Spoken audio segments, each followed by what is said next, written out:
Hello everyone, welcome to What If Issei Was Betrayed and Became Pure Dragon movie.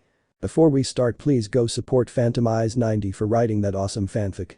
This is the translated version I made. There will be some mistaken character's gender, but of course Issei is a male. Issei suffers the betrayal of the women who swore eternal love to him, and the worst thing is that he will also suffer the fall of the dragon, but thanks to the feelings of Murayama and Katase. And with the support of his friends Kiryu, Motohama and Matsuda, they give Issei a second chance at love. Prologue. The events happen when Rezelvam is defeated and the Trahexa is sealed.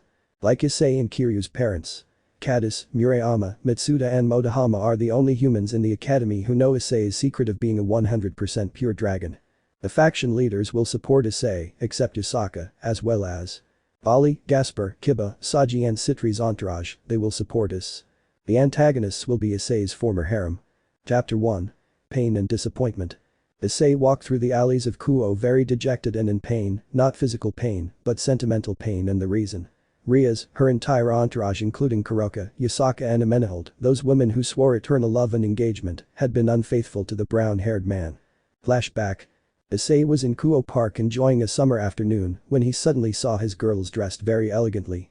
Wow, Rias and the others look pretty, I'll go say hello to them. The brown-haired man was happily going to meet them, but something stopped him in his tracks, and it was that a group of very elegant men approached the brown-haired man's harem and taking them all by the hips, in the case of Ravel and Kaneko, they carried them. And in the case of Yusaka and Kuroka they grabbed their butts, they began to kiss them, and worst of all their faces reflected lust. "Come on Edie, teach me how to kiss," said Rias. "Like cute Carl, teach this girl how to be a woman," said Akeno with that sadistic and masochistic look. "Grab my ass, I'll allow it to you, Justin," said Asia. "You know how to fulfill a woman better, Milo. You surpass my useless senpai," said Kaneko. "Don't put your finger in my heinous Makoto, you only make me turn on. Neither Vali nor Issei have known how to please me like that," said Kuroka, lost in lust, so with comments full of lust and desire for Hex and some rubbing on the girls' crotches. They only made the brown-haired boy's heart break into 1,000 pieces, and he ran away from their end of flashback. Issei began to feel bad and began to vomit blood. Ddraig, Issei. "I don't feel well, friend Ddraig. This is bad, it's the fall of the dragon, Issei. The famous curse where the dragon dies for love." Ddraig. "That's right, your feelings that were strong towards the Gremory girl and her entire entourage were so strong that when you saw them being unfaithful to you, it was like a sharp spear piercing your fragile heart, and little by little, the feelings that were for the Gremory girls will begin to kill you." Issei. "Who would have thought I would die of love?" Ddraig. "Issei, don't die." At that moment in the skies arrives a haired Issei with white dragon wings who was watching his rival dying. "Vali. Albion, is that Issei?" "Albion. Yes, and he is dying from the dragonfall." Vali, knowing what that curse is, went quickly to meet the brown-haired Vali. Issei react, "I see Issei." Vali, said the brown-haired man, very weak. Ddraig. "Albion, Vali, let's put aside our differences and please help Issei. He has had the Albion dragonfall. I never thought that the Gremory girls were bastards to hurt Issei like that." Vali. "Let us take him to the Citri clan hospital quickly," said Vali, activating a magic circle teleporting them to the underworld territories of the Citri clan underworld. Citri clan territory. Vali carried an unconscious Issei and was personally received by Lord and Lady Citri, who were in charge of stabilizing Issei. Vali, along with Albion, tells them about what the fall of the dragon is, and only the owners of the clan came to the conclusion of Ria's infidelity, and her entire entourage was the result of Issei's critical state. "This is unforgivable," said Lord Citri. "We must inform the lords of Gremory, Sirzechs Sama, and Issei's parents," said Lady Citri. "I will personally go for Issei's parents," said Vali, teleporting to the residence. Hyoudou said 2 hours later, the Gremory are seen arriving very terrified. Zeodicus, Venelana, Sirzechs, Grayfia and Milikas for their meeting with the brown-haired man, and Lord Citri receives them at the door of Issei's room. "How good that Lord Gremory is here," said Lord Citri. "It's good to see you, friend, but to the point, how is Issei?" said Zeodicus worriedly. "He is stable for the moment, but what happened to him is related to his daughter Ria's Gremory and her entire entourage," said Lady Citri. "What do you mean?"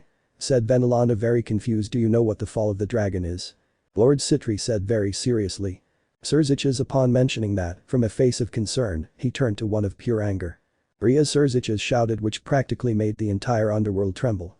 "What's wrong with you, son?" Zeodicus said, scandalized. "The fall of the dragon is practically a death sentence for dragons who see their partners being unfaithful. The more partners they have and are unfaithful, the faster and more painful their death will be," Sirzechs explained to them, trembling with rage, and in that, Vali appears with Issei's parents crying for the state of their son. Zeodicus concluded with Venelana that his daughter had committed a serious act of infidelity and that she practically killed Issei. Mr. and Mrs. Hyoudou, on behalf of my clan, we offer my most sincere apologies, since our daughter was the reason for Issei's serious health condition, said Zeodicus kneeling before the Hyoudou, in a sign of shame and repentance. No Zeodicus, you did nothing, please stand up, said Issei's mother. But everything your son is going through is because of my spoiled daughter, said Venelana now kneeling down. We ask you to stand up please, said Issei's father. Now do not humiliate yourselves, it is too much of a burden to see our friends see the shame on your faces, and we repeat, this is not the fault of all of you, but of your own daughter, said Issei's mother, her fragile face showing a weak smile. At that, a Citri doctor comes out of Issei's room. Young Hyoudou has awakened, said the aforementioned doctor with a bow, accompanied by 2 nurses. You may enter, but be careful with what you ask, it took work to stabilize him. At that, Sirzechs, Zeodicus, Issei's father, and Vali entered to see him, and all they could see was a brown-haired man with dull eyes and a face that still reflected the pain. Son, said his father, very distressed. Issei, said Zeodicus, and Sirzechs very worried. Friend, said Vali, dismayed. The brown-haired man turned his head and gave them a weak smile. Hello, said Sirzechs as he approached him. Who did this to you? Was my sister and her entourage, right? They were unfaithful to you, right? Issei shed several tears and nodded. Vali could not contain his fury, nor could Sirzechs, but Zeodicus had a better idea.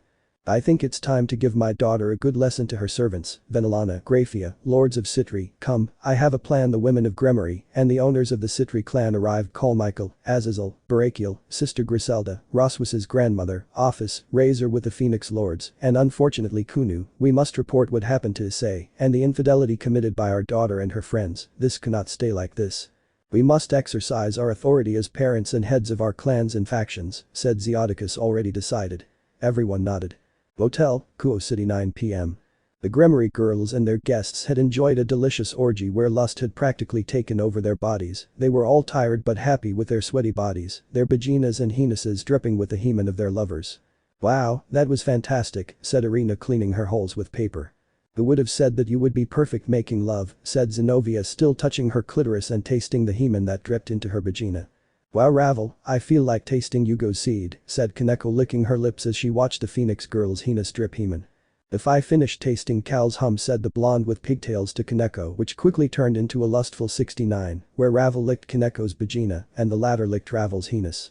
The lovers watched such a scene with pleasure, with morbidity. And tell me, dear Riaz, doesn't your boyfriend make love to you like me? Said a purple-haired boy. Issei? That child doesn't satisfy me at all, he's just a pervert that you can only calm down by showing these little ones, said the Retid, hugging her breasts. He's practically like a puppy when you give him his bone. All the participants of the orgy laughed at such an offensive comment, but what they didn't know is that the leaders of the factions, parents and guardians were waiting outside of said motel. So you think that, Riaz? You're not getting away from this, you spoiled brat, said Venelana in a low, very angry voice. After that, all the participants of the orgy were about to finish dressing and proceeded to leave. Well, if their parents caught them being unfaithful to that little brown-haired boy, what would they do? Said one of the green-haired lovers. We'll figure it out, after all, they indulge us and we always get our way. Said Riaz with an arrogant smile. Ah yes, now the question will be, how will you get rid of this Riaz? Gremory, said a voice that practically terrified Gremory's entourage, along with Kuroka and Yusaka, and the voice that revealed it was none other than Sirzechs, along with Ajuka, Seraphol, Falbium to Lord Citri and Gremory, Grayfia and Milikas. To Razor and the Lord Phoenix, also with Kiba and Gasper on the part of the Underworld faction. To Azazel, Betrayal and Penemu on the part of Grigori. To Michael, Gabriel and Sister Griselda on the part of Heaven and the independent factions. To Auden, to Grandmother Gödel of the Nordic faction, and to Kuoh on the part of the Yokai. To Valerie Teeps of the Vampire faction, to Biku, Lefay and Arthur on the part of the Cows Brigade. They all showed a sick anger on their faces towards the infidels. Chap. To punishment. Ah, Father, Riaz said, terrified. St, this is not what you think. Save your lies, Riaz. Said Zeodicus, who could hardly contain the fury in his arms. To Sama, said Akeno, very scared. I had a beautiful daughter and what I see is not my daughter, she is an unfaithful bitch and heat. Your mother would be very ashamed of you, said Betrayal, turning his back on her, which made Akeno collapse, starting to cry. Nai Sama, said Ravel, approaching her brother with her hand. Don't get closer to me, said Razor, rejecting his sister's palm with a blow of fire, which hurt Ravel. So Issei, it doesn't satisfy you, huh? You made us illuminate with lies, what does it care to you? Nai Sama, father, mother, Ravel begged with tears in her eyes, but her parents looked at their daughter with a sharp look. Don't think that we will support you this time, said Lady Phoenix Ravel. You are in serious, very serious trouble, said Lord Phoenix raising his fist and lighting it with blue fire, which made Ravel pale and practically ran to the bathroom out of pure fear. Michael-sama, I can explain. Irina said stay away from him you ungrateful thing, shouted Gabriel taking out a lightsaber and pointing it at Irina's throat. Even if you are the Seraphim of Heaven, I will not allow you to threaten my friend, said Zenobia about to summon Durandal, but someone punched her in the abdomen, leaving her on the ground holding on, and that was her sister and family Griselda. Zenobia, we will have a long talk, said the sister with a look that terrified her. Grandma Odi, said Roswius trembling, I will only tell you one thing, you are banished from Asgard, said Gondal, whose voice reflected disappointment. Which ended up causing the albino girl to faint. Lady Gremory Kaneko approached Venelana, but Ria's mother began to create the power of destruction in one of her hands. Do not come near me ungrateful cat, said Venelana threatening the white-haired girl with said power, leaving Kaneko paralyzed with fear. Shirin said Kuroka launching herself to defend her younger sister, but someone appears before the black Nekomata, and that was Vali, giving her a few blows, leaving her momentarily incapacitated. Both you and your little sister in heat will be punished, said Vali, with evident anger in his eyes and voice. Kunu. Ayasak began to speak, but I do not have a mother, said Kunu turning her back on her mother going towards Penemu and Azazel. Well done Yusaka, you have left your dear daughter with a painful scar, said Azazel, looking at the leader of the Yokai with hatred. Sniff, I wanted sniff. Issei Sama sniff, to be my father sniff, said Kunu crying inconsolably, hugging Penemu and Azazel. These two protected her with their crow wings. You should be ashamed Yusaka for making your daughter cry like that, said Penemu angrily, hugging Kunu who was still crying. Yusaka, seeing her daughter like that, couldn't have felt so dirty for having sex with a man she didn't want and for having been unfaithful to the Seekvaira, and began to cry. Ulmenhold said Valerie, don't even come home, I'll inform you of your banishment. Upon hearing that, Ulmenhold Karlstein began to cry. The lovers, seeing their beloveds in such a pitiful situation, came to their defense. We will not allow them to hurt our girlfriends, they said very haughtily, but they only made the situation worse. Here at this moment, the audio of the video plays.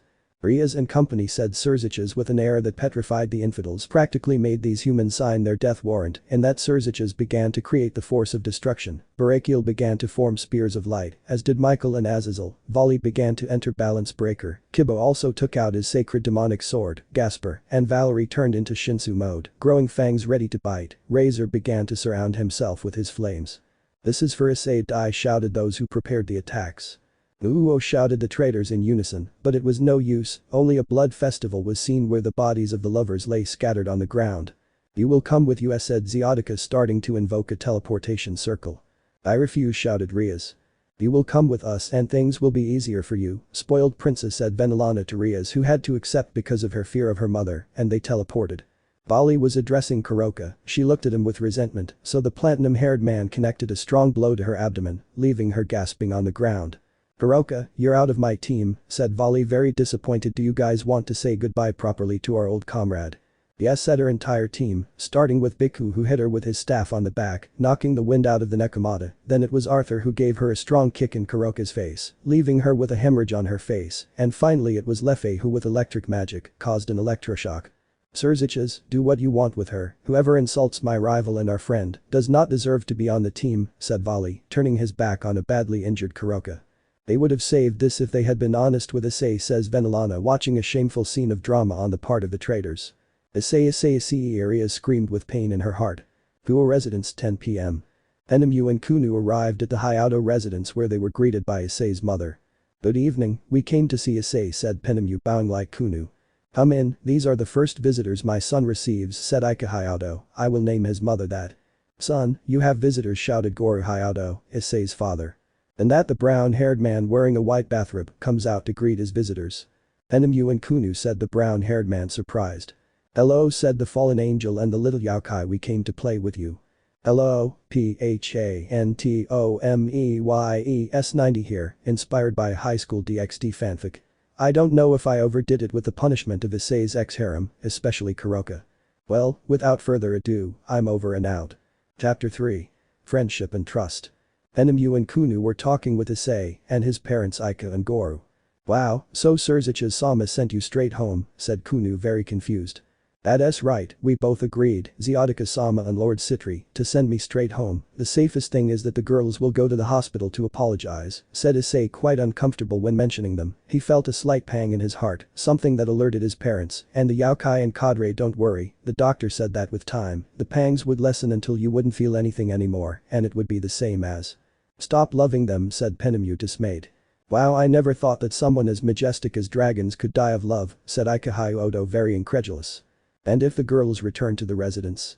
Said Kuoh. Said don't worry about that, said Goro. Hyoudou Michael-sama, with the help of Azazel-sama, put a seal on the residence where clearly the entourage of Ria's Gremory won't be able to enter even with the force of destruction, including Kuroko Menhold and your mother Yasaka. According to Michael's explanation, if someone from Ria's entourage tries to break through the seal, they would practically be hurt by a million spears of light.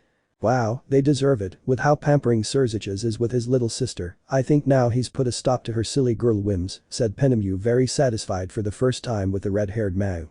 At that moment, a nurse with the Citri clan crest appears in a magic circle. Imagine her in a nurse's outfit.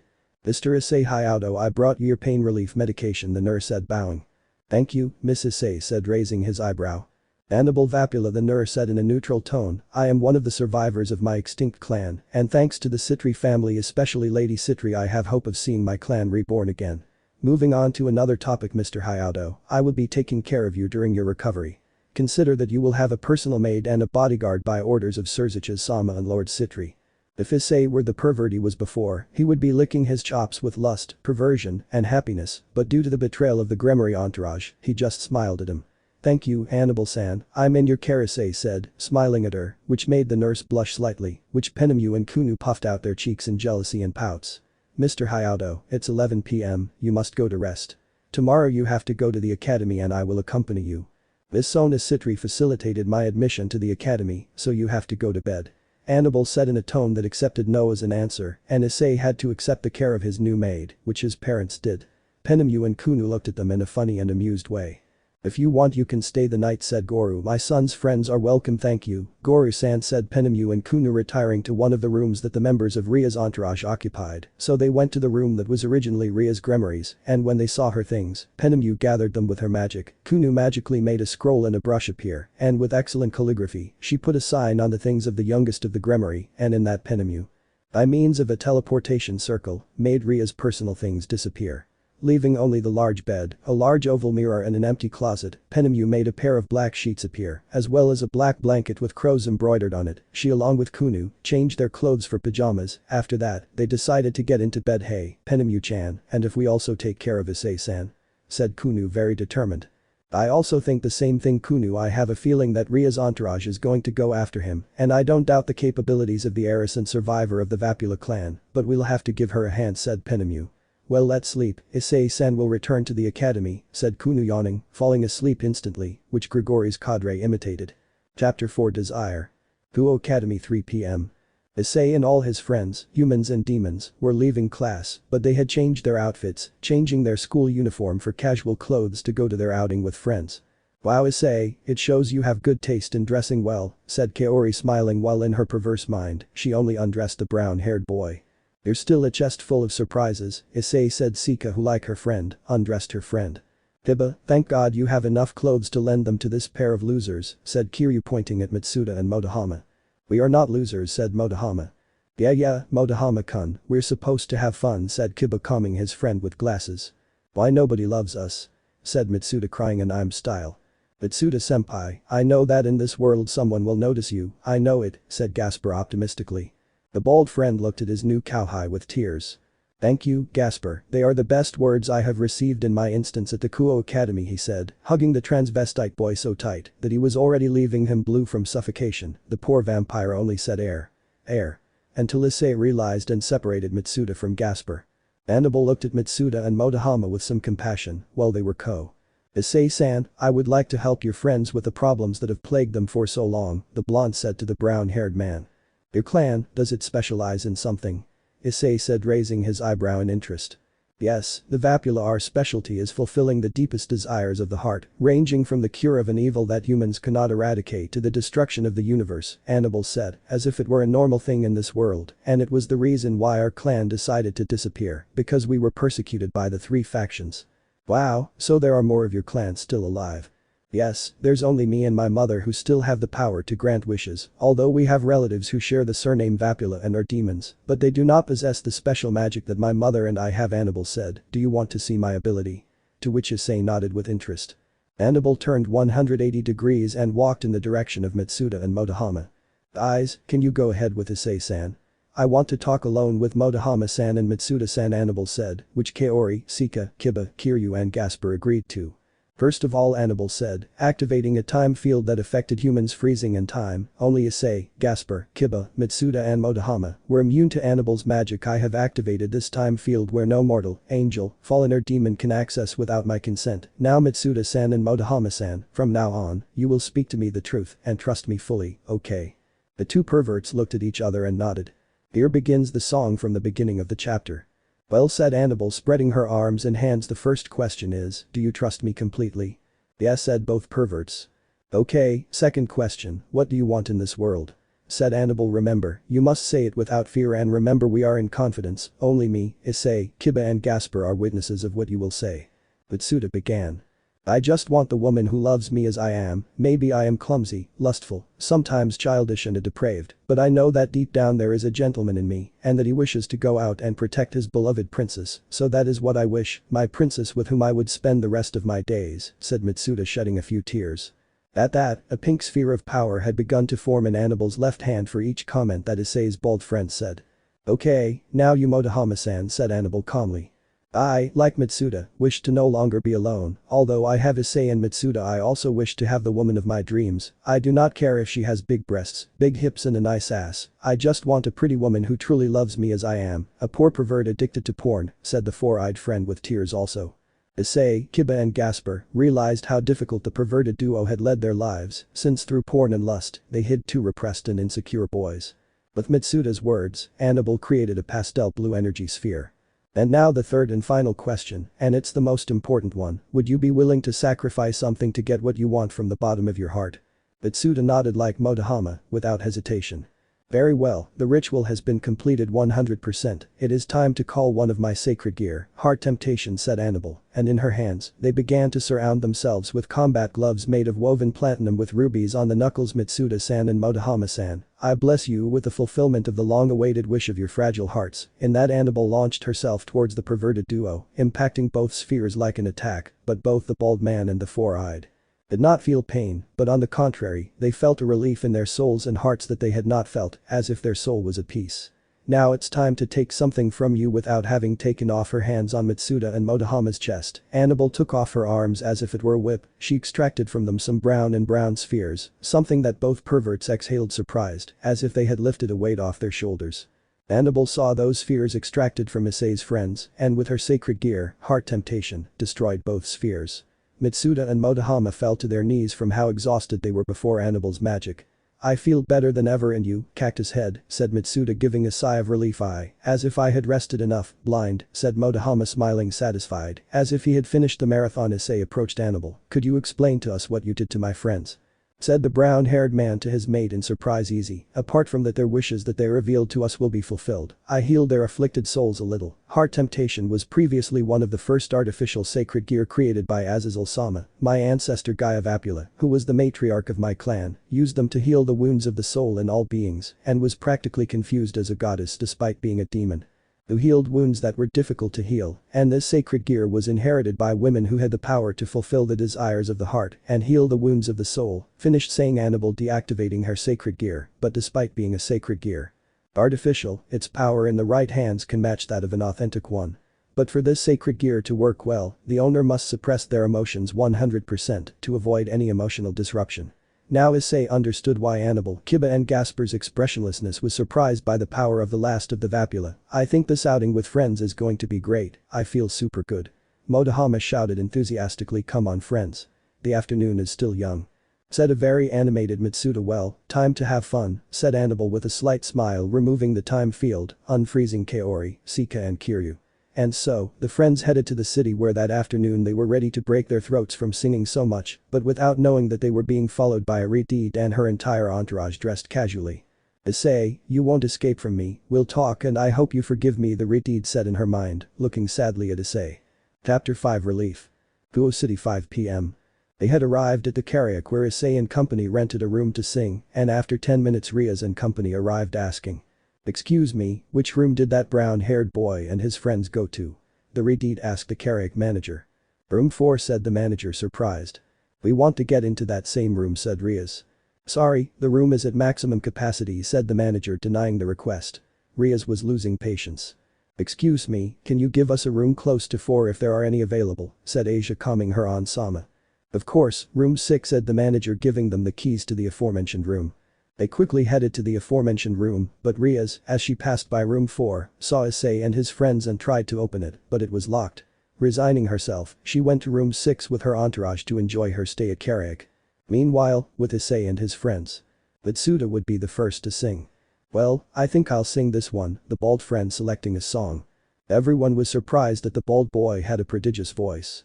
"Matsuda, I didn't think you sang so well, why don't you join the music club?" said Kiryu, who for the first time gave a compliment to the pervert. "Do you think so?" said Matsuda. "I'm fine," said Kaori. Kaori showed her talents as a good singer. Meanwhile in room 6, they listened to the songs from room 4.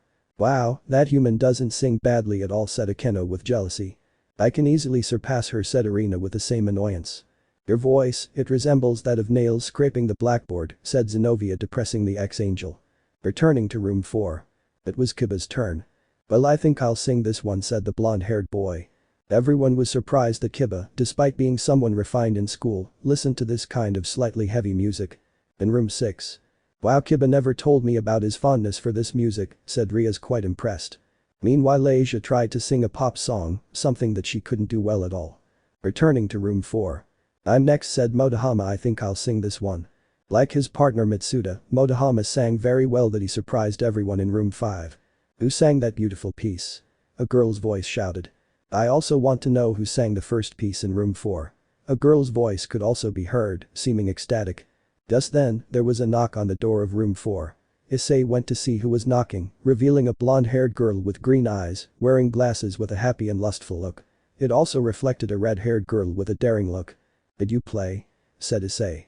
"Yes, we were both in the next room until we heard the first and third song of this room that fascinated us with the voice of both boys," said the redeed. "Who played the first rock song?"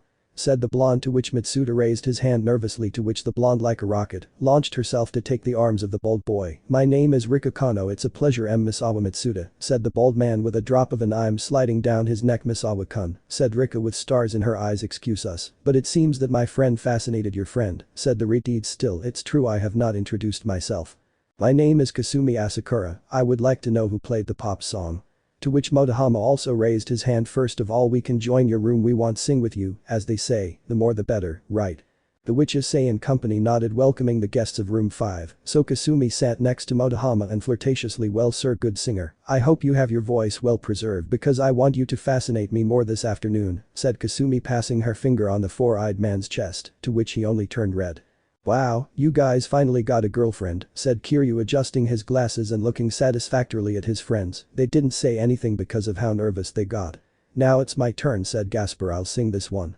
After Gasper sang, someone was infatuated with our transvestite vampire, and it was none other than Kiryu, who looked at him with lustful eyes.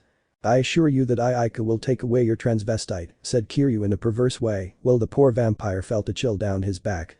"We follow," said Kasumi and Rika. Everyone applauded the karaoke performance. "I'll continue singing," said Sika. Everyone applauded at such a perfect display by Sika. "I'll continue," Kiryu said. "Now. The surprises continued because I didn't expect Kiryu to sing so well." "Annabelle-san, it's your turn to sing," Sika said to the expressionless girl. Annabelle, she looked at the song catalog until she chose one that convinced her. "This one," she said, to put it on the screen. Annabelle showed to have a beautiful voice that Sika, Kiryu, Kaori, Kasumi and Rika, some tears came to her eyes. "Now it's my turn," Issei said, "I'll play this one." "So am I, still waiting for this world to stop hating, can't find a good reason, can't find hope to believe in." Issei began to sing calmly, but all his friends know that he chose that song because he always listened to it when something bad had happened to him.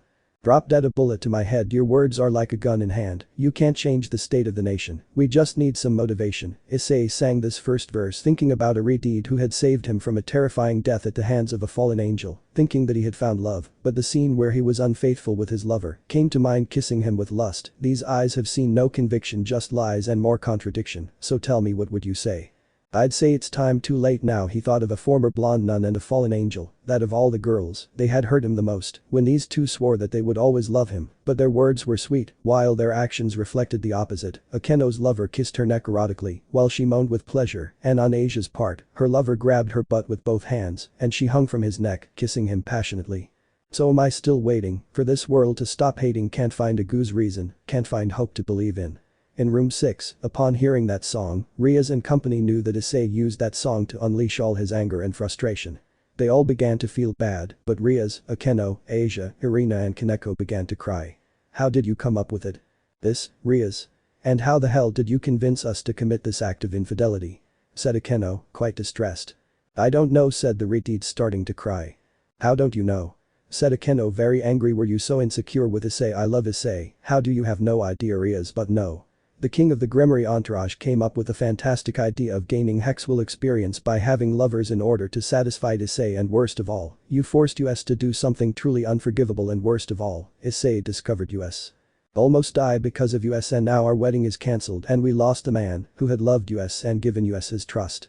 Finished the brunette, crying inconsolably, trying to be calmed for Asia Argento, who was also shedding a few tears because she had lost a man who saved her life more than once, whom she considered an older brother and her total love. Yes, I am the one to blame for all our misfortune, but don't consider yourselves ladies in misfortune. I still remember your lustful face when Samuel bit your neck, caressed your breasts and stimulated your vagina, Akeno.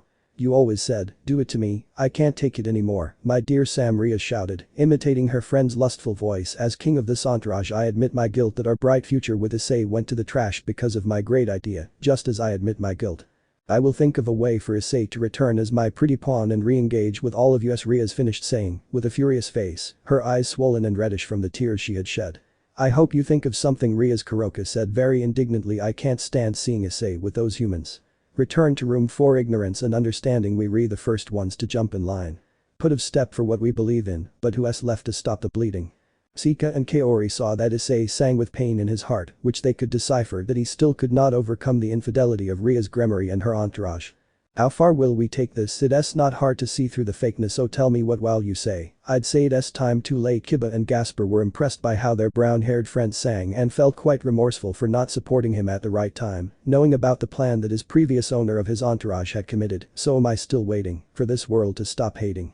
Can't find a good reason, can't find hope to believe in. Issei took a deep breath, ready to vent all his pain in the next verse. This can't last forever, time won't make things better, I feel so alone, can't help myself, and no one knows if this is worthless, tell me. X3, so Kasumi and Rika were quickly impressed by how the brown-haired man sang. Excuse me, Aika-san, did something happen to your friend?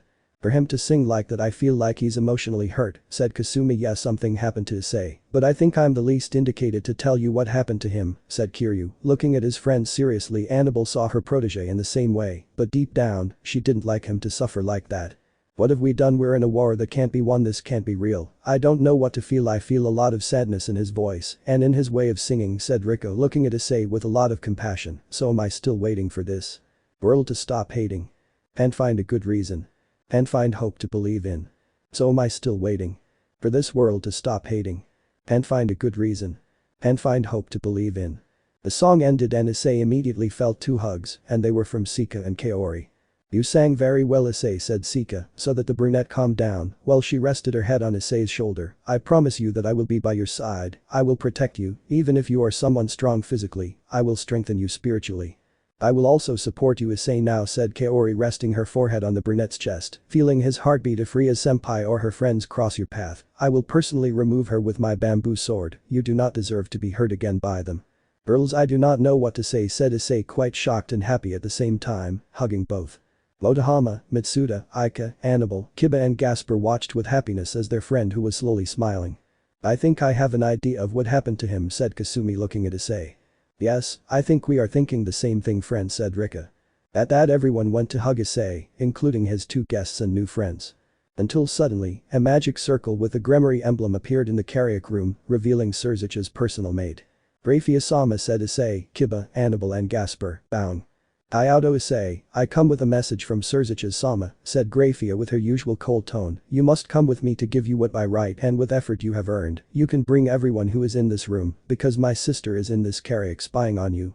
Issei felt cold on his back and did not hesitate to follow the Mao's order. Well Grayfia-sama, what are we waiting for? Everyone come, and you too, he said to Rika and Kasumi, it would be better if you come with us, I will personally explain all of this to you, and if I miss something, Grayfia-sama, could you help me? The brown-haired man said to the maid, to which she nodded.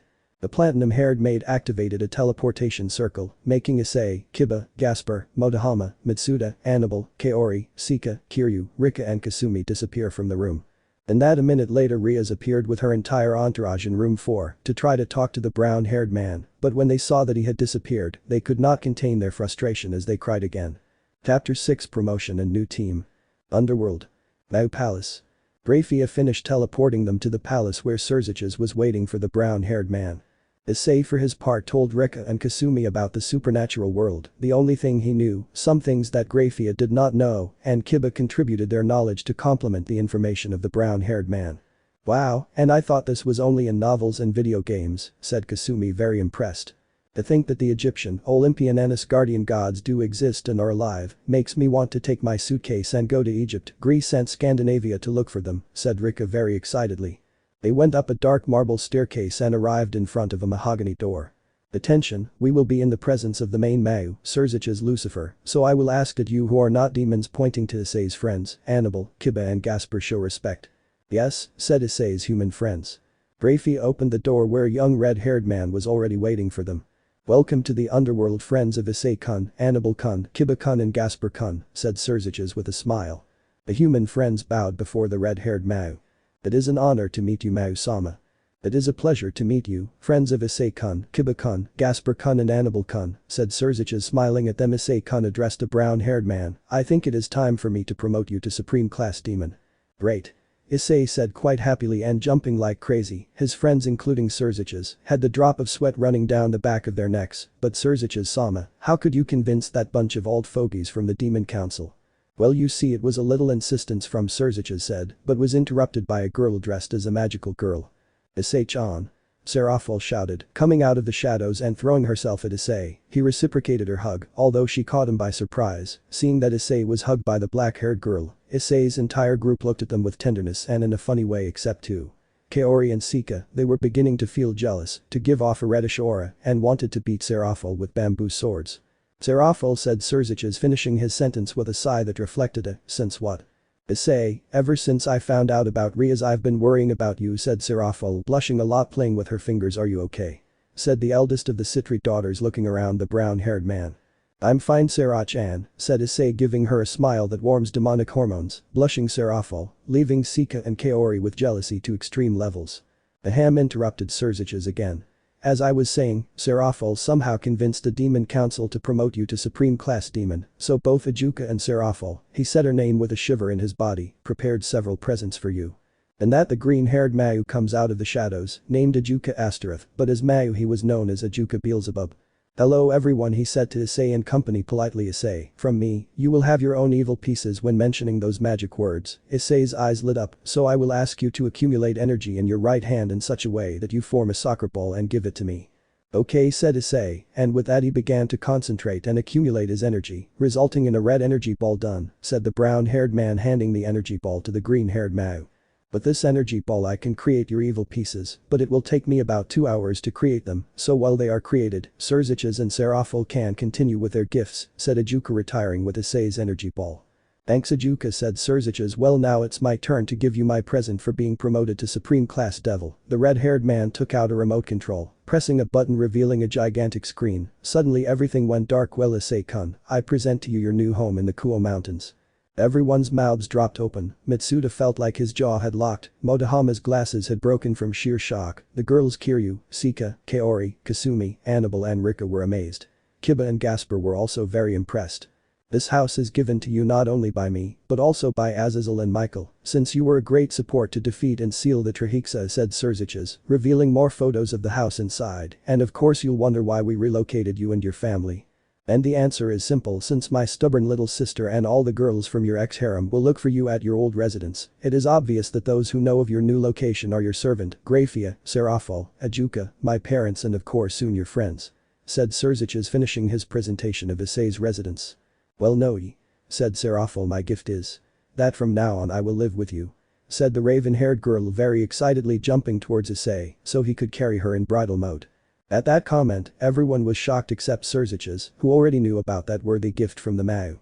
But for three girls who were present, it was the straw that broke the camel's back for their jealousy and anger.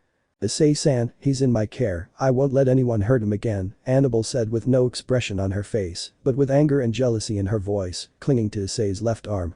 So if she's going to live with you then I'll also move in with him. Kaori shouted, very red and with a vein popping out on her forehead and a twitch in her eyebrow, clinging to Issei's right arm, leaving the latter perplexed. We won't let them hurt Issei again.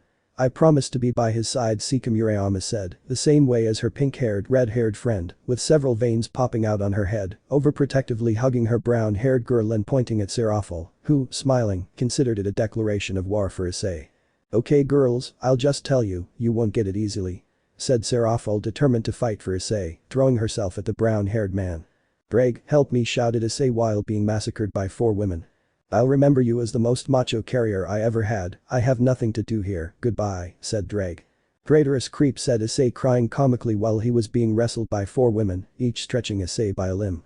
Meanwhile with Motohama and Matsuda, crying blood, Mineta style from Boku no Hero, from jealousy towards their friend. Miserable Issei, said the bald boy preparing his effective left punch. Consider yourself a dead man, said the 4-eyed boy warming up his arm to give Issei a good hit.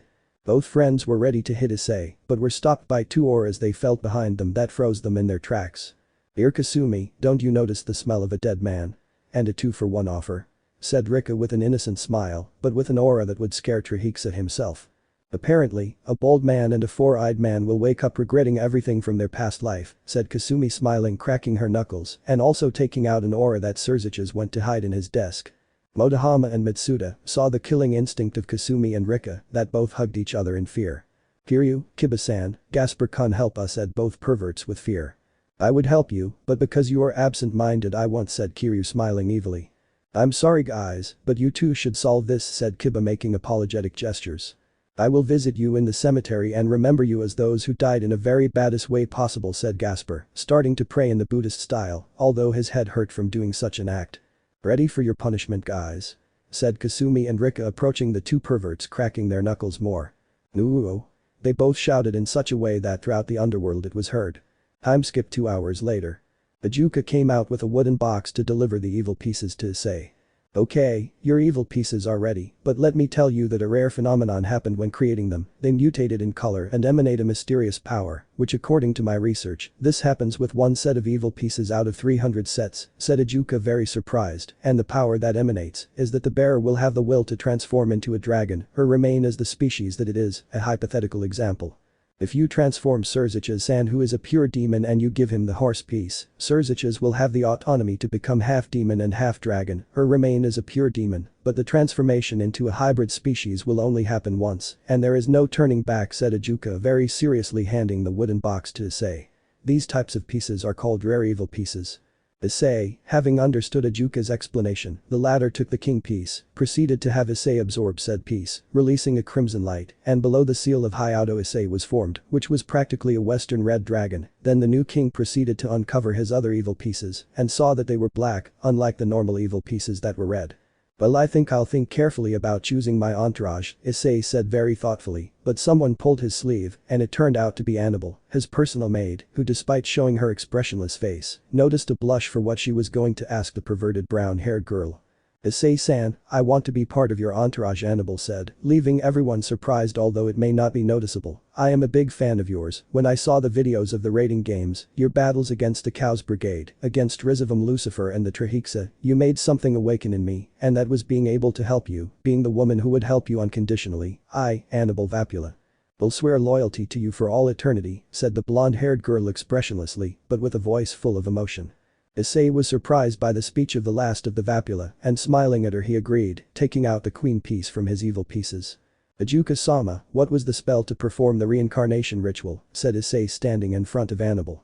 "I knew you were going to ask that," said the green-haired mouse smiling, taking out a piece of parchment where the writing to perform the reincarnation spell came from. "You must say these words, and where you find spaces in large letters you must say your full name to perform the enchantment."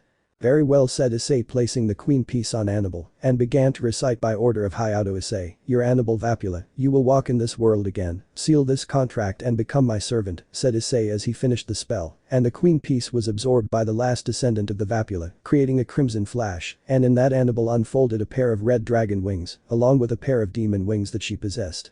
"Apparently, Annabelle-chan chose to be a hybrid," said Ajuka very seriously. "Welcome to the family, Annabelle," said Issei, very happy. "Thank you," said the blonde-haired girl with a smile, and immediately pulled Issei's shirt collar and joined her lips with the brunette's in a loving and deep kiss. It left everyone frozen in surprise, but three girls' blood was starting to boil with jealousy, and putting on a scary face, they approached the brunette. "Issei, Kaori, Sika and Serafal shouted. "Hey, I can explain," said Issei, very nervous. "We want to be part of your enter," said the two humans and the Mao at the same time. Issei was stunned by what the girl said for a few minutes until he came out of the trance. "Are you sure? Once you have the piece in your bodies there is no turning back," said Issei very seriously. "Yes." The three girls shouted very determinedly. "Okay," addressing Serafal with a bishop piece. "Serachan." "Yes," said Serafal, taking Issei's hand and putting it on her voluptuous chest, which made Issei blush. "By order of Hyoudou, Issei, your Serafal Citri, you will walk in this world again, seal this contract and become my servant." Issei finished saying the spell, and the bishop piece begins to be absorbed by Serafal's body, unleashing a crimson flash and spreading 4 demon wings and 4 dragon wings, understanding that Serafal became a hybrid demon dragon. Finishing the ritual, like Annabelle. Serafal steals a kiss from the brown-haired boy. The human girls just got jealous. Annabelle tried not to show jealousy, but her eyes showed a desire to kill Serafal, but the latter just stuck her tongue out at them mischievously. Now Issei stood in front of Kaori, Katase and Sika Murayama. "Girls, you can still back down, I won't force you to be part of my entourage," said Issei, a little uncomfortable. "Issei," said Kaori, "all I want is to protect you and be by your side. I don't care if I face the gods, rulers of the underworld, I want you to be happy, and that's what I want. I show my appreciation towards you," said the pink-haired girl, determined, but with a slight blush. "Me too, Issei," said Sika Murayama, "I won't allow anyone to hurt you again." Along with Kaori, Serafal-san and Annabelle-san, "We will take care of you and make you become strong as you should be," she said, also blushing, to which Issei, Hyoudou's queen and bishop, smiled satisfied. "Very well." Issei took out the 2 knight pieces by order of Hyoudou. "Issei, you, Kaori, Katase and you, Sika Murayama, will walk again in this world, seal this contract and become my servants." At that, then each Kaori and Sika absorbed a knight piece each, and a crimson glow took effect, revealing the seal of Hyoudou Issei's retinue on the floor.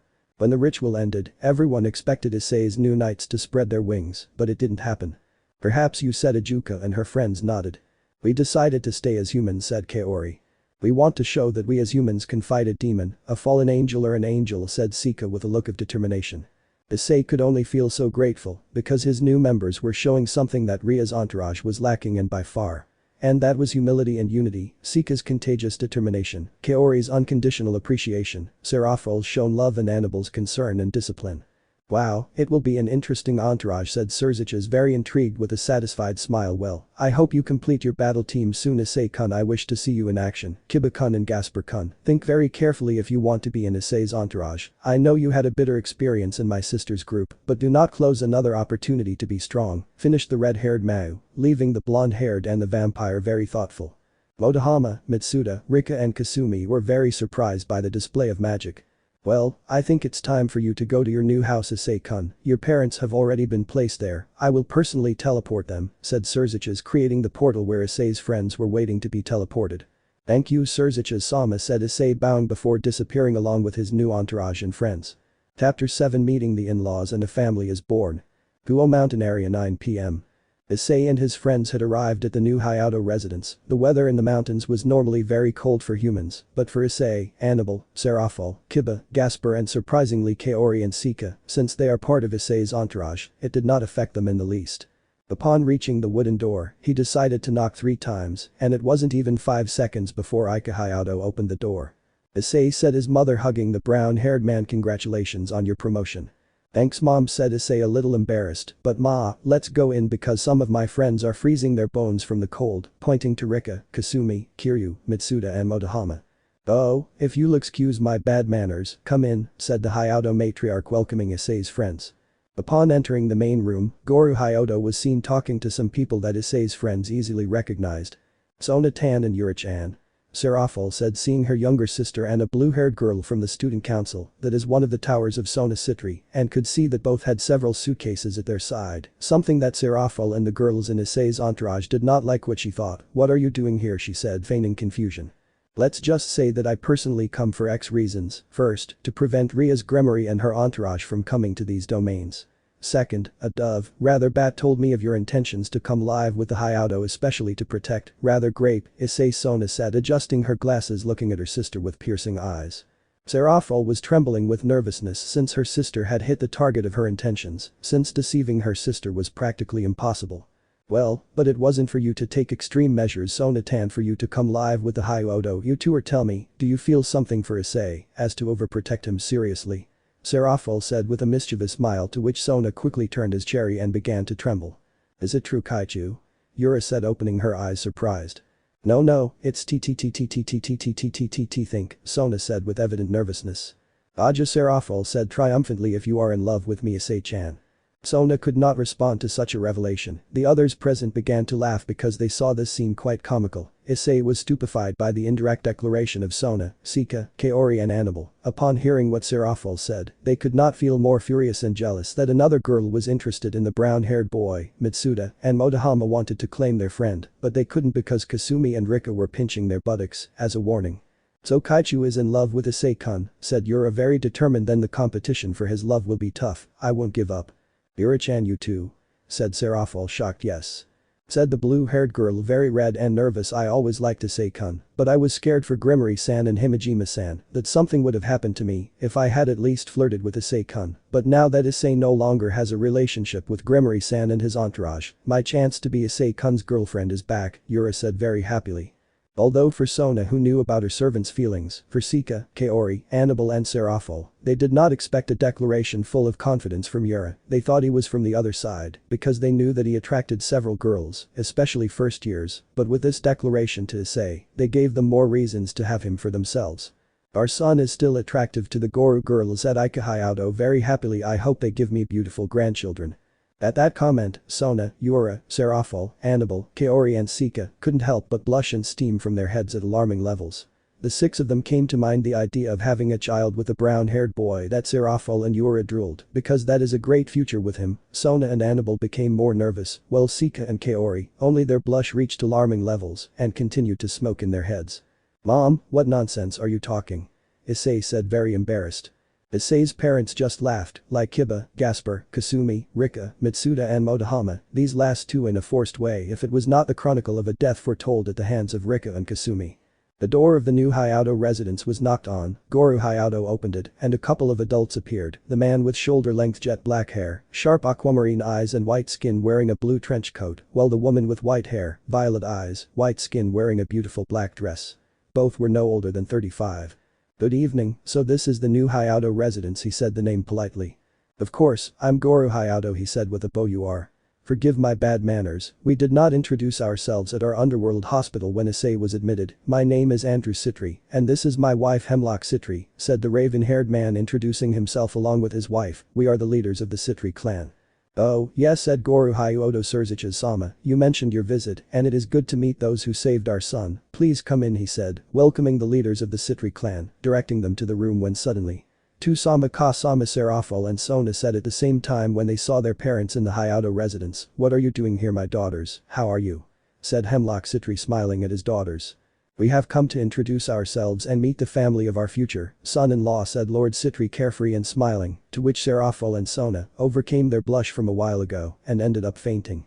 Well, that was to be expected, said Andrew Citri, sighing with satisfaction, since every time he mentioned Hyoudou Issei and his wishes to be grandparents, his daughters could not contain their nervousness and noticeable blush, but he took this to another extreme. Everyone laughed at such a familiar scene demonstrated by the Citri family. Another time he knocked on the door and now Hyoudou came out to receive the visitors, and they were two couples, a woman with a careless and nervous appearance, a smiling man. Good evening, we are the Murayama family, is this the Hyoudou residence, said a fragile-looking woman. Family Murayama. Of course, said Ika. We are the Katase family, a pleasure mother of Issei Hyoudou, said a man wearing a kendo uniform, accompanied by a pink-haired woman wearing a very pretty kimono. Katase family. Hahaha, how are you Ika? So my perverted son is here, said the man who came alone. Matsuda's father. Frank Matsuda-san, how are you? Of course, said Ika Hyoudou very happily. Hello Ika-chan, said the woman very nervous. Motohama-chan is here. Motohama's mother. Kamiko Motohama, you still haven't gotten over your nerves, huh? Of course your son is here, said Ika Hyoudou, but don't stay outside, come in, you're in his house. Ika Hyoudou led them to the living room where they found her children. Ah-chan, Tu-chan, said Sika and Kaori very surprised. What are you doing here? We received an invitation from the Hyoudous, and it was a very good idea to meet the family of the boy you like and makes you sigh, said Kaori's mother, making her quite blush and surprising Sika and Issei more. Annabelle and Yura were jealous at extreme levels. Kaori, do you like Issei Hyoudou? Sika said, hoping it was all a lie. Kaori Katase couldn't give an answer to her best friend until. So you are Hyoudou Issei, said Sika's father, shaking the brown-haired boy's hand. I ask you to take care of my daughter, she can be very stubborn and difficult to deal with, but if you knew what she writes in her diary, things about you, you'd notice that she's quite in love with you boy, said the patriarch of the Murayama family quite happily. At that comment, Sika turned red as a lobster, and now Kaori had her against the ropes. Sika Murayama, said the pink-haired girl in a voice from beyond the grave, so you also have feelings for Issei. Yes, said Murayama with tears. I have always liked Issei, even if he was a heartless pervert, I always liked that he smiled to me, that he was kind to me, those things about him made me fall in love. I like him too, said Kaori, bursting into tears. Even though we chased him when we were spying on each other in the women's locker rooms, I always felt interested in Issei. I also like that he smiled at me, that he gave me compliments, and that he is kind to me. I fell in love with Hyoudou Issei. But these confessions, the two best friends ended up crying, knowing that both are in love with the same man. Little by little they were calming down.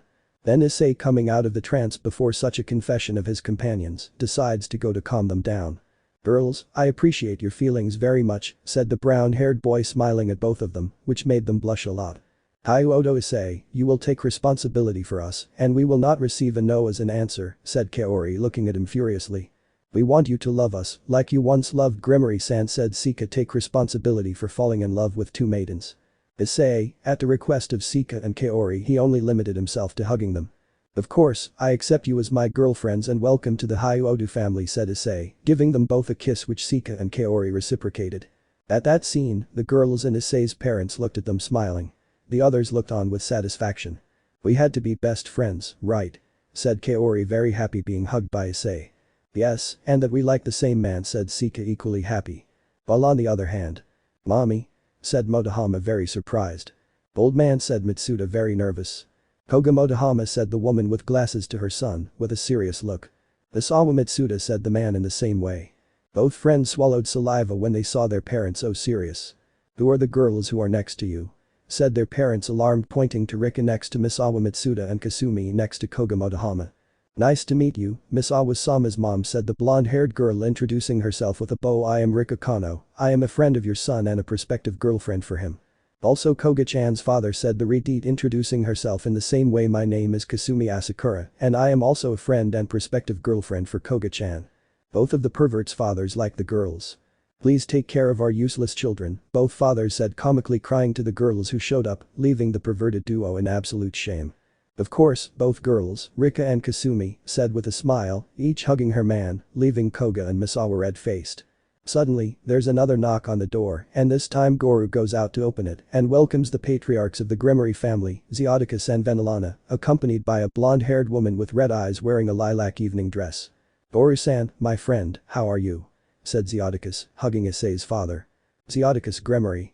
Very well, Zeoticus-san, said Goru, smiling. Goru-san, let me introduce you to Annabelle-chan's mother, said Venelana. The blonde-haired woman took a step forward. Venelana, Gremory. My name is Isolde Vapula, Annabelle's mother. It is a pleasure to be your future in-law, Isolde said in a respectful and kind manner. Isolde Vapula. Goru smiled at this introduction and moved on to his guests, as well as the Citri girls, Sika and Kaori. Mother? Annabelle said, surprised to see her mother. Hello, Anna-chan, her mother said, hugging her daughter. How have you been? Fine, mother, Annabelle said with her typical inexpressiveness, but her voice showed both surprise and confusion. And tell me Ana-chan, have you been able to get closer to Issei-kun? Said the matriarch of the Vapula, smiling, and Annabelle could not contain her blush and embarrassment. Yes mother, said Annabelle, playing with her fingers so much so that I became the queen of her entourage, proudly showing, in the palm of her hand, an emblem of 2 red western dragons surrounding a queen. Isolde Vapula could not be happier and prouder of Annabelle. I hope you give me many grandchildren, my daughter, said Isolde, smiling at her daughter, who ended up blushing to the point of looking like a boiled crab. Not just you, Isolde-sama, said Hyoudou. I haven't introduced myself, I'm Issei's mother, I'm also expecting cute grandchildren to play with, and so are they, she said, pointing to the Murayama family, Katase and the Citri clan. I'll also expect grandchildren from you, Yura-chan. Hi, Oka-sama, said the blue-haired tower of the Citri clan, very red. Wow, sorry for being a little late, said a voice that opened the doors of the Hyoudou residence and revealed Kunu, the Penemu cadre, and surprisingly Gabriel, the overlord of the sky. Gabriel-sama, Kunu-chan, Penemu-sama, said Hyoudou, happily welcome to your new home. Gabriel, what a surprise, said Issei, very surprised to see the most beautiful overlord in heaven. What have you come for? Both Michael and Azazel, Penemu and I were entrusted with taking care of the residents and her parents, and also giving Kunu-chan a new home and hiding place, said the overlord, smiling at Issei and caressing the little yokai's head. Let's hope we get along like every day, Issei-sama, said Kunu politely and bowing to Issei. Bijuju, even if you have a new harem, personally I have not given up on being by your side, Issei, when you least expect it, you will be mine, said Penemu, licking her lips lustfully. At such a statement, Kaori, Sika, Annabelle and Yura just hugged their beloved brown-haired boy in an overprotective manner. Gabriel just puffed out his cheeks in a sign of jealousy, and Kunu looked innocently at Penemu, since she had no idea what she had said. After the presentation, there were family moments, by the warmth of the bonfire where Issei's parents and the parents of his new harem, the leaders of Gremory, the parents of Matsuda and Motohama talked very comfortably, commenting on everything from the achievements their children had had to embarrassing and funny moments that made Issei and his harem blush. Issei enjoyed that family night in the company of Penemu, Gabriel, Kunu, Annabelle, Sika, Kaori, Serafal, Sona, these 2 from the Citri clan, with their consciousness recovered, and Yura. Misawa Matsuda was beginning to accept Rika by being by her side, as well as Koga Motohama by romantically hugging Kasumi Asakura. Kiryu hugged Gasper a lot, as if he were a teddy bear. Hiba just drank tea quietly and thanked God that he was not in the case of his friends. Yuji Tsubaki will have a surprise for you in the future, pretty boy. Ending the meeting at 1 a.m., the Gremory patriarchs along with the parents of Sika, Kaori, Koga, Misawa, Annabelle, Sona and Serafal proceeded to withdraw, first the humans and then the demons through a magic circle. Isolde Vapula retired along with the Citri. Issei's mother tells Sika, Annabelle, Kaori, Serafal, as well as Matsuda, Motohama, Kasumi, Rika, Gasper and Kiba that their personal things have already been accommodated on the first floor of the residence, and that by order of Sirzechs, from that night on, they would begin to live in the residence. Everyone thought it was a good opportunity to start their new friendship from scratch, especially Issei. Now that he had members of his new entourage, he would do what Rias did not do at the time, and that would be to take care of them, not as her servants, but as the family that they deserved to be. Now he had to watch over the care of Annabelle, Sika, Kaori, Serafal, Sona, Yura and also Kunu, Penemu and Gabriel. Before going to sleep, Kiba, Gasper and Kunu intercepted Issei at the entrance of his new bedroom. Issei-kun, we want to tell you something, said Kiba seriously. What's wrong, Kiba? Said Issei. Senpai, we want to be part of your entourage, said Gasper determined, and that surprised Issei. Are you sure? Said Issei, very incredulous. Yes, senpai, we have been in solidarity with you since Gremory-san's infidelity, said Gasper. I have respected you since the day I met you, and it has motivated me to be someone strong in protecting all my loved ones, and now that you consider me part of the Hyoudou family, I want to protect them. It is like my debt to you. That's right, Issei-sama, I want to be by your side always. Compared to my mother, I have sworn loyalty to her since the day she defeated Kuoh in Hyoudou, and despite the baseness that my mother caused, I still want to be with you as part of your entourage and your family. Kunu said. Issei-kun, I consider you my friend and I will never fail you in that sense, said Kiba, hitting his chest just like Gasper. You made me feel like I had a family again, and I feel like it's my duty to protect Hyoudou, Goru Hyoudou, since your parents consider me one more son and my friends especially you. Issei-kun, I consider you and them my brothers since today. We began to live in this residence, so that's why I want to be part of your entourage. Issei, hearing the reasons of them three, smiled and nodded in approval. Very well, give it to me 1 minute, said Issei, entering his room and came out with 3 pieces, 1 bishop and 4 pawns. First he went to Kunu, putting the second bishop piece on her by order of Hyoudou Issei. You Kunu, will walk in this world again, seal this contract and become my servant. In that a crimson light enveloped the little Yaokai, and the bishop piece was absorbed by little Kunu's body completing the ritual, and the little Yaokai revealed 2 dragon wings. Choosing to be a hybrid of dragon and Yaokai.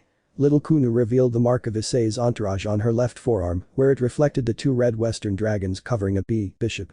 Then he left with Kiba by order of Hyoudou Issei. You Kiba Hyoudou, will walk in this world again, seal this contract and become my servant. He finished said contract, a crimson light enveloped Kiba, and 2 pawn pieces were absorbed by the blonde-haired boy's body. Kiba revealed his dragon and demon wings, and on the back of his neck appeared the symbol of Issei's entourage, and the 2 western red dragons covered a pawn. Finally he went to Gasper by order of Hyoudou Issei. You Gasper Vladi, will walk in this world again, seal this contract and become my servant. He finished saying the incantation, and in that the other 2 pawn pieces, through the crimson light, were absorbed by the little vampire. Ending said ritual, Gasper revealed his dragon wings, making reference that he became a hybrid of dragon and vampire.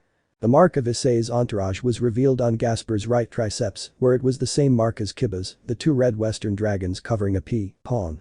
He finished the 3 rituals and Kiba, Gasper and Kunu knelt before their king. We are in your care, Issei, they said at the same time. Come on friends, get up, I don't want you to kneel to me, Issei said uncomfortably. A family member does not kneel before another member, remember on your knees before Sirzechs, standing before the world. The 3 new members of Issei's entourage got up happy and satisfied with Issei's humility and kindness, and proceeded to retire to their bedrooms, that tomorrow they would have school and for better or worse, run into Ria's Gremory and company. Tap. 8 Confrontation and Reincarnation. Kuoh Mountain area, 6:30 am. We see the brown-haired boy asleep in his bed while the sun's rays began to hit his face through his window. I must get ready for school, Issei said sleepily when he feels someone in his bed and on his chest. Quickly thinking that Ria's Gremory and her entourage had located the new Hyoudou residence, he panicked. Partner, don't get alarmed, Ddraig told him mentally. Look carefully who is on top of you. Obeying, he begins to uncover himself from his bed and sees that he slept with the company of Kaori, Sika, Annabelle, Seraphol, Yura, Kunu, Gabriel and Penemu, all dressed in very sensual negligees, except for Kunu who wore a white romper with cat drawings and Gabriel wore a white nightgown, were deeply asleep next to Issei. Ahahaha, some habits don't change or become contagious, said Ddraig. I think so, friend, said Issei, quite relieved. I must have some magical power to attract women to come sleep in my bed at night. If it's being pervert, it doesn't count. Said Ddraig. Bored party pooper, said Issei suddenly. Sona, dressed in civilian clothes ready to go to college, appears entering Issei's bedroom. Issei, get up to go to the, he couldn't finish, saying since he saw such a scene of lust and sleep in the brown-haired boy's bed. Issei, what does this mean? Said Sona with a twitch in her eyebrow, clearly furious and jealous. At that Seraphol wakes up, wearing a carmine negligee. Good morning, Issei-chan, said the Mau sleepily, giving him a kiss on the mouth, and sees her sister. Nice day, Sona-tan, she said, yawning. All of them, said Sona with a demonic horror. Got them before me. That scream from Sona woke everyone up. She gave them all a good scolding from Issei's entourage and harem. They pretended to be sorry, but they knew they weren't going to waste a night sleeping with their beloved Red Emperor. So they went to their respective bedrooms to get ready for the academy. Sona and Issei went to wake up Matsuda and Motohama, and in their respective bedrooms, they slept, and they got a surprise, since the perverted duo, just like Issei, slept accompanied. Koga Motohama slept like a run-over starfish and on top of him, and hugged like a koala. Kasumi slept, and Misawa Matsuda was accompanied by Rika hugging him and slept with a spoon. Issei woke them up, and Issei's male friends, seeing that some girls had slept with them, crying in a comical way, were grateful for everything. Thank you Sirzechs-sama, Michael-sama, for this new heavenly and lustful experience, both said perverts. Rika and Kasumi retired to their bedrooms to get ready. I wonder where Rika-san will study, said Misawa, very curious. Do you want to know? Said Sona, adjusting her glasses, looking at the bald boy. From today both Rika Kano, Kasumi, Asakura, Kunu and my sister will study at the Kuoh Academy. Knowing about the movements that Sirzechs-sama asked me to enroll them in the academy as soon as possible. They also enrolled Penemu-sama and Gabriel-sama as teachers, although they will still have the mission of taking care of the residents and my. Sona Citri was starting to blush in laws. Wow, as expected of Mau-sama, said Koga, surprised. At that moment they saw Kiryu walk by in his pajamas, carrying Gasper under his arm, who was wearing a purple nightgown, both of them very sleepy. Good morning, they both said when they saw Issei, Sona, Matsuda and Motohama. Good morning, the 4 of them said with a drop of sweat running down their heads. Then they proceeded to bathe and get ready for school. All of Issei's friends were already wearing the Kuoh Academy uniform, and the cadre and the overlord were dressed as academy teachers. Enemu wore a black jacket, white blouse and a red formal skirt that reached a little above her thighs and had black stockings, while Gabriel wore a fresh pink sleeveless blouse and a long cream-colored skirt. They all said goodbye to Issei's parents and teleported in a magic circle. Time skip Kuoh Academy 8 AM.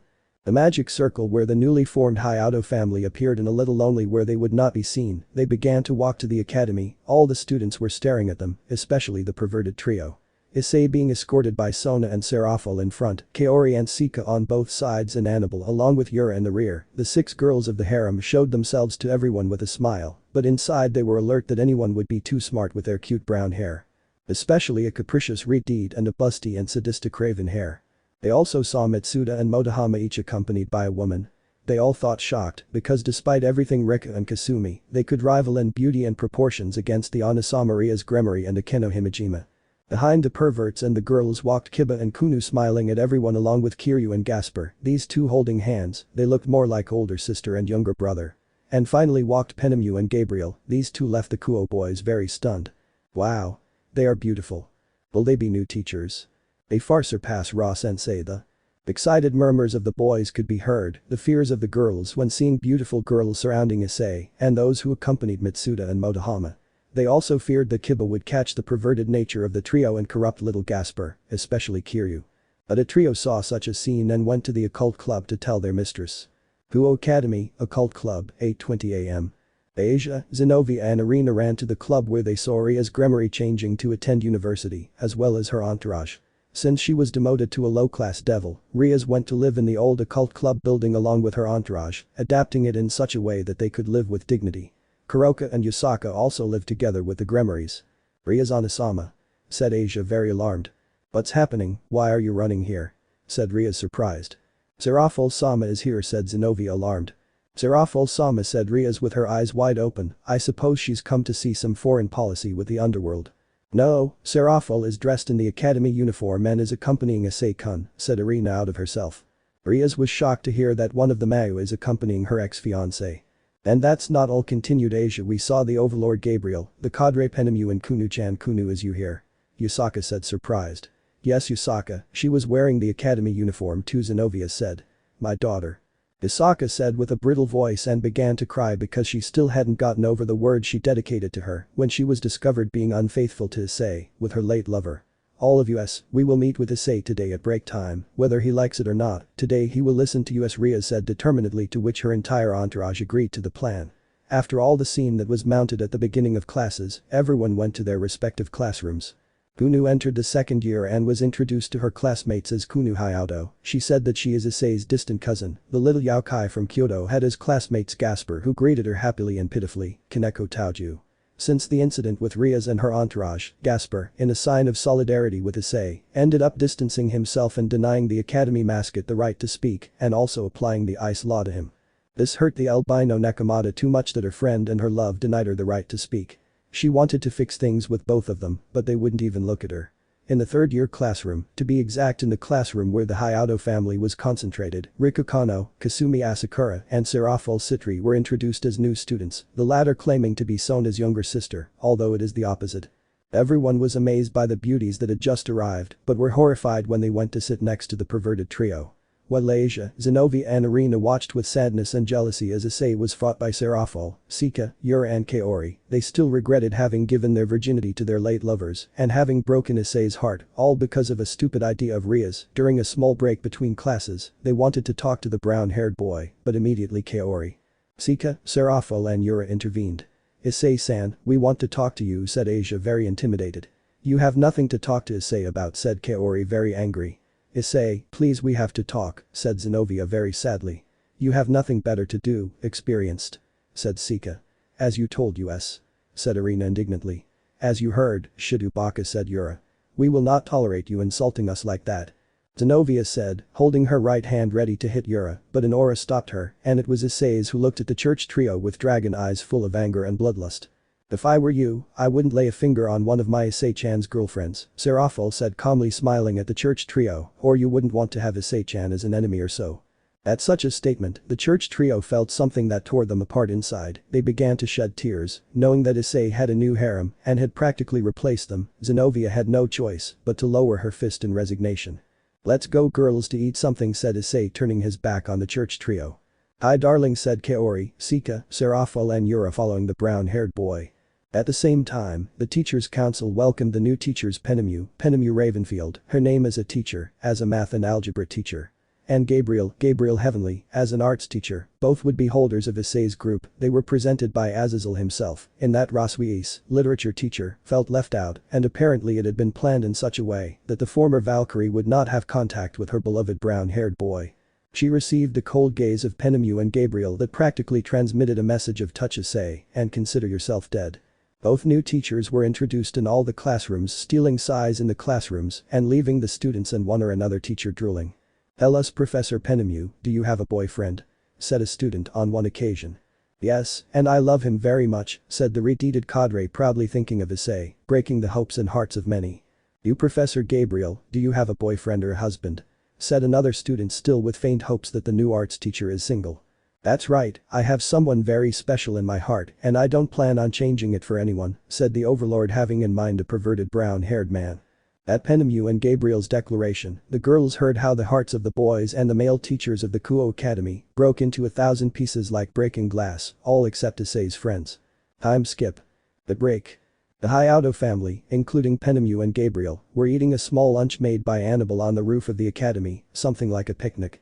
Everything was joyful until a magic circle with a Gremory emblem appeared before their eyes, and the people they least wanted to see appeared and ruined their lunch. Ria's Gremory and her entourage. Upon the arrival of the unwanted visitors, all members of the Hyoudou family took a fighting position. Matsuda and Motohama protected Kasumi and Rika respectively. Gaspar stood in front of Kiryu to defend her. What do you want, Rias? Issei said coldly. Issei, on behalf of all of us, we want you to come back with us, said the redeed with crystalline eyes threatening to cry. We ask your forgiveness for what we did, we want everything to be like before, please. Issei now Akeno spoke. I beg you not to abandon me, you do not know how much I have regretted all this time having been unfaithful to you. Senpai now Kaneko spoke. I miss you caressing my head, sitting on your lap, I miss everything about you, Issei senpai. Issei-sama now Ravel spoke. I feel like an idiot, cheating on you with those guys, I ask for another chance, Issei-sama, I want to be by your side again. Issei, I didn't know what face to put on in the face of such hypocrisy from his ex-harem. So Issei said, Ria showing him the 8 pawn pieces, will you be my cute pawn again? I refuse, said Issei, leaving the brown-haired man's ex-harem devastated with that answer. Why, I demand an explanation, asked with authority, something the redeed lacked before Issei. Rias. You still want an explanation, Gremory, Issei said, containing his anger. I still remember how all of you, the girls to whom I once swore and swore eternal love to me, saw my idiot face when being courted, some groped and kissed with lust, that's why pretty faces that now purge their audacity with death. And I still remember what Sirzechs told me when he confronted you about your infidelity. Edie is the love of my life. So why do you want me to come back to you? Why is that Edie no longer by your side and doesn't kiss you, grope you, satisfy you and make you a great woman as you had barked, huh? Issei said, quite angry. At that statement Rias remained silent and lowered her head. Let me tell you, Gremory, that I do not forgive that easily, much less a betrayal that really hurt me, and I almost lost my life because of it. At such a declaration full of hatred and venom, it only made Rias start to cry inconsolably. Because everything Issei had said was true, and another reason is, said the brown-haired man, uncovering his right hand and revealing the seal of his own entourage, where the 2 red western dragons surrounded a king. I am a high-class devil, and I am the king of my own entourage. Rias and her entourage were impressed by the chestnut statement. It must be a joke, Ravel said, still in disbelief. It's not a joke, Ravel Phoenix Annabelle said, standing next to Issei, revealing the seal of Issei's entourage that she had on her right hand, revealing that she is the queen of the Hyoudou entourage. You are, Ravel said, shocked. Annabelle Vapula, the last descendant of said clan Serafal, said, queen of Issei-chan's entourage, I Serafal, am her first bishop of Issei-chan's entourage, the Mayu said as she revealed on her abdomen the mark of Issei's entourage, that of the 2 western red dragons surrounding the bishop. I am Kunu, second bishop of Issei-sama, the little Yaokai said, revealing said seal of the Hyoudou entourage on her forearm. At little Kunu's statement, Yusaka was impressed and could feel proud of her daughter since she was able to stay by Issei's side. Now a brown-haired girl and a pink-haired girl took a step. I swore to protect Hyoudou Issei from all of you, and now I'm not only his girlfriend, I'm also part of his entourage. I am Kaori Katase, first knight of Issei-kun's entourage, said the pink-haired girl, uncovering the upper part of her right breast, revealing the mark of Issei's entourage, the 2 accidental red dragons surrounding the KNGHT. I also swore before Hyoudou Issei to protect his integrity both physical and spiritual and to give myself as a woman to him. My name is Murayama, second knight of Issei's entourage, said the brown-haired girl, uncovering the back of her left breast, a mark similar to that of her friend Kaori. Then Kiba and Gasper also took a step to defend Issei.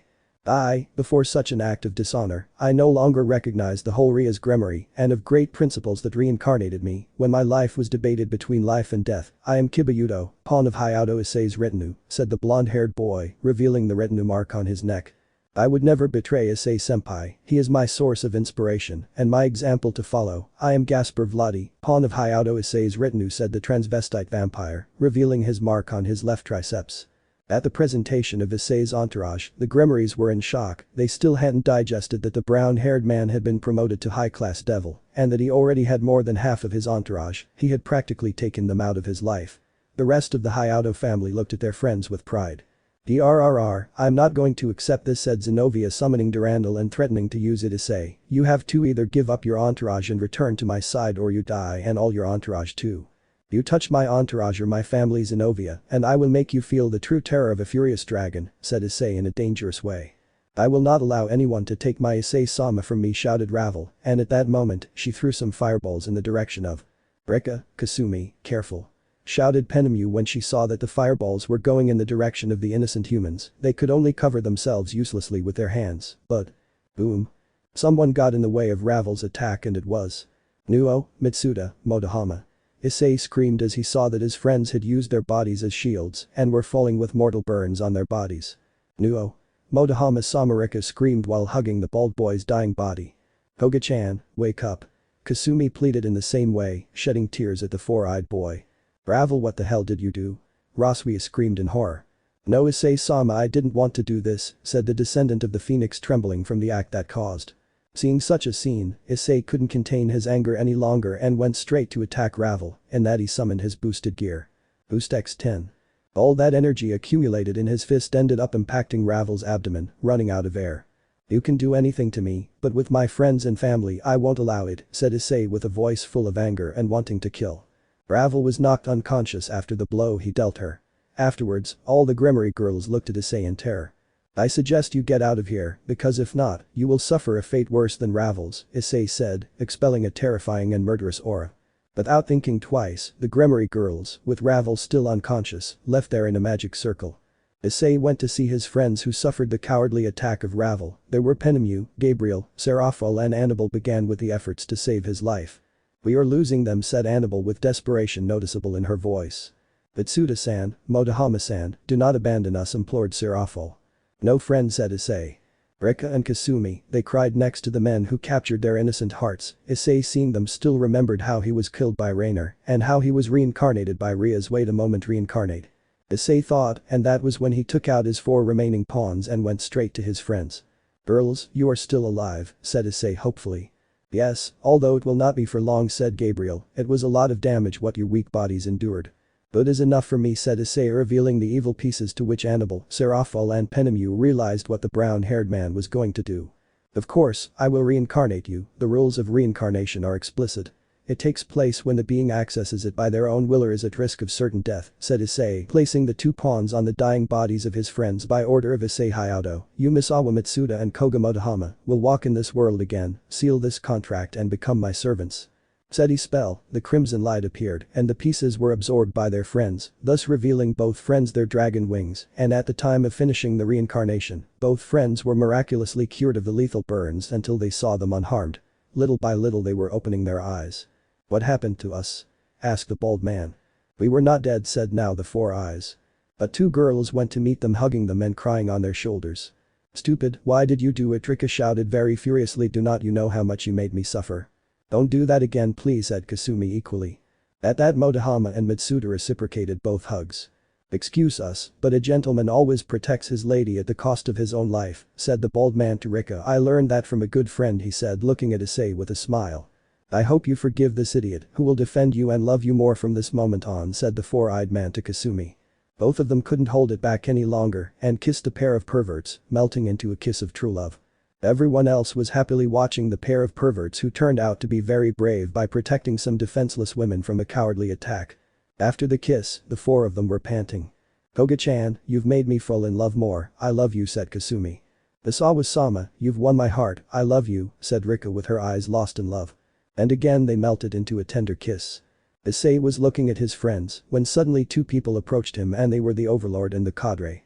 Issei, it was very noble of you to reincarnate them, said Gabriel very happy.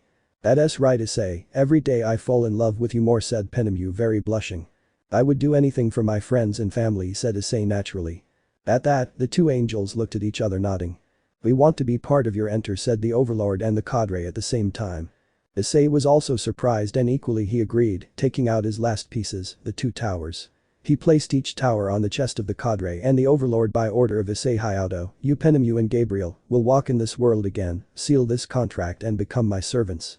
And just as the crimson light was present and the cadre and Overlord absorbed their respective evil tower pieces, revealing both their angel and fallen angel wings respectively with red dragon wings. The mark of Issei's retinue was present. In Gabriel it was on the upper back, while in Penemu, on the lower back almost touching her hips, both marks of the western red dragon surrounding a T-tower. Both angels went to hug Issei. Thank you for accepting us, dear, said Gabriel very happy. You have no escape from me now, my little dragon, said the cadre in a lustful way. Thank you for accepting to be by my side, said Issei smiling at them. This made the angels not hold back their desire to kiss him, and one by one, they gave him a fleeting and tender kiss. Everyone saw such a love scene and those of the harem overlooked what they saw with Issei and the angels. After that incident with Ravel and the reincarnation of Issei's friends and the angels, the brown-haired boy explained what happened to his friends, that now they are dragons like him. Then the entire Hyoudou family returned to classes and the Gremory did not appear for the rest of the school day, but that did not matter to the Hyoudou, so they finished the school day and the Hyoudou family went to their home in the mountainous area. Now Issei had his complete entourage and swore from now on that he will take care of them, no matter the cost he has to pay. Tap. 9 doubts and an offer. Kuoh Mountain Area, New Hyoudou Residence, 18:30 p.m. Annabelle arrived at the residence through a magic circle with the groceries she had bought at the convenience store, appearing in the living room of said residence made of fine wood. He found the entourage, harem and Hyoudou family gathered. Issei was telling Sona Citri about the incident with Ria's, Ravel's attack, and about Koga and Misawa's reincarnation. At that he could only get angry. No wonder he acted very strange today, said Sona very annoyed. If I had known that, I would have interrupted classes to confront him. Don't worry, Sona-san, said Kasumi hugging Motohama's right arm. Fortunately everything ended well and my cute Koga-chan is alive, thanks to Issei-san. Issei-san, I really appreciate that Misawa-sama is safe, said Rika, giving Matsuda a kiss. I'll do anything to take care of my family, said Issei smiling and practically his entire harem blushed and a heart had been drawn in both of their eyes. As expected of Issei-sama, Kunu said sitting on the brown-haired boy's lap, you don't see us as servants, you see us as family. Everyone was laughing and living together harmoniously in the living room. Motohama and Kasumi hugged each other while Matsuda and Rika kissed. Kiryu and Gasper had also officially started their relationship, although due to the difference in heights and Gasper's taste for transvestism, they could blame Kiryu for perverting the little vampire, but they both didn't care. Hiba was chatting on his cell phone until a message arrived and it was practically a photo of Tsubaki in a provocative position and wearing something tempting, causing Issei's pawn to get nervous and blush. The harem girls were preparing dinner and Gabriel and Sona were chatting with Issei's parents.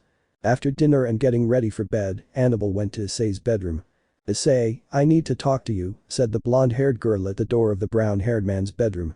Come in, Annabelle. Issei gave her permission.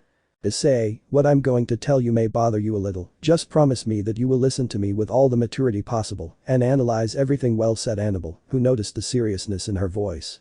Okay, said Issei sitting on his bed.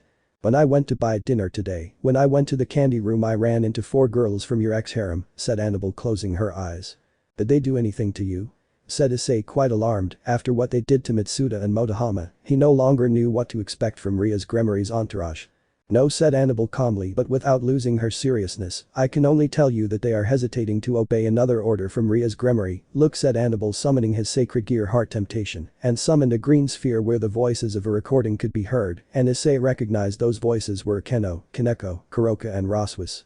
They listened to the entire recording where the 4 mentioned talked about being at peace with Issei. They knew that they could no longer be his wives for what they did, but unlike Ria's and the others, the 4 of them showed their regret and still admired Issei for how he saved Motohama and Matsuda's lives. After the recording, they stared and analyzed everything they said. What do you plan to do, Issei? You will give them another chance, Annabelle said looking into his eyes. I know it is difficult for you to trust them because of what they did to you, and a love betrayal is very difficult to forgive, but in their words, I did find truth, repentance and above all the desire in their hearts to be at peace with you.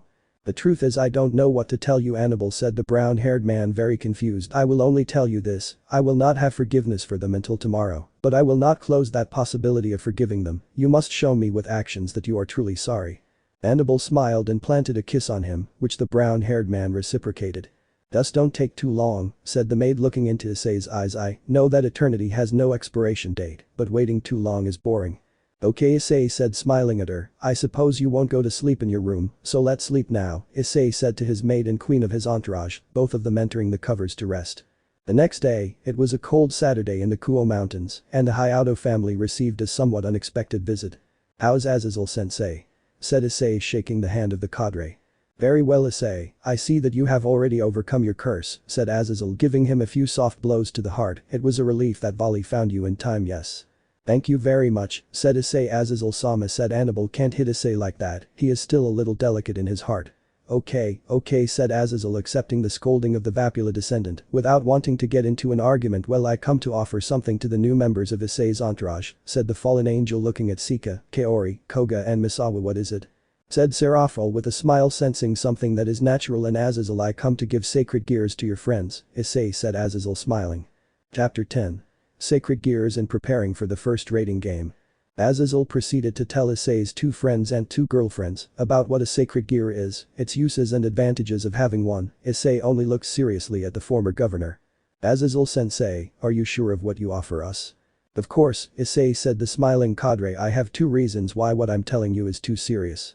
First, I witnessed Ravel Phoenix's attack on your friends, and luckily, you acted in time to prevent two possible funerals, and I came to the conclusion that they need the sacred gears to defend themselves, and the second, no less important, is that Riser Phoenix has requested a friendly raiding game against you. The brown-haired man was surprised by this last reason. Why does the descendant of the Phoenix want a confrontation against Issei? Said Sika. Since news in the underworld spreads very quickly and they found out about your promotion to high-class devil, Riser didn't want to miss an opportunity to face you and scheduled everything so that your raiding game against him would be in a week, said Azazel smiling. Very well, said Issei decided. I guess we should go to the Gregory facilities. That's right. But it will be in my secret laboratory that is located in the coldest grasslands of Siberia, Russia, because there I have my masterpieces of artificial sacred gears, said the cadre getting up. Sika, Kaori, Koga and Misawa, before going to Siberia, I must ask you, are you willing to submit to Azazel-sensei's experiments, to have your artificial sacred gears? Issei told them very worried. The four looked at each other and nodded. Of course, friend, I must be strong to protect my beautiful Rika, said Misawa, looking at the blonde with glasses, who instantly turned red as a tomato. I am willing to get the necessary strength so that Kasumi and I can be well, said Koga adjusting his glasses and looked at Kasumi with determination. She looked at Koga with lust. At that, Sika and Kaori approached a brown-haired man. I want to be strong for you, and for you, said Kaori, planting a tender kiss on Issei. We will keep our promise, it is our way of loving you, said Sika, also giving a kiss to her brown-haired man. Okay, Azazel-sensei, it's decided, we'll go to Siberia, said Issei. Annabelle, Penem, you and Gabriel join us please, said the brown-haired boy, to which the three girls nodded with pleasure. Seraphil, Sona, Yura, we entrust you with the security of the residence, please, said Issei, to which the last three mentioned looked at him with a pout because they were not going to accompany him, and I'll compensate you with a date, said Issei to calm things down, to which Yura, Seraphil and Sona nodded with joy. Elsewhere, Koga with Kasumi. Be very careful, said Kasumi, hugging with four eyes. I'll be careful. Kasumi, when I get back we'll go out on a date, okay? Said Koga smiling at her. I'll wait for her, my Koga-chan, said Kasumi blushing. On the other hand, Rika and Misawa. Rika, when I get back, do you want to go out on a date? She said, the bald man trying to hide his nerves. I will be more than delighted, Misawa-sama, said the blonde-haired girl, with stars in her eyes. Someone was watching them, and she was more than satisfied by her two friends who were saying goodbye to their partners with a tender kiss. I'm happy for you guys, said Kiryu smiling at them, hugging Gasper by the neck. Well, we'll keep in touch, said Issei, to which Azazel invoked a magic circle, teleporting himself with Issei, Kaori, Sika, Misawa, Koga, Penemu, Gabriel and Annabelle. Heart of the Siberian grasslands, Russia. 4 a.m. The magic circle arrived in Siberia in the middle of a snowstorm, punishing said area, said condition. A normal human would not endure such hostile conditions, but for our heroes, it was not the case. They barely arrived and practically saw nothing, just grass, snow and the occasional reindeer and buffalo, so Azazel began to invoke magic in his hands, where he began to see a barrier, and little by little, it began to crumble to reveal a small cabin hidden by magic. "Quick, come in," said Azazel, opening the door for them like a good host, letting the Hyoudou family in. Once inside, they only saw that the cabin was empty and a little dirty, but the cadre invoked magic again in his hands to reveal a seal on the floor of the cabin, where it was destroyed, and revealed a trapdoor. Azazel opened it. "Downstairs is my personal laboratory," said Azazel as he went down some stairs, something that the Hyoudou family imitated, and indeed, under the trapdoor was a state-of-the-art laboratory wherein several capsules were all kinds of sacred gears, locked in capsules, from dangerous and sharp swords to objects that no one would think were a sacred gear, such as a comb or a pearl necklace. "Welcome to my dream laboratory." Everyone was amazed at such a thing. That even Penemu and Gabriel were left with their mouths open. "Well, let's get to the point," said Azazel addressing Misawa. "Well, Misawa-kun, from what I see, your fighting style is quite a question of physical contact. I understand that you are a fan, apart from porn, of Muay Thai fights." "That's right, sensei," said the bald man smiling. "It has been one of my greatest hobbies since I was a child. I think I have the sacred gear indicated for you," said Azazel, looking at the records on a computer, and immediately went out to one of the capsules, where he destroyed it with magic, shocking everyone, and returned with the sacred gear chosen by Azazel for Misawa, and it was an orange sphere with the image of a tiger. "I present to you Rakshasa. Your new sacred gear." Misawa looked closely at his new artificial sacred gear. "Rakshasa," said Misawa, without understanding. "A Rakshasa is a Hindu demon tiger," said Azazel. "They are humanoid beings with the head of a tiger and the muscular body of a human, who only sought chaos and destruction. They are currently extinct, and the soul of the Rakshasa that you have in your hands is the last of its kind, which caused a genocide in India 600 years ago, and thanks to my intervention and that of Ganesha, we were able to defeat it, although I took a scratch that did not heal in 30 years, said Azazel. But the proud face, "It took me more than 100 years to purify his soul, and in that way, now it is a tame kitten now in your hands, Misawa Matsuda." "Wow, but how does the sacred gear work?" said Misawa. "The sacred gear work through feelings combining the power of the user. Each sacred gear has different types of effects, depending on the will of who uses them. It can be for offensive purposes, as in the case of Issei's sacred gear, or defensive, tactical and preventive purposes, as in the case of Annabelle's sacred gear." Azazel said, smiling at them in front of the sacred gear's chair. "I see," said Misawa. "A strong feeling I have," said the bald boy, thinking about several things from his beloved porn and lustful videos he watched with Issei and Koga, but a yellow light erased all that thought, and it was the memory of Rika, the only girl who had noticed him in his entire life, and now the only thing he felt was love and the desire to protect her from any evil, destroy anything that harms his current girlfriend. At all costs, it is an unconditional love towards Rika, the strongest feeling that Misawa could feel at that moment. "Matsuda, open your eyes," Issei shouted, surprised, as did the members of his entourage, when they saw that the artificial sacred gear was responding to Misawa's pure feeling by shining a yellow color, and when it fused, a tiger silhouette covered the bald boy, and in that, bandages appeared on his arms and legs, arranged in the Muay Thai style.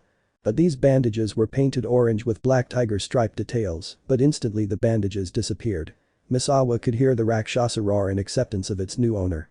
"What would you name your new sacred gear?" Azazel said, interested. "Raksha Oblivion," Misawa said decisively. "Very well. So to call your sacred gear, you must invoke it with force and with the feeling that you thought when it responded to you." Misawa Matsuda just closed his eyes and thought about the unconditional love for Rika Kano, thinking of her. "Raksha Oblivion," shouted the bald boy, and instantly his legs and arms were wrapped in an orange energy, revealing the orange tiger striped ribbons adjusted to his limbs. But the pleasure did not last even 1 minute, because his sacred gear disappeared again. "Don't worry, boy," said Azazel, "the sacred gear has accepted you, but you must train your body in magic so that the sacred gear remains active longer. Issei has trained so much that practically his boosted gear can keep it active without problems for up to a full day." "Yes, sensei," said Misawa happily now. "Let's go with you, boy," pointing to Motohama. "I have in my records that you practiced fencing and your fighting style in your elementary school days," said Azazel. "That's right," said Koga, and just like his friend, Azazel searched his records and immediately looked for the sacred gear indicated for the four-eyed, and also brought a brown sphere with the symbol of an eagle, giving it to him. Motohama introduced you to rock the four-eyed, looked at the sphere, and proceeded to ask what a rock was. So Azazel told them. "They are extinct birds from the Persia region that could carry and devour an elephant without difficulty." Azazel told him the same procedure to Koga, and like his partner, began to imagine about porn videos and scenes so delicious to satisfy carnal needs, but something made it all erased, and in that, he sees Kasumi in his mind, and the feeling that sprouted the most was love. So rock sphere began to respond to Koga's feelings, and the latter's body absorbed the sacred gear, appearing the silhouette of a screeching eagle. A dark titanium claymore with a white handle appears in front of Koga, but it also disappears. Azazel asks him the name of his new sacred gear. ROC Howl, Koga exclaimed, and the titanium claymore appeared and disappeared after 1 minute. Then Azazel left with Kaori and Sika. I didn't have much to investigate about you, because you share many things in common, the same hobby. The kendo, same tastes in clothes and food, above all, same love for the idiot red dragon in the back, said Azazel pointing at Issei, something that bothered the brown-haired boy, and he was going to throw himself at the cadre, but Penemu, Gabriel and Annabelle held him with difficulty. Well, Sika and Kaori blushed at the fallen man's comment, so I have their ideal sacred gears, said Azazel going to the capsules where he returned with 2 spheres, one green and one yellow. The green one had the kanji for wind K's, and the yellow one had the kanji for thunder Kaminari. They are Fujin and Raijin, said Azazel, the Japanese gods of wind and lightning respectively. If they had not been defeated, the earth would have fallen into an irreversible cataclysm. Who intervened to defeat them was Michael and Gabriel. Do you remember that, dear sister? Yes, said Gabriel, smiling. Raijin was quite wild when attacking, and for a moment I lose my wings in one of those surprise attacks. Sika took the sphere from Fujin and Kaori from Raijin, and without waiting for the same instruction, they began to think about the strongest feeling, and it turned out that both of them loved Issei Hyoudou with honesty and purity. He made them feel happy, that was by her side, kissing them, that Issei is only theirs in their harem. But suddenly that feeling vanished when seeing that a silhouette of a capricious Reed and other girls who knew them where they snatched Issei only gave rise to the feeling of fury, where still did not forgive Ria's Gremory or her entourage for having hurt their beloved Brown. And now the feeling that now flourished in combination of those 2 previous feelings was that of protection. Wow, they responded quickly, said Annabelle when she saw that the spheres of Fujin and Raijin reacted to the feeling of protection of the girls by absorbing the spheres, and in that a green flash and a yellow one surrounded Sika, Murayama and Kaori Katase respectively, and in front of each of them a katana appeared. Sika's katana is jade colored with a reddish handle, and Kaori's katana is amber colored with a purple handle, and as it happened to her friends, both katanas disappear. Azazel asks for the name of their sacred gears respectively. K's no Fuji, Sika said, and the jade-colored katana appears. Kaminari no Raiji, Kaori said, and immediately the amber katana appears. Both katanas disappear. Time skip, 30 minutes later. After witnessing the union of the artificial sacred gear to their new owners, Azazel had recommended them to train their bodies for the friendly raiding game against Riser to endure the fight, but it is in a week, and practically in a week, there was not going to be even an ephemeral advance in the training until a certain cadre and overlord made their contribution. Azazel, do you remember that you gave us a pocket dimension capsule, where time passes slowly? Said Penemu, where we can manipulate time at will. Good point, said Azazel, searching in his inventions, and took out 4 pocket dimension capsules to manipulate time. These have the capacity to last a week, but inside it, you will be the equivalent of a year. That's good, said Issei, at least this week we can train well for the raiding game. Issei, dear, said Gabriel, I plan to take Matsuda-kun with someone to train him well in Muay Thai matters. Don't tell me he is the king of Muay Thai that you redeemed and lives in Thailand. Said Azazel, smiling, to which Gabriel nods. Issei, my life, said Penemu, I know someone who can help Koga strengthen him and improve his fencing skills. Is it that gentleman who lives in London? Said Azazel, to which Penemu also nodded. Motohama and Matsuda, they saw their friend and king of the entourage with determination, and said to him, friend, you are our inspiration to become more strong, and thanks to our loved ones, we have a new purpose to serve you, said Motohama, smiling at him. We'll see you in a week, friend, take good care of Rika for my part, friend, said Matsuda, also smiling at him. Misawa joined Gabriel, while Koga with Penemu, the 4 said goodbye and left in 2 teleportation circles. Well, it's time for us to go home too, said Azazel, looking at Issei, Annabelle, Sika and Kaori, also invoking a magic circle to teleport towards the mountainous area of Kuoh. Chiang Mai, Thailand, 8:30 am. Gabriel and Misawa had arrived at the archaeological zone when suddenly. Gabriel, what a surprise that you come to visit me, said a very deep voice. Hello, Sagat, said the archangel, smiling at him. I need you to do me a favor. If it's in my hands, I'll help you, Sagat said in a carefree manner. I introduce you to Misawa Matsuda, and I want you to train him for a raiding game that will take place in a week from now, Gabriel said, revealing the bald boy smiling nervously at the veteran Muay Thai fighter. He looked confused at the archangel as if she had gone crazy for that. I have this pocket dimension, revealing one of the cubes that Azazel gave him, where we can alter time in such a way that a year's training is carried out in 1 week. Okay, so things are clear, he said, smiling at the archangel, and then looking seriously at his next pupil. Kid, mentally prepare yourself that my training is quite rigorous and strict. Still want to continue? I accept, said the bald boy. Okay then, Sagat activates the pocket dimension that Gabriel had given him. We'll see each other in a week, Gabriel-sama, said Sagat, entering the pocket dimension with Misawa, closing it instantly. Take care both of you, said Gabriel, teleporting again now to his current home in the mountainous area of Kuoh. Buckingham Palace, London, England. 10:30 p.m.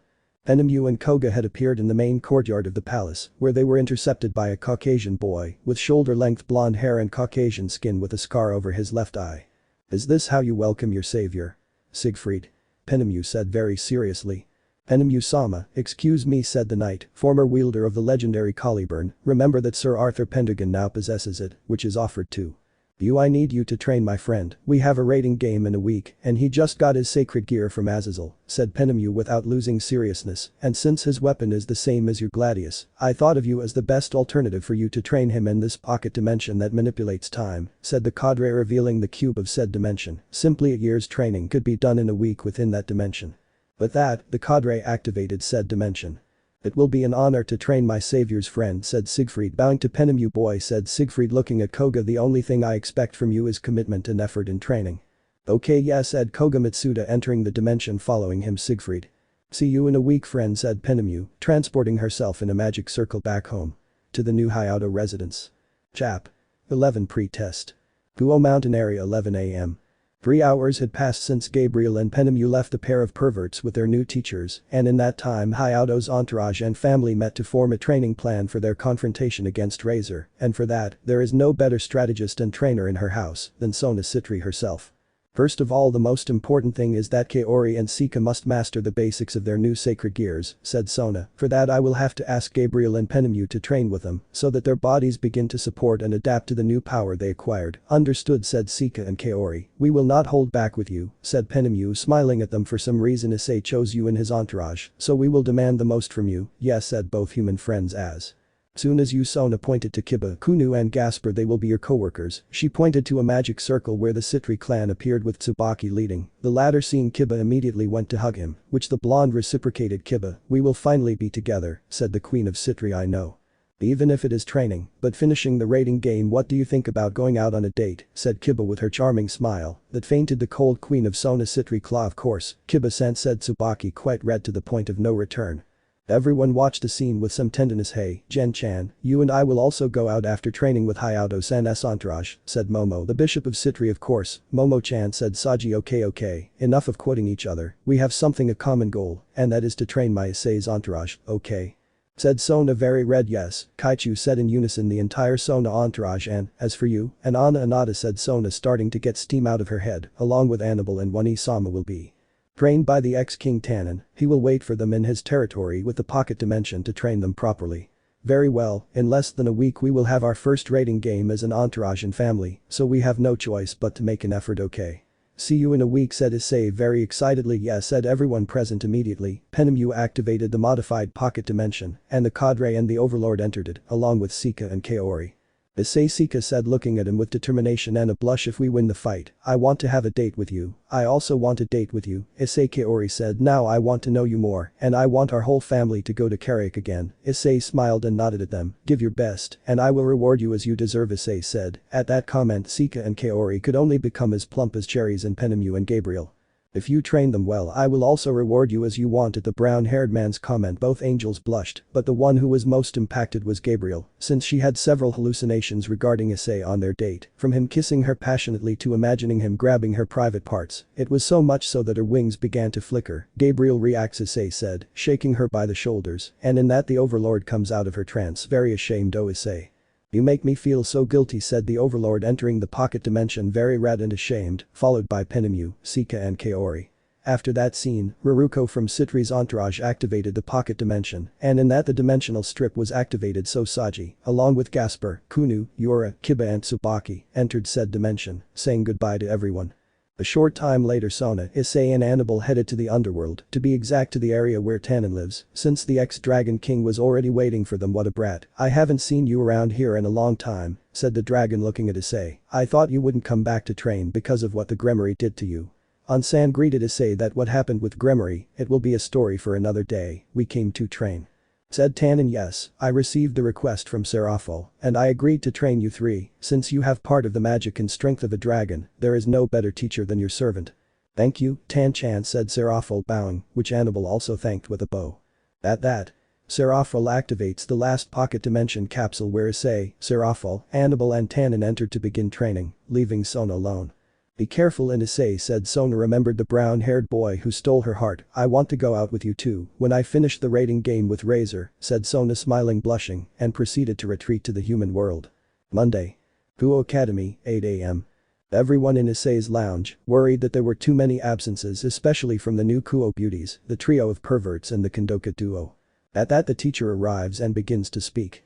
Good morning guys, we have been notified that Hyoudou Issei, Misawa Matsuda, Koga Motohama, Sika Murayama, Kaori Katase, Annabelle Vapula, as well as Yura Tsubasa and Kiba Hyoudou from the other group of three, and from the second group Gaspar Vladi and Kunu Hyoudou.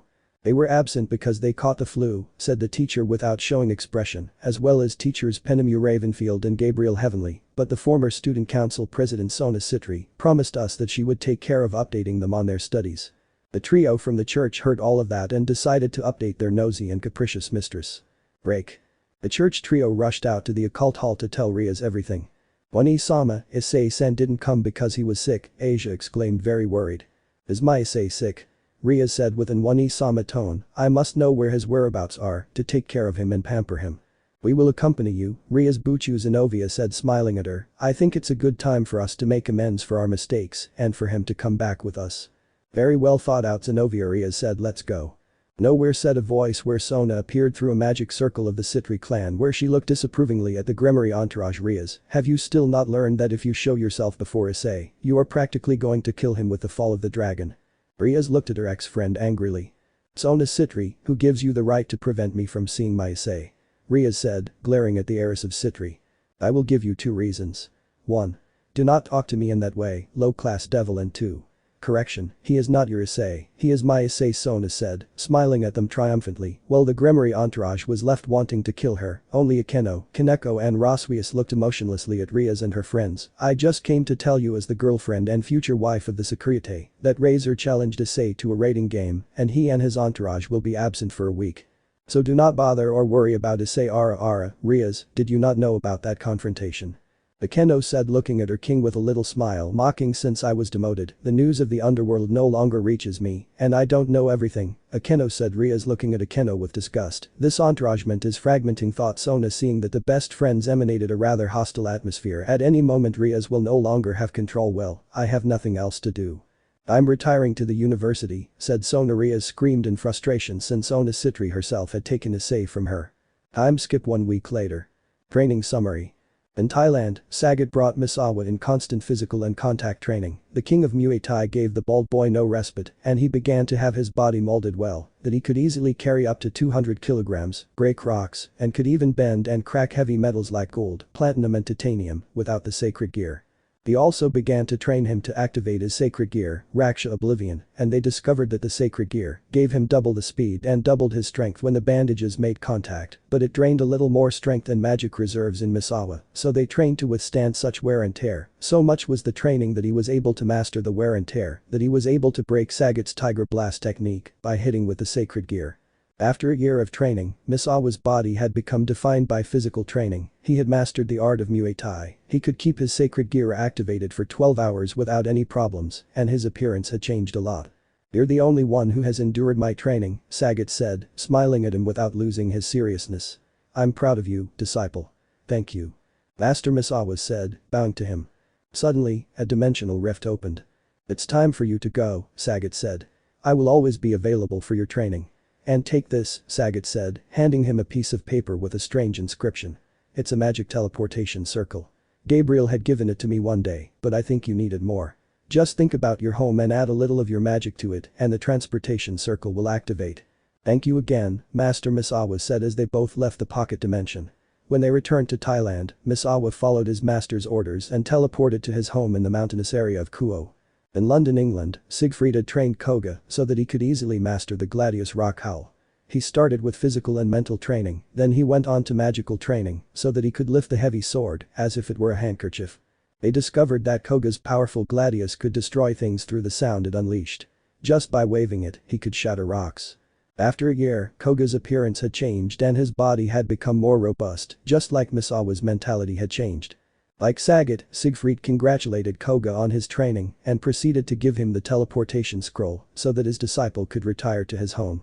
While in Japan, Penemu and Gabriel trained Sika and Kaori in a Spartan way that did not let Issei's human girlfriends rest. It was to such an extent that they were able to master their sacred gears in a month, keeping them active for up to 18 hours straight.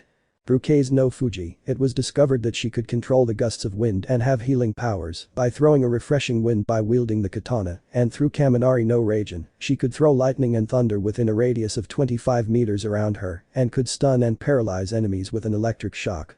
They also discovered that the sacred gears could speak like Ddraig in Issei's Bosted gear, so the spirits of Fujin and Raijin could communicate with their wearers. At the end of the year of training, Sika and Kaori could fight the Overlord and the Cadre in a matter of sword fighting, although in magic, they still had a long way to go to surpass them. But Gaspar, Kunu and Kiba, his training partners were Saji, Yura and Tsubaki respectively. Saji trained, or rather mistreated, Gaspar in such a way that his sacred gear, Forbidden Baler, could keep it active for up to more than 24 hours and dominated it 100%. With Kunu, he greatly improved his magical abilities of fire, earth and wind, thanks to Yura subjecting her to constant attack. Now the little Yaokai could transform into a Kyuubi of the large but not colossal size like Yasaka. With Kiba, he simply improved his speed, strength, and was able to increase the creation of sacrosanct swords. Now he could summon up to 600 swords easily, all thanks to his girlfriend Shinra Tsubaki.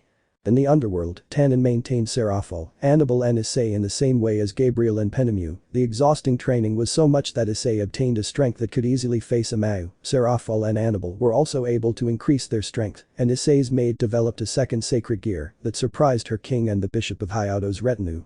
The name of Annabelle's second sacred gear is called Grateful Sin. Kuoh Mountain Area, New Hyoudou Residence, 3 p.m. The entire Hyoudou family and the Citri clan were gathered, discovering the progress of their respective training, their new techniques. Everyone was chatting happily until Sona Citri appeared. Guys, I remind you that the raiding game against the Phoenix Entourage is in 6 hours, so what I recommend is that you rest and go take a bath in the hot springs of the house, since this is our first test and we have Razor Phoenix as our synod, so rest. Hi, said everyone from the entourage and family.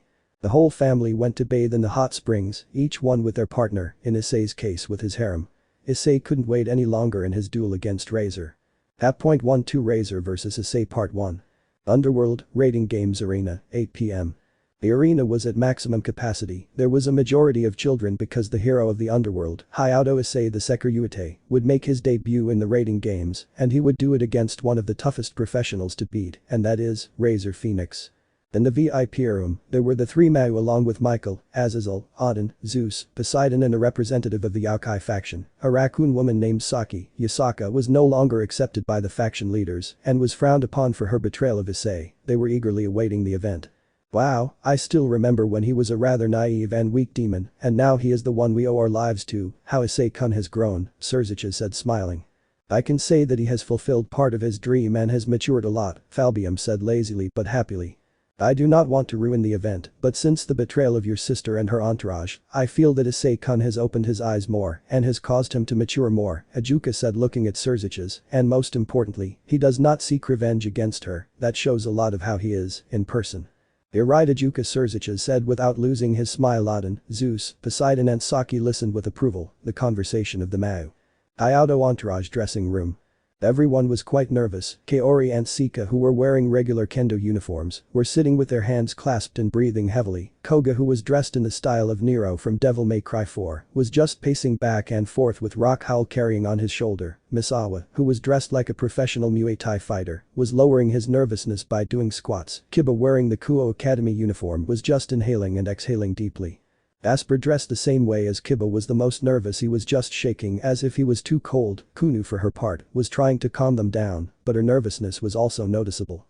The door opens, and in that Issei appears along with Annabelle, Seraphol, Gabriel and Penemu, and she saw his entire entourage quite nervous. Issei would do what a king should do towards his family. I, said the brown-haired man in a loud voice, I see a team. No, I see my family willing to give their all to defeat a powerful enemy. That's right, just think that we are facing an enemy that will possibly kick our ass. But that's nothing compared to what we have suffered. Some defeated death, said Issei looking proudly at Motohama and Matsuda. Others gave up the comforts they had to join my just cause. Now Issei looked at Gaspar and Kiba. Smiling at them, others have given up their factions and their positions to accompany me and start being part of my life, and I and yours, said Issei, looking at Annabelle, Kuoh, Gabriel, Penemu and Seraphol, and also to those who despite being gathered before mythological and powerful beings, did not give up on me, really showing interest in me, and who are capable of showing their face, said Issei, looking at Katase and Murayama with a smile, but that yes. I simply do not regret having chosen them as my entourage, my brotherhood, my family, and I thank each and every one of you for your loyalty to me, Hyoudou Issei, so it is time for me to return that loyalty on the battlefield, where a powerful enemy awaits us with intentions of finishing us off, but you know what? Said Issei, quite motivated, cracking his knuckles. This new entourage will give him a terrible surprise, so we will turn off the wings of the phoenix, okay? Shouted Issei. The entire Hyoudou entourage looked at their king with determination and pride, completely forgetting their nervousness, and reciprocated with a powerful yes. They all shouted, including Penemu, Gabriel, Seraphol and Annabelle. At that, the door opens and reveals Sona Citri accompanied by Yura, Tsubaki, Kiryu, Rika and Kasumi. Hey guys, much success in this first rating game, and both Rika-san and Kasumi-san wish to give a few words of motivation to our boyfriends. Rika left with Misawa hugging him by the neck. Misawa Sama, it doesn't matter if you win or lose, I will always be proud and in love with having the man I have in my eyes. Said the blonde with her eyes hopelessly in love with the bald boy and proceeded to kiss him. This is good luck, silly. Misawa smiled at his girlfriend. I will win for you. Said the bald boy. Kasumi also left with Koga. Koga-chan, said the redeed, playing with her hair nervously. Much success, my love, remember we have a date after the rating game. Yes, Kasumi-san, said Koga, adjusting his glasses. And just like her friend, Kasumi proceeded to kiss Koga. The kiss for good luck, said Kasumi, blushing a lot. Tsubaki with Kiba. Kiba, anything, don't get nervous, said Tsubaki, who cared a lot for her beloved blonde, and proceeded to hug him and practically towered over her boyfriend in terms of height. I worry about you a lot. Worry, Tsubaki-chan, said Kiba with a smile. I trust in my abilities and in our king who will lead us to victory. Like her friend, she proceeded to kiss him for good luck. Kiryu with Gasper. Kiryu-chan, I still haven't gotten over my nerves, said the transvestite vampire to his girlfriend. When she saw her little beloved, she proceeded to hug him as if he were a teddy bear. Gasper, don't worry, do what you have to do, Issei will take care of the rest. Let me tell you that out of so many men who could have been my suitors, I chose you, because you emanate that beautiful vibe. You don't see me as a trophy, but you see me as a woman. Even though I am perverted, you see me as someone beautiful, and that shows your honesty on your part, Gasper. You have practically won my heart, my little bat, said Kiryu, kissing the transvestite vampire briefly. Yura, Sona and Issei. I say, do not be too confident. Razor, despite having defeated him in the past, has greatly improved his skills and is 3 times as difficult to defeat, said Sona, worried about her brown-haired. Sona, thank you for worrying about me, and thanks to the others, she said as her harem approached Issei and Sona. I have realized that I was not wrong in choosing them by being by my side. Issei proceeded to kiss the girls in his harem. At that, the megaphone rang. Phoenix entourage and Hyoudou entourage, please present yourself at the arena, please. The Hyoudou entourage said goodbye to the girls who came to visit them. They went to the stands to watch the rating game. The entourage took a deep breath, and the one who spoke was Issei. Okay guys, it's time to fight. Yes, said the entire entourage, running to the arena. Underworld, Rating Games Arena, Razor Phoenix vs Hyoudou Issei, 9 p.m. The arena commentator was none other than Sarah Bale. Good evening, ladies and gentlemen, welcome to this exhibition rating game, where 2 forces will collide to make us vibrate with emotion, and well, it is time to introduce the teams that will face each other today. Suddenly the arena darkened and lit up orange, in which the emblem of the phoenix was drawn in the center of the arena. And that a music plays that accompanies the presentation of the Phoenix entourage. In the east area of the arena is Razor Phoenix's entourage, and in that area a magic circle appeared accompanied by an explosion of fire, revealing Razor and his entourage. The king and his entourage proceeded to greet everyone in the arena in a joyful manner. In the VIP area, Razor has changed a lot, said Odin. Yes, I no longer see the arrogant and despotic demon that he was, but a humble and motivated king willing to improve himself, said Zeus. Back in the arena. It darkened again, and now it was illuminated in a scarlet color with the symbol of a red dragon, and other music accompanied the presentation of the Hyoudou entourage. In the west area of the arena, the new Seekvaira entourage debuts the Hyoudou entourage. At that, a magic circle appears revealing our protagonists, looking with determination towards their rivals, and also proceeded to greet the arena and the stands, the Hyoudou family, the Citri entourage, along with the patriarchs of the same, and the Gremory clan, without Rias, saw Hyoudou's entourage with pride, while in the VIP room, Saki began to get excited. Kuoh Ojisama. Said Saki, very excited, taking out a sign from where? I don't know, it's good to see you again, Razor said Issei smiling, the feeling is mutual, Seikryuite said Razor in the same way, may the best win. Suddenly on a giant screen appeared the official roster of the entourages that were going to compete today. Razor Phoenix enter Razor Phoenix King Yubaluna Queen Mihi Bishop Chirrus Knight Karaman Knight Isabella Rook Shui Rook Buren Pawn Kira Pawn Meru Pawn Mira Pawn Nai Pawn Li Pawn Villain Pawn Sharia Pawn. Hyoudou Issei entrance Hyoudou Issei King Annabelle Vapula Queen Seraphil Citri Bishop Kuoh Bishop Sika Murayama Knight Kaori Katase Knight Gabriel Penimu Tower Koga Motohama Tower Pawn Misawa Matsuda Pawn Kibayudo Pawn Gasper Vladi Pawn. At that Grayfia Lucifer appears as referee. Both kings please stand in the strategy zones located in the east and west areas of the arena and please place your first 3 pieces in the combat zone. In the western area where Issei and his entourage were planning their strategy, they saw that Razor sent the pawns Nai and Li, experts in hand-to-hand combat, and the knight Chirrus, specialized in sword combat, so it was time to quickly send their first players at that the first 3 volunteers appear. I'll go, said Miss Awa determinedly. It's time to debut Raksha. I'll go too, said Koga Rock, he needs to debut. I'll go too. The one who raised his hand was Kuoh Issei. He looked seriously at his friends Motohama Matsuda. Their main objective is to take care of Kuoh and defeat Razor's pieces. Will you Kuoh support them in recovery and defensive issues? Okay. Yes, said the 3 teleporting to the battle arena. Already in the battle arena the 6 fighters looked at each other intimidatingly. On the part of Razor Phoenix they send their 2 pawns and their knight, while on the part of Hyoudou Issei, they also send their 2 pawns and their bishop, exclaimed Grayfia. In the stands 2 girls exclaimed like crazy. Asawa-sama shouted Rika excitedly. Koga-chan shouted Kasumi in the same way. Not to mention the raccoon woman who unconditionally supported Kuoh. The pocket dimension in which they will play will be this one, said Grayfia, and with magic, they modified the arena showing a battle scenario. Now let the rating game begin, Grayfia sentenced. In the arena, Razor's pawns decided to strike first, heading quickly towards Kuoh with the intention of connecting a strong blow, but Miss Awa intervened, covering her with a defensive guard, causing minimal damage. Miss Awa-san, Kuoh exclaimed worriedly. This is nothing compared to Master Sagat's blows, Miss Awa said, smiling at her ally and Razor's pawns. They looked at such a defensive act in disbelief. Now it's my turn, Sacred Gear Raksha Oblivion, Miss Awa shouted. At that, tiger bandages appeared on her arms and legs. Ladies, I hope you are ready for a dance with a tiger. At that, Miss Awa began to hit the pawns. They were practically defending themselves, but were beginning to be surpassed in speed and resistance, that they practically ended up giving in to Miss Awa's sacred gear and its devastating force. Or, exclaimed the bald man.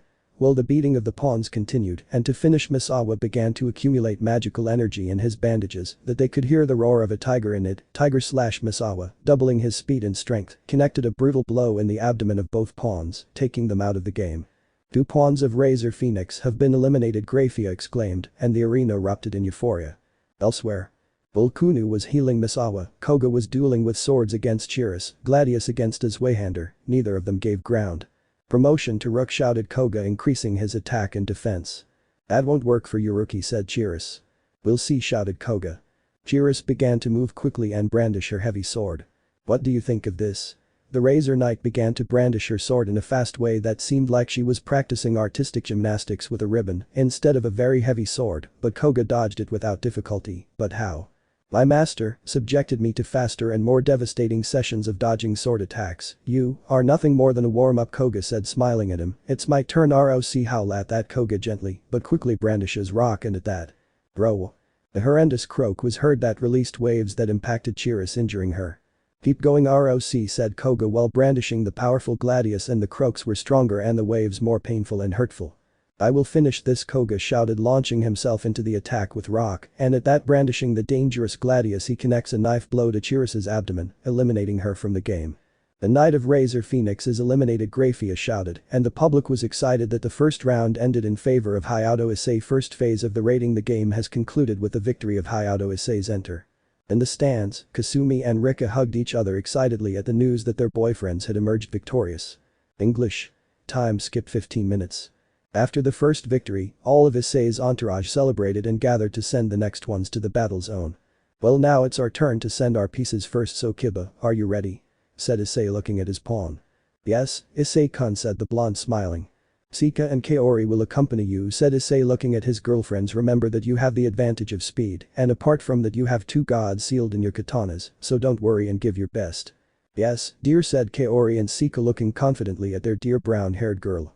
Let's go, said Kiba to his companions, teleporting to the arena. On behalf of Hyoudou Issei's entourage, they send their 2 knights and a pawn, while on Razor Phoenix's side, he sends his 2nd knight and 2 pawns, Grayfia shouted. On Razor's side I sent Karaman and the pawns Mira and Meru. Start the fight, Grayfia sentenced. Time for revenge, Meru shouted, starting to turn on her chainsaw and launching the attack. I agree, friend, said Mira, maneuvering her bow. Promotion to queen. Both Razor's pawns shouted, increasing their characteristics. They were already meters away from impacting with the members of Hyoudou's entourage, but… Sword birth. Kiba shouted, and in that, 600 sacred demonic swords came out surrounding him along with Katase and Murayama, seeing that Razor's pawns stopped their surprise attack in their tracks. It's time to wake up this pair of lazy brothers, said Sika, putting both palms together hand in hand. K's no Fuji, Sika shouted at that. A jade green glow appeared in front of Sika, and out of nowhere, she could see Sika brandish the jade-colored katana with a reddish handle. A yawn was heard. Oh hello love, I think it's time to fight, right? That's right, Fujin, Sika said. Haminari no rage, and Kaori exclaimed. Now an amber-colored glow emerged, and Kaori brandished an amber-colored katana with a purple handle. Hello love, another voice said. Oh yes, a battle, ready little brother. Calm down, Ragin, Sika said. Kiba, ready. Sika shouted, starting to release a strong gust of wind from her katana. When you say, said Kiba, starting to point his sacred demonic swords at his opponents. They put up guard and were ready to dodge. Kaori launched a ray on the swords, granting them a little of Ragin's power. Now, shouted Sika, and instantly Kiba sent the 600 swords to attack like a rain of knives towards his opponents. Ha! Is that all they send us? Mira shouted, but saw that Sika brandished Fujin and with a burst increased the speed of the impulse in the swords, which caused Mira and Meru to be injured and paralyzed by the electric discharges that charged the knives, while Karaman protected herself, repelling the knives with her sword, although in the process she was injured. Before Kiba's attack, the 3 members of Hyoudou's retinue proceeded to attack the decimated members of Phoenix's retinue, and that Sika strikes a knife in Meru's chest, eliminating her. The pawn of Razor Phoenix is eliminated, Grayfia exclaimed, and the arena screamed in jubilation. Kaori was going in the direction of Mira, but being stubborn in attitude, she began to accumulate fire in her fists and began to try to hit Kaori, but she dodged her without difficulty, and in an opening that Mira gave way. That Kaori shouted, stopping Mira in her tracks. The pink-haired girl began to save Ragin, and when she was about to save him completely, Mira fainted and was eliminated from the arena. The pawn of Razor Phoenix is eliminated, Grayfia shouted. The arena was euphoric, not crazy, since they hadn't seen such an exciting raiding game, and more than a debuting entourage, they were bringing out the best in a veteran entourage. Back in the arena, Kiba was one-on-one against Karaman. Despite having been injured by the combined attack of Kiba, Sika and Kaori, Karaman continued to fight with all her willpower and spirit. You're good, Kiba said, smiling at her. You're not far behind, Karaman said. It's clear you've improved a lot. Thank you, Kiba said, causing a clash of swords that literally expelled them. Both swordsmen looked at each other with determination. Kaori and Sika were humble spectators. In that they launched a last attack, Karaman with a sword surrounded by fire, and Kiba with his best sacred demonic sword, and a cut was heard. Both swordsmen turned their backs to each other, but suddenly Karaman faints, being eliminated, but Kiba falls too, and in that Sika and Kaori go to his aid. Girls, give your best, Issei trusts you, you are his women, fight well, said Kiba, disappearing from the arena. We promise, Kiba-san, shouted Sika and Kaori. Last night of Razor Phoenix and a pawn of Issei Hyoudou are eliminated, Grayfia exclaimed. The arena screamed excitedly, and in the stands Tsubaki ran out worried to see Kiba in the infirmary. Issei and his entire entourage saw the effort of his friend and decided to reciprocate Kiba's sacrifice, because from this moment on the raiding game was going to be more complicated than ever. Chapter 13, Razor vs Issei Part 2. They were at the climax of the raiding game where Razor Phoenix had lost 6 pieces of his retinue while Issei had lost his pawn Kiba. The whole arena was in a madness while they prepared for the third part of the game. Now it was Razor's turn to send his pieces first, and he confirmed sending the pawns Sharia and Burant along with the Shuiruk. Razor, send other hand-to-hand fighters, Issei said. The Shuiruk, I still remember that it specialized in kung fu and kempo issues. It is very strong and dangerous, Issei-chan. I think it's a good idea to send Misawa-kun again, said Serafel, pointing at Issei's bald friend, who looked more than motivated to fight when he saw Razor's rook. Good idea, Serach-chan, said Issei, giving her a kiss on her cheek. Blushing his bishop and making the others jealous, Misawa will go back to the battlefield, along with Gasper and Kunu again, said the brown-haired, now looking closely at the little yokai. Now you will take defensive roles and offensive. Okay Kunu, yes, Issei-sama, said the little fox, smiling at him. At that the three chosen of Issei go out to the battlefield. On the part of Razor Phoenix sends 2 pawns in a row, while on the part of Issei Hyoudou the same number of pawns and a bishop. Exclaimed Grayfia start the fight. Razor's Rook led the attack followed by the pawns, but Kuoh led the defense by summoning earth shields by just kicking the ground. "Those earth shields, they will be nothing against us," shouted Shuri. "Destroy those shields high," shouted the pawns, and began to destroy Kuno's defense with their bare fists. Little by little they were getting closer to Issei's team, when suddenly millions of bats began to bother the pawns, as if they were flies, and were being bitten by them. "Ouch," Burek could be heard complaining. "Damn winged vermin," shouted the Shuri, also annoyed. But the pawns stopped their attack as if something was paralyzing them, and in that, a violet aura caused that, and the bats soon began to gather to reveal the author of such a tactic. "Well done Gasper-kun," shouted Misawa while activating Raksha Oblivion. "It's my turn, promotion to Rook." Shuri saw that the earth shields were a distraction and that the real attack was coming from Misawa since he went all out to the tower and they faced one-on-one. Both combatants gave a very exciting display where neither of them gave ground. While on the other hand, the pawns Shuria and Burent remained paralyzed by the bites and the magic of Gasper's sacred gear together. "It's no use for you girls to fight," said Gasper looking at them. "Kuoh-san, now." Kuoh kicked the floor of the arena again and exclaimed. "Earthly hecatomb." Kuoh shouted, raising the palms of her hands as some earth plates rose in front of Razor's pawns. "I'm leaving, ladies," said Gasper, turning into thousands of bats retreating from there, and the pawns only helplessly saw their fate in the raiding game, and indeed, Kuoh lowered the palms of her hands so that the earth plates collapsed on Burent and Shuria, hearing a loud collapse. Boom. Instantly the unconscious bodies of Razor's pawns could be seen retreating from the arena. "The Razor pawns eliminated," Grayfia sentenced, and the arena exclaimed with dementia. In the stands Kiryu celebrated.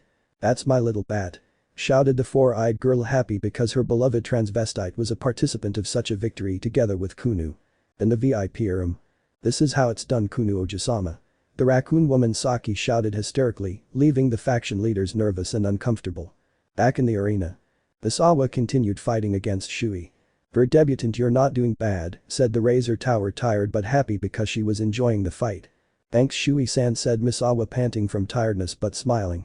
"But this ends," shouted Shui, making a maneuver that practically left Misawa without a guard break. Kai. He had concentrated a small source of energy in the fist that connected with the bald boy's abdomen, causing strong damage. "Why?" Misawa screamed in pain. "Misawa-san senpai," shouted Kuoh and Gasper worriedly going to his help, but don't worry about me," shouted Misawa still in pain, but determined to continue. "I can't let myself be defeated by something like this. Especially if they're watching me, my Kuoh," said Misawa looking at Gasper and Kuoh. "To my friend, imagining Issei's worry, and my girl, who's watching me," said Matsuda, and also imagining Rika's worry, "I must respond to this." Whoa. The sacred gear Raksha Oblivion was reciprocating the enormous willpower of the bald boy, and with that its magical energy increased, and it was surrounding the tiger bandages as a sign of being ready to attack, and indeed, Misawa went on the attack again, and this time she surpassed Shuri in speed and resistance. Little by little her defense was decimating her until she had the same fate as the pawns Lee and Nai, being destroyed by Misawa's punches and kicks. Misawa shouted, "Tiger slash." Connected said devastating blow to Shuri's abdomen, sending her flying. She defeated could only smile since she was clearly surpassed and disappear from the arena. The Razor Phoenix Tower has been eliminated. The third phase of the raiding game concludes, Grayfia said solemnly, and the arena went crazy before Misawa, Kuoh and Gasper. Rika and Kiryu jumped excitedly to see their boyfriends triumph, and not to mention Saki, who screamed like crazy for Kuoh. The fourth phase of the raiding game was being prepared, and now it was Issei's turn to send his pieces first. "Enemu and Gabriel, your time to participate has come," Issei said to his lovers, to which they nodded. "Gasper will accompany you this time again, ready?" "Hi," said the three selected upon being teleported. Hyoudou Issei's entourage sends their 2 rooks while Razor Phoenix's entourage sends their last rook to its last 2 pawns, said Grayfia looking at Isabella the rook, Kira and Villant, the last Razor pawn start. Gasper activates his sacred gear for Badine Baylor, again freezing time and Isabella and the pawns. "This won't stop me," shouted Isabella, making a human overexertion to run, and little by little she was achieving it, but her teammates were not as lucky, and in that they were easy prey for the ex-cadre and ex-overlord. "Ready Penemu," said Gabriel, preparing a spear of light. "As always," said Penemu, also preparing her spear. Both launched their attacks, impacting the pawns that could not do anything in the raiding game. "The Riser pawns eliminated, new record in elimination time," Grayfia shouted in shock. Meanwhile Isabella was overcoming Gasper's magic until she could run normally and went to attack the little vampire who could do nothing, receiving a series of blows to the face and her fragile body that was eliminated from the arena. The pawn of Issei Hyoudou eliminating Grayfia shouted. Gabriel and Penemu, witnessing the elimination of Gasper, went to the attack against Isabella, preparing their swords charged with angelic light, proceed to give her 2 slashes that instantly eliminate her. Last hour of Razor Phoenix, eliminated Grayfia shouted, and the excited public applauded the Angel's Dragons. Kiryu imitated Tsubaki by running to the infirmary to go see Gasper. "Hun, we did not protect you, forgive us," said Penemu, very sorry. "Gasper-chan, you fought well," said Gabriel in the same way as her partner by not protecting her ally. The 5th phase of the raiding game came into action. Seeing that Razor entered into action with his queen and his only bishop, he sends a message to our favorite chestnut. Hyoudou Issei Razor shouted in the arena, "I request to fight against your pawns and knights. I was intrigued by your skills and I would like to test them in combat." Issei, seeing his rival's request, looked at Seekvaira, Murayama, Motohama and Matsuda. They nodded in approval, so he sent the 4 to the arena. At the request of King Phoenix, it will be a 4 versus 3 confrontation, where on behalf of the Hyoudou retinue he sends 2 pawns and 2 knights, and on behalf of the Phoenix retinue, the king comes out to fight along with his queen and bishop, Grayfia said. In the arena, the 4 members of the Hyoudou retinue looked at Razor with determination. "It will be an honor to face him, Razor Phoenix," they shouted, the 4 members of the Hyoudou entourage. "For me too," said Razor. "The real test is about to begin," said the blonde, adopting a fighting stance, "because the phoenix will barely open its wings to attack," said Razor, starting to release his powerful aura and intimidating Issei's friends and girlfriends. Chapter 14. Razor vs Issei, final part. Issei's 4 friends had the powerful Razor Phoenix in front of them, who immediately began to form 2 pairs of wings with fire and surrounded his arms. "Ubaluna Mihi," Razor said, looking at what was left of his entourage. "I want to fight the 4 of them alone, so don't interrupt this fight, okay?" said the heir of Phoenix, to which they nodded calmly. Start, Grayfia sentenced. The first to go out to fight was Misawa, already with Raksha Oblivion active, and went to hand combat. Now, shouted the bald man as he hit, but Razor defended himself from every blow he threw. "Wow kid, you're not doing bad," said Razor smiling, "but let's see what you think of my style." Razor, with his fists wrapped in fire, began to counterattack him, and now Misawa was against the ropes. "Damn, his fists are equal to or stronger than Master Sagad's," thought Misawa as he was riddled with blows.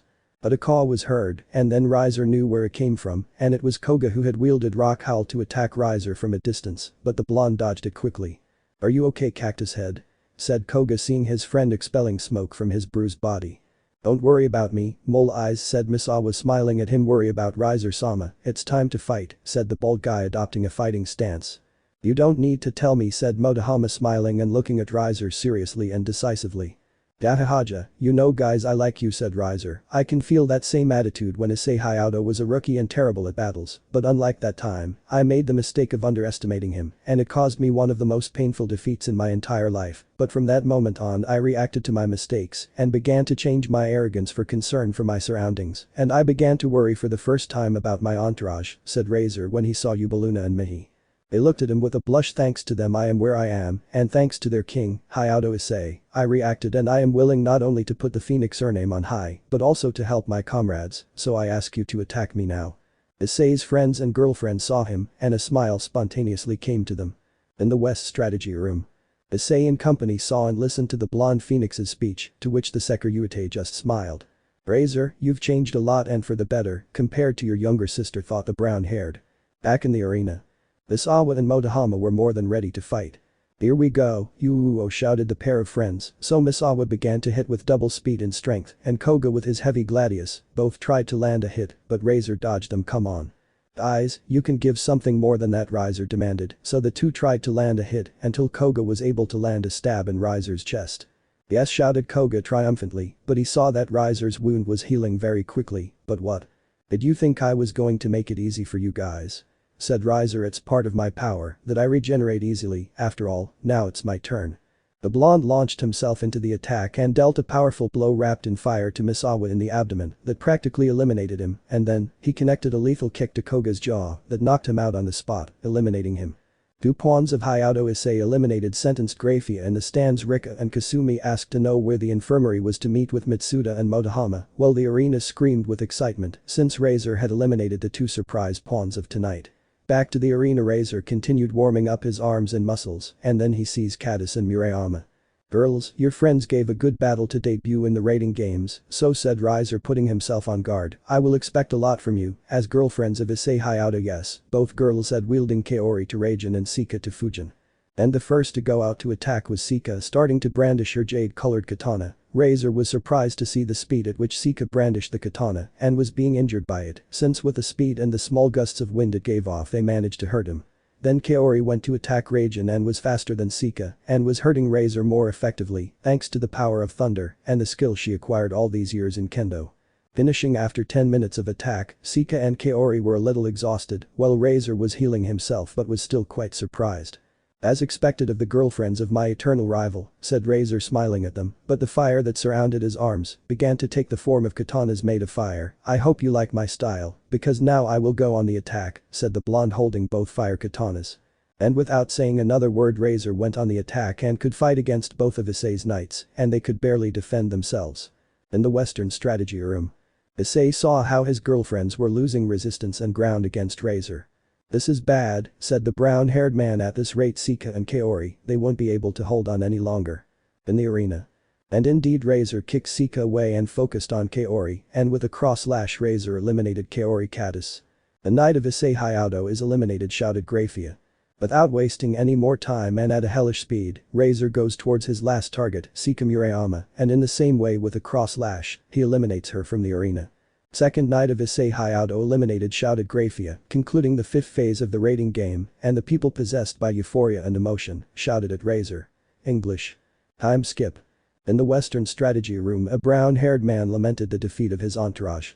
Sika, Kaori, Matsuda, Motohama, Kiba and Gasper, we will win for you, said Issei, clenching his fists. Well, it's time for me to take action.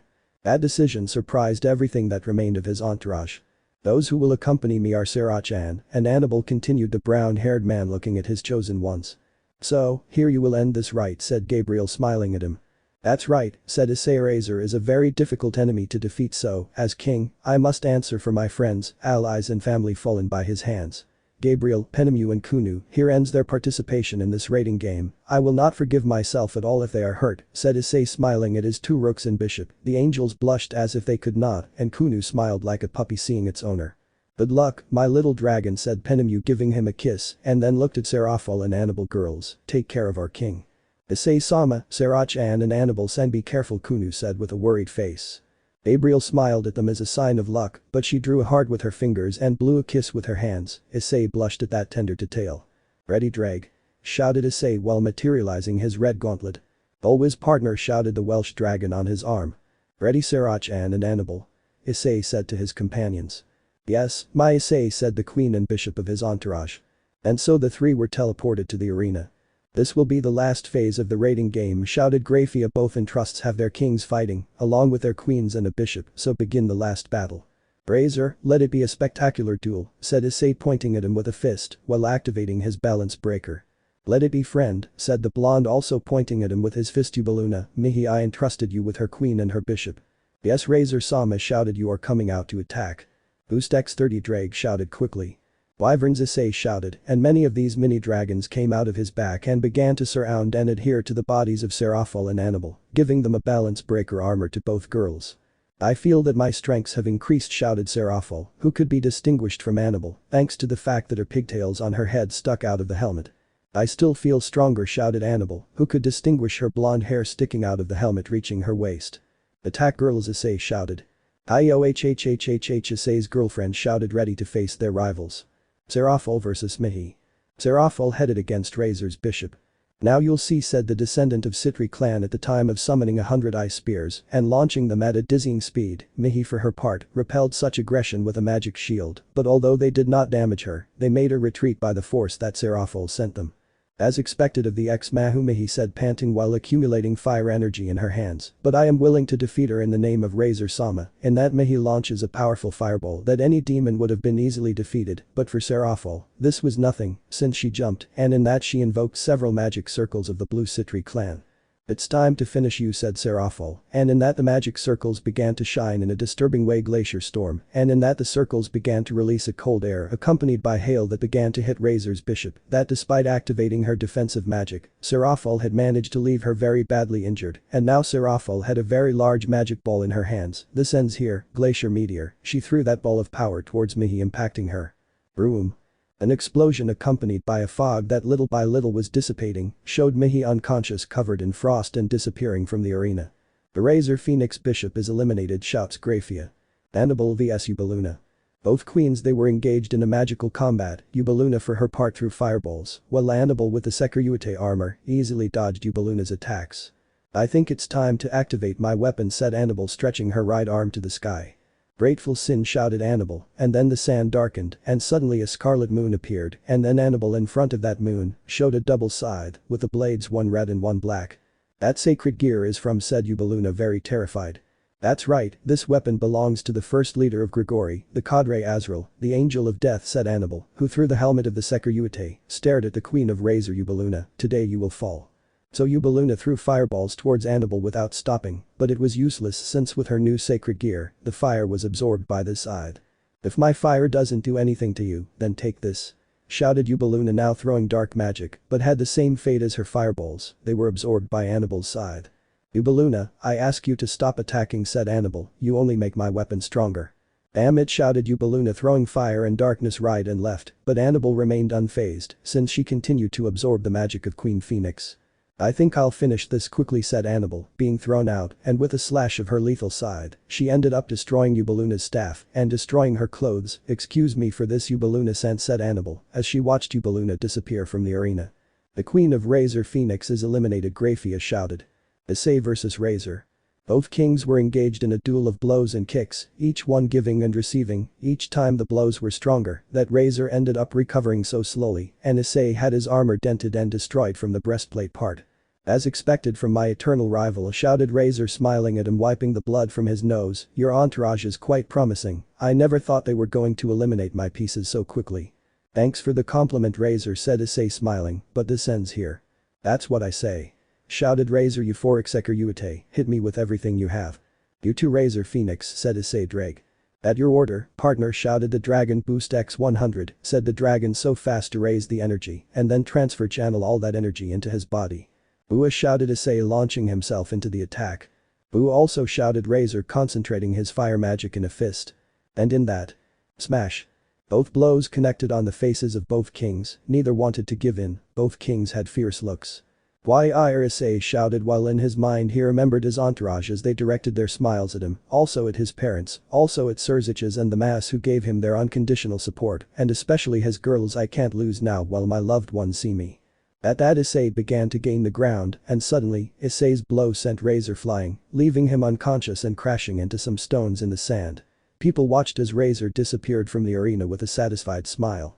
"The king of the Phoenix Retour has been defeated, the winners are Issei Hyoudou's Retour," Grayfia shouted happily. The stadium shouted in jubilation. The faction leaders, along with Odin, Zeus, Poseidon and Saki, applauded at Issei's victory. In the stand Sona and Yura jumped excitedly and shouted, "He did it. He did it," knowing that their beloved Issei had won. The rest of the Citri retinue applauded very excitedly, as did the patriarchs of the Citri clan and the Gremory family. In the infirmary, Issei's friends and girlfriend smiled, satisfied by the great work of their allies. In the arena, Seraphol and Annabelle without their armor held Issei by both arms, who ended up exhausted after that blow and almost exhausted his strength. "Issei Baka, you overexerted yourself," said Seraphol, very upset and worried about her boyfriend. "Issei," said Annabelle, angrily giving him a slap. "Silly." Forgive me, girls," said Issei, rubbing himself from Annabelle's hit. "Why did you do that?" said the ex-Mao, looking at him furiously in the eyes. "Because, you have done a lot for me," said Issei, smiling with difficulty due to tiredness. "If it hadn't been for Vali's timely intervention and the emotional help you gave me, I wouldn't be with you right now," said Issei, closing his eyes. "I couldn't take these things lightly, because it would be an insult on my part to all of you," said Issei. Well, a tear came out of his eyes. "Girls, I just want to say thank you for staying by my side."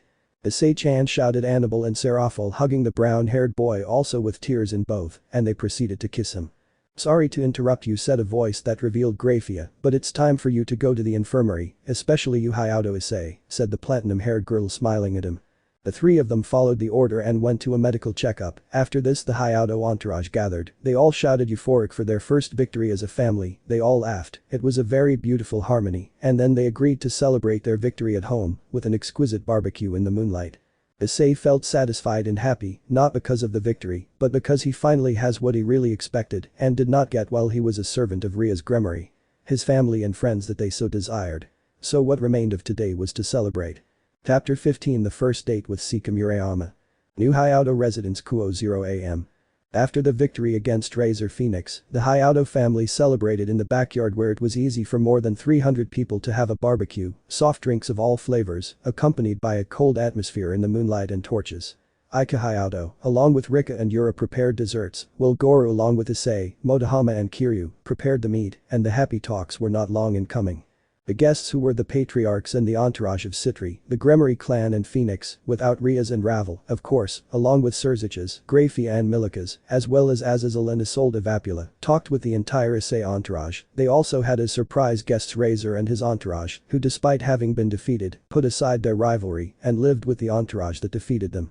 But yes, the challenges were not long in coming, and more with the pawns Nai and Lee, and the Shui Rook of the Phoenix entourage, were interested in Matsuda, who challenged him to another duel. Just like the Night Chiri did Motohama. Rika and Kasumi saw this with jealousy and were willing to defend what was theirs, hugging their men so possessively. That riser is Azazel, told Matsuda, Motohama, Murayama and Katase that for being the first time they used an artificial sacred gear, they had done very well, and if they continued training as they should, they could soon reach the balance breaker as Issei, Kiba and Annibal reached it, both Issei when using his Seikryuite armor or Kiba and Annibal when summoning their sacred demonic sword and the double scythe, respectively. Everything was harmony until someone touched on a rather sensitive subject. Issei-chan said Serafal, it's time for you to keep your word of going out with me on a date, said the ex-Mau with a pout. At that moment, Sona, Yura, Annibal, Gabriel, Penemu, Sika and Kaori, upon hearing the word date, stopped what they were doing and immediately went to confront the brown-haired boy. Me first, little dragon said Penemu grabbing him by the neck. No, I want to do it first said Gabriel grabbing him by the right arm. Get off me, you plucked dove and crows said Yura holding Issei by the jaw in a lock. Moo, stay away from him, Issei is mine. Shouted Sika grabbing him by the left leg. Issei, he'll choose me first since I'm his favorite said Annibal, while pulling him by the left arm. Damn lizards. Stay away from me, Issei Kaori shouted grabbing him by the right leg. I, as the team strategist, have the right to be first said Sona grabbing him by the right side of his shirt. Sona-tan, don't think you'll have it easy said Serafal pulling him by the left side of his shirt. Girls Hyoudou shouted you are killing Issei. The girls see Issei all defeated and destroyed, with his little ghost coming out of his mouth. Grandpa, there I'm Kaminji, said the brown-haired boy all hopeless Kaiya Issei shouted his harem, very alarmed.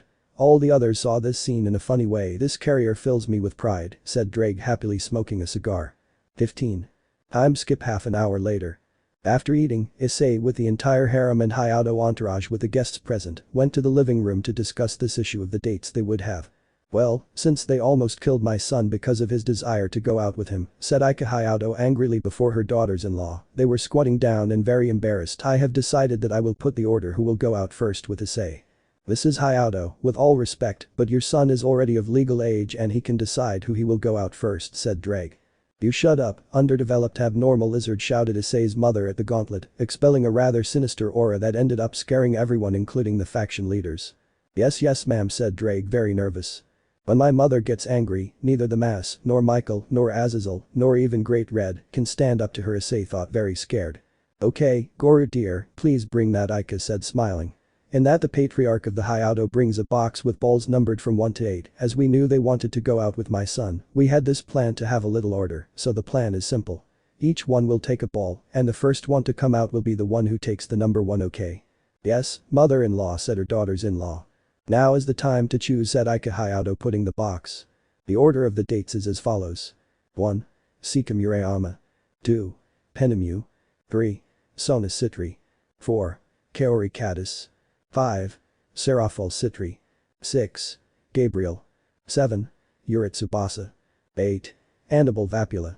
What was Sika and Penemu celebrated because they were the first to get a date while Annibal and Yura were in a corner with a purple aura of depression. So in a week the school holidays begin and you Sika-chan will be the first to go out with my son, do not waste your opportunity. said the matriarch Hyoudou to Seeka, winking mischievously, at which the brown-haired girl blushed and steam began to come out of her ears. At that appeared the katana of the Seeka. Gahahaja ama, now you will have your opportunity for extreme intimacy with your dear icon, said the jade-colored katana. Shut up, Fujin shouted very red and embarrassed Seeka. Very good observation, Fujin-san, I hope to have grandchildren soon, said Ika, smiling. Seeka, imagining the moment she would give her body to her man, could only faint from excitement. The other girls in the harem could only watch Seeka with jealousy and blushing at her mother-in-law's conversation with Seeka. Issei just limited himself to smiling. Time skip 1 week later. After the school week, Seeka was very happy because she was finally going to have a date with Issei, so she chose her best clothes for the occasion. She dressed up in such a way that her appearance left Rias and Akeno Himejima far below in terms of beauty. Meanwhile, Issei was dressed in the following clothes.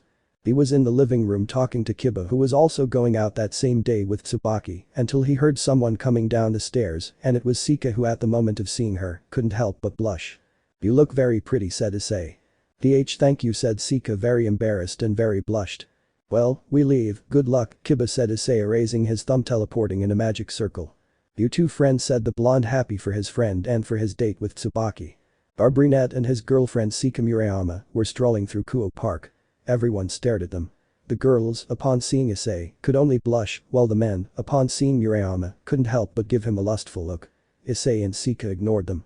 They went to a soda fountain, where they both decided to eat chocolate ice cream, when suddenly a certain Reed along with a blue-haired and a white-haired loli passed by. I found out that Issei won the rating game against Razor in a relentless manner, said Ria, surprised. Above all, they praised Issei and Kunu-chan's friends about their performance in the rating game. As expected of the father of my children, beating whoever stands in front of him, said Zenobia, happy for Issei. Kaneko said nothing, maintaining her stoic character when a certain aroma of a chestnut that had stolen her heart could be detected. It's Issei-senpai's aroma, thought Kaneko, quickly looking for him in his surroundings, and indeed Issei was there with Seeka eating their ice cream calmly. Then she saw that Zenobia and Rias were going in the direction of the same soda fountain, so she had to act quickly so they could find their ex-fiancé. Rias Buchu. Kaneko said, screaming, I need to go to the bathroom, said the white-haired loli, pretending. She had caught everyone's attention, especially Issei and Seeka's. They saw Rias and Zenobia, who were attending to Kaneko, but she winked at them as a sign to get out of there as quickly as possible, so they understood the signal, and immediately the couple left. Senpai, Kaneko said in her mind, I hope you are happy, do it for me. After Kaneko freed Issei and Seeka from an argument and a possible fight with Rias and Zenobia, Issei and Seeka went to the movies to watch a movie, Avengers Endgame, grabbed the trendy movie, then they went to the arcades to the dance machines where Issei was beaten by Seeka, but took revenge when they played Tekken 5 Dark Resurrection, winning all the fights. Finally they went to a French restaurant where they both tried the frog legs, which were surprisingly delicious. Then they returned to the new Hyoudou residence, but upon entering he saw that it was desolate and empty. Wow, it seems you had things to do, huh? Issei said, but when he turned to look at Seeka, she planted a kiss so passionate that Issei reciprocated with a lot of love that lasted 7 minutes when they were both short of breath. Issei was beginning to feel that his draconic instincts were demanding that he make Seeka his. Issei, I love you, feel you inside me, said Seeka, determined to give her virginity to the man she always loved. Both went to the brown-haired man's bedroom to satisfy their most intimate desires. Chapter 16, The First Date with Penemu. New Hyoudou residence, 7 a.m. The mountainous area began its day with the usual cold and some rays of sunlight that little by little warmed the icy environment. But those sun rays invaded the bedroom of a certain brown-haired boy hugging a brown-haired girl who had had wild hex the night before. Boya Issei yawned at that moment. He sees Seeka sleeping soundly on his right side, hugging him. Seeka, good morning. 5 more minutes, Seeka said, unable to stop herself from smiling. Good morning, Issei said, starting to hug and tickle Seeka. Ha ha ha ha ha, no wait, ha ha ha ha, said Seeka, laughing as Issei touched the areas that tickled her on her naked body. Good, how did you wake up, said Issei, stopping tickling her. Very well, my Issei. It was the best night I've ever had, said Seeka without stopping, smiling at that. Issei goes for his pants and takes out a small box. Seeka, I want you to accept this detail, said Issei, handing her the small box, to which Seeka uncovered it and got so excited that she began to shed tears of happiness, discovering a necklace with a platinum katana surrounded by a dragon made of inlaid ruby. Issei, thank you, it's very beautiful, said Seeka, putting on her new necklace. Making Issei happy with that comment. Well, today you have the date with Penemu-san, so I'll leave you for a moment so you can rest and fix all your clothes for your next date, okay?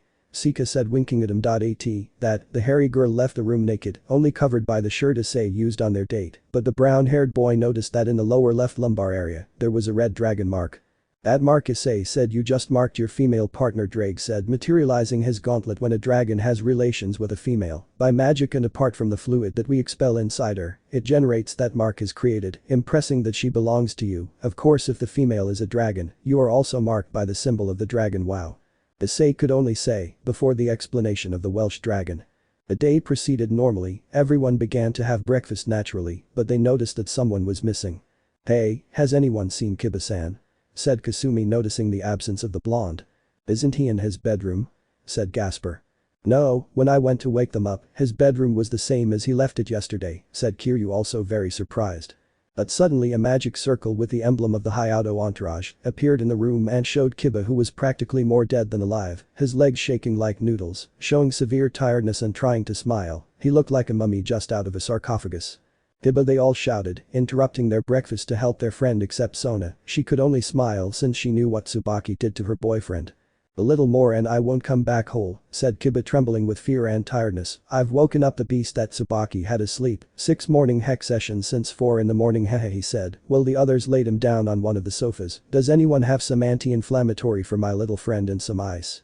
Hearing that, the entire Hyoudou family blushed since they more or less had an idea of how their date with Shinra Tsubaki went, while Rika passed him an ice pack so that Kiba could proceed to reduce the inflammation on her little friend. Here you go, Kiba, said Hyoudou, passing him a tablet and a glass of water. Thanks, said Kiba, quickly drinking the glass of water. Ika-san, could you pass me the jug of water? I need to replenish fluids, said Kiba, to which the Hyoudou matriarch agreed to give him the jug, and Kiba began to drink directly from the jug, also in a hurry. Everyone saw him with a drop of sweat running down his head. Shinra, what the hell did you do to Kiba? Said Sona with a nervous tick in her right eyebrow. At that, Kiba's cell phone rang, signaling that he received a message. The blonde agreed to see that message that said, I can't wait for another wild night like that, Kiba. I love you, my blonde corn hair, and I have one more surprise for you. On Monday I will be live with you and the Hyoudou family. I received the approval from my parents. Shinra Tsubaki. Kiba couldn't help but turn pale at that message. But someone who took advantage of this fun moment was a cadre who immediately went to Issei, and their lips went straight to his ear. Today I will leave you the same or worse, my little dragon. So this day you will be all mine, said Penemu in Issei's ear, ending with a gentle breath, to which Issei felt stunned. Time skip 1300 hours PM. Issei and Gasper were talking in the living room, since they both had their respective dates. Gasper told him that he was planning to take Kiryu to see a cosplay exhibition in Akihabara that she was eager to attend. Issei, for his part, wished his cowhide the best of luck, since it would be his first date with someone who was not Valerie Teeps or someone belonging to the supernatural. Hello, Issei, said a voice, to which Penemu was revealed dressed in a flirtatious and very beautiful way. Behind her came Kiryu, who was dressed casually but very attractively. You look beautiful, Issei and Gasper said to their respective girlfriends. Thank you, both said, very blushing. The first to leave was Gasper, with Kiryu in a magic circle to arrive on time to said cosplay exhibition. Then Issei and Penemu began to leave. Kuoh City, 3 p.m. The cadre and Issei walked through the streets of this busy city. Everyone saw the couple, especially the men who looked at Penemu in a lustful way, and many wanted to snatch her from Issei. Hey baby, why don't you come with us, said a criminal. Thanks, but I'm not interested in being with one of you, said Penemu calmly. Looks like we'll have to drag you by bad way, huh? Unhappy bitch, said another of the criminals. Why, if I were you, I wouldn't have said that, said Penemu without losing her calm. Oh really? You're Nav, said the first of the criminals, but he didn't complete his sentence because he felt a hand on his forehead, and with brutal force it hit him against one of the walls of the streets. Issei had knocked out in less than 2 seconds the criminal who insulted Penemu. Evil, shouted a second of the criminals, who had taken out a knife ready to bury it in the body of the brown-haired man. Issei caught the hand with the knife of the criminal and proceeded to break it along with his forearm. The criminal screamed in pain, and Issei proceeded to silence him by hitting him on the back of the neck. Shall we continue our date, my beautiful cadre? Said Issei, smiling at him.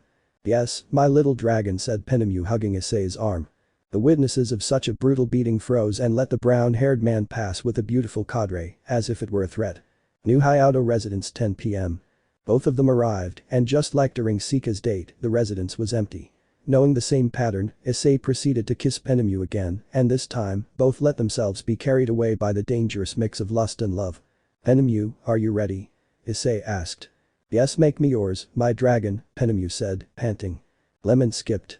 That night was unforgettable for both of them, and then Issei sees that the dragon mark appeared on Penemu in the middle of her chest in the upper area.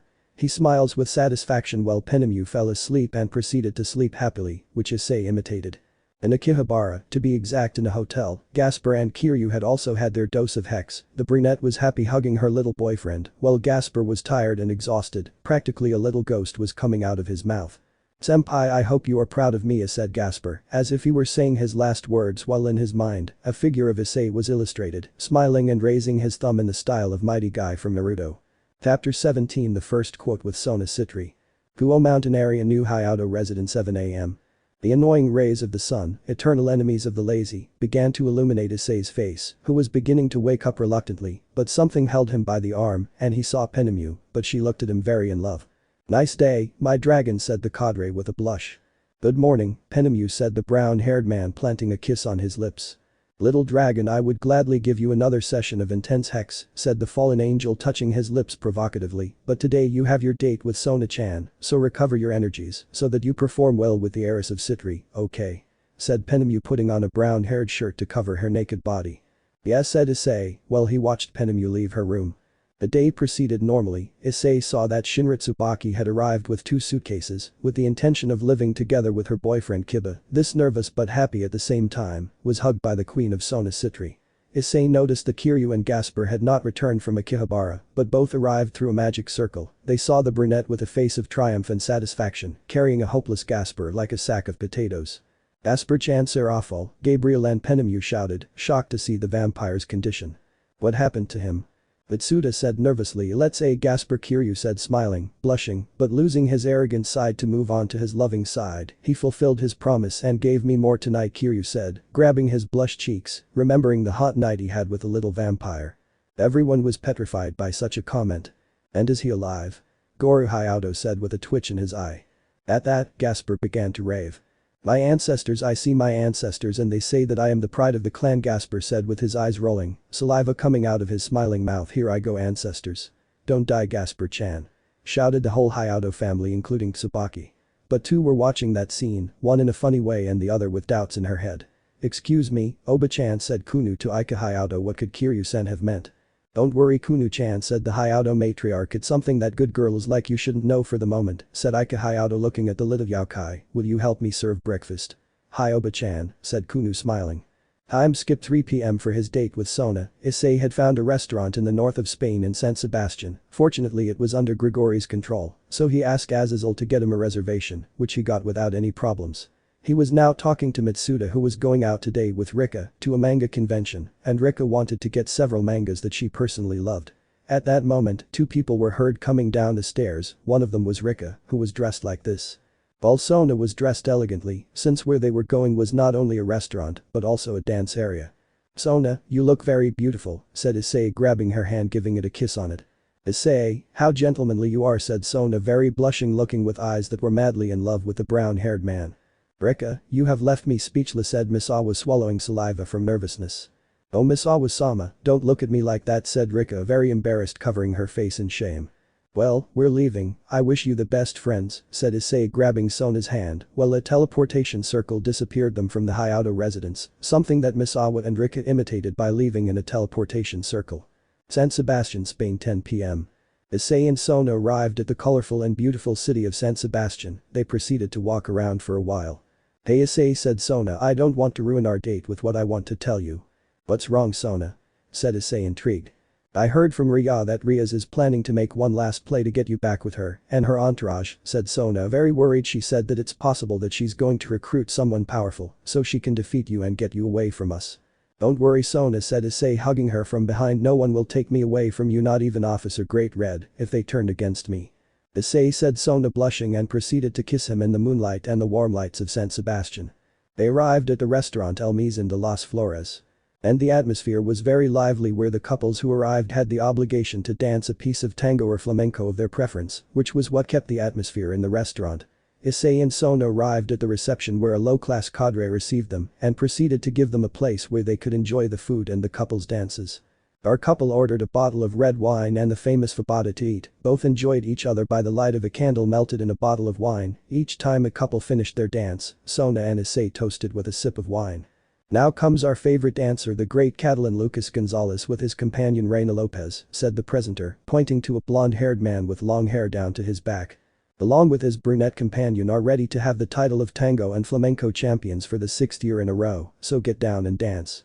At that, the blonde-haired boy began to lead his companion with a very beautiful tango piece. Wow, they don't dance that bad, said Sona, impressed. The dance piece ended and everyone cheered for the couple, who smiled arrogantly. Well, our last couple comes from Japan, so welcome Hyoudou Issei and his girlfriend Sona Citri, said the presenter. At that, our favorite couple got down from their place and proceeded to get to the dance floor. Issei, do you know how to dance flamenco? Said Sona incredulously. I must thank Venelama-sama, who taught me to dance in an intense way, said Issei, smiling at what Sona blushed.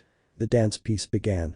Issei danced as if he were a master of the dance, while Sona was impressed by her boyfriend's skill and enjoyed every move he made. He finished that piece, and the entire flower erupted with madness and joy. But someone didn't agree with the result. No, no, no, shouted Lucas, those screams should be for me, not for some disgusting foreigner. That comment offended both Sona and Issei. Do you have a problem with us surpassing you? Said Sona.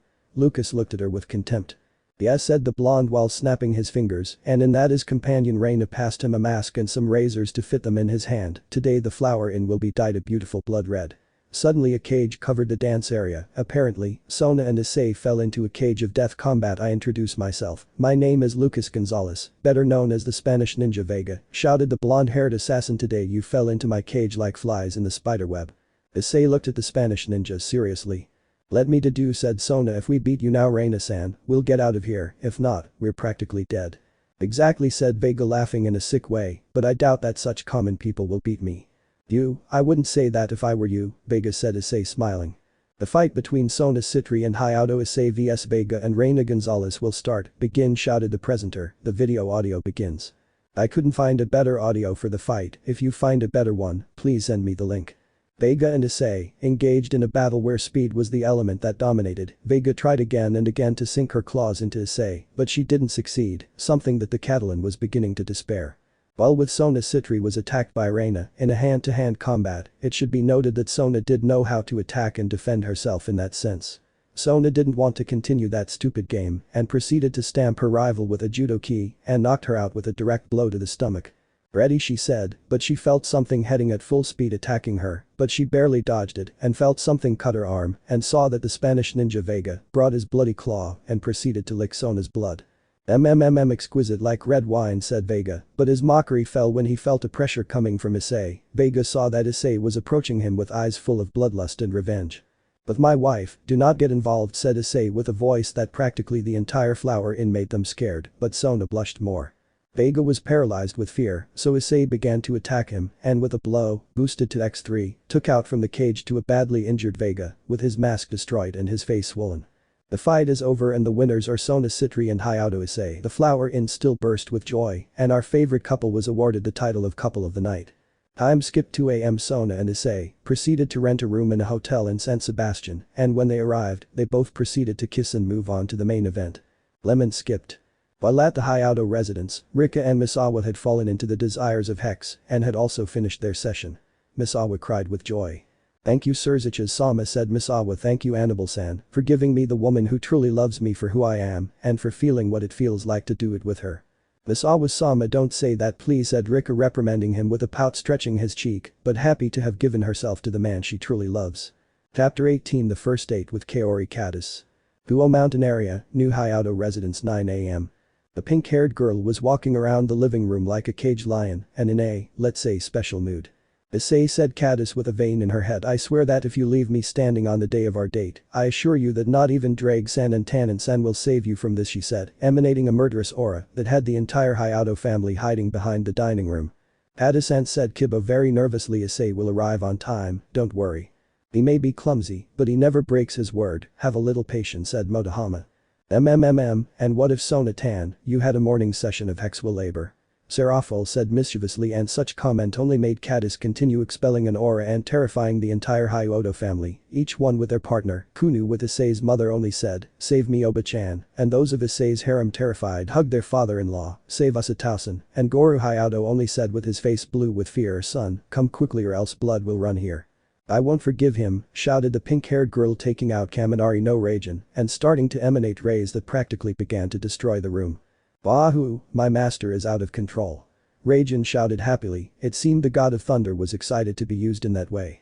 But suddenly a magic circle appears in the Hyoudou room revealing Sona and Issei, but one of the rays emanated by Raijin reaches the newcomers taking a strong electric shock. Hada-san, you are electrocuting Issei and Sona-sama, Annabelle shouted, very alarmed. Huh? Said Kaori as they looked at the chart. Issei and Issei. Sona Kaichu. AHHH, you had to ruin it, AMA said Raijin sighing, now we'll wait for tomorrow until they recover from the electric shock.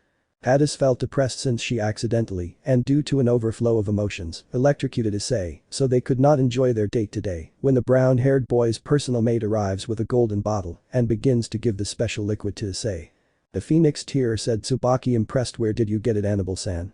It is supposed that only those of the Phoenix clan possess and strictly control that liquid. When the incident with Miss Ravel and the near-untimely death of Motohama-san and Matsuda-san happened, the Phoenix family was notified of such incident, and as a sign of repentance, we are given a full supply of 30 bottles of Phoenix tears on a monthly basis, Annabelle said, smiling at Queen Citri, as they watched Issei begin to heal from the scorch he earned. What a way to welcome me into my house, said Issei, very hurt. Sorry, Issei, said Kaori Katase, bowing to him and starting to shed a few tears of regret. Don't worry, Kaori, said Issei, proceeding to hug her, which made the pink-haired girl blush, and the rest of the harem became jealous. After all, today I'm all yours, my dear pink-haired girl. Yes, dear, said Kaori very excitedly and going to her room to change. Well, I've been waiting for that date with me for a while, what can I do? Issei said, sighing and smiling, but suddenly he starts to smell something strange. Hey, did something burn or something? Issei said to his mother, which she denied, then he sees the origin of the smell, and it is none other than the heiress of Citri, who had not been cured of Raijin's electric shock. Sona-tan. Issei and Sirafal shouted worriedly. Meanwhile in Sona's mind only one thing was going on in her mind. Kaori, I swear I'll kill you for this. He said mentally with a twitch in his left eye. Time skip 4 p.m. Issei was waiting in the living room reading a cooking magazine when suddenly Kaori appeared dressed so beautifully. I was expecting Kaori, but what I see is a beautiful Japanese maiden, said Issei, kissing her on the cheek. Issei, daring, said the very red-haired girl, but you are my daring, said Kaori, giving him a kiss, but on the brown-haired boy's lips. Well, are we going? Issei said, to which the pink-haired girl agrees to leave in a teleportation circle. Kuoh Park, 4:30 p.m. The day was beginning to threaten to rain, the first drops of water were beginning to fall, and our Priha, instead of covering herself with an umbrella, enjoyed the light drizzle. That feels so good, said Kaori, dancing on the grass. Issei saw his girlfriend and blushed at seeing her happy, seeing that part of her personality, and enjoying things as simple as bathing in a light rain. But not everything was going to be joy, since two blondes belonging to Gremory's entourage were walking around. We got caught in the rain right on the way, said Ravel angrily. They were my best clothes, and they are all soaked, Asia said lamentably, but we had to fulfill a contract by order of Ryazana-sama, Asia said, but she looked at something that began to leave her with a face of shock and sadness. What's wrong with you, Asia? Said Ravel and looked in the direction where the ex-nun was looking and began to get annoyed and jealous, because she saw Issei playing and hugging Kaori Katase. Come on, Asia, let's claim him for ours. Asia, coming to her senses and also jealous and upset, decides to confront Issei and Katase. Issei feels Ravel and Asia's aura. Kaori, behind me, said the brown-haired boy while looking with contempt at two women from his ex-harem. What do you want, Phoenix-san, Argento-san? The aforementioned felt a pain in their chest for being named like that, but they would not give up. We are coming for you, Ravel shouted, starting to emanate some fireballs. Issei-san, leave that lizard and come back with us, shouted Asia angrily. At that comment, Kaori got angry and didn't hesitate to answer her. The ones who will leave will be you, the pink-haired girl shouted angrily. Kaminari no Raijin. At that the amber katana appeared. So it will be by force, huh?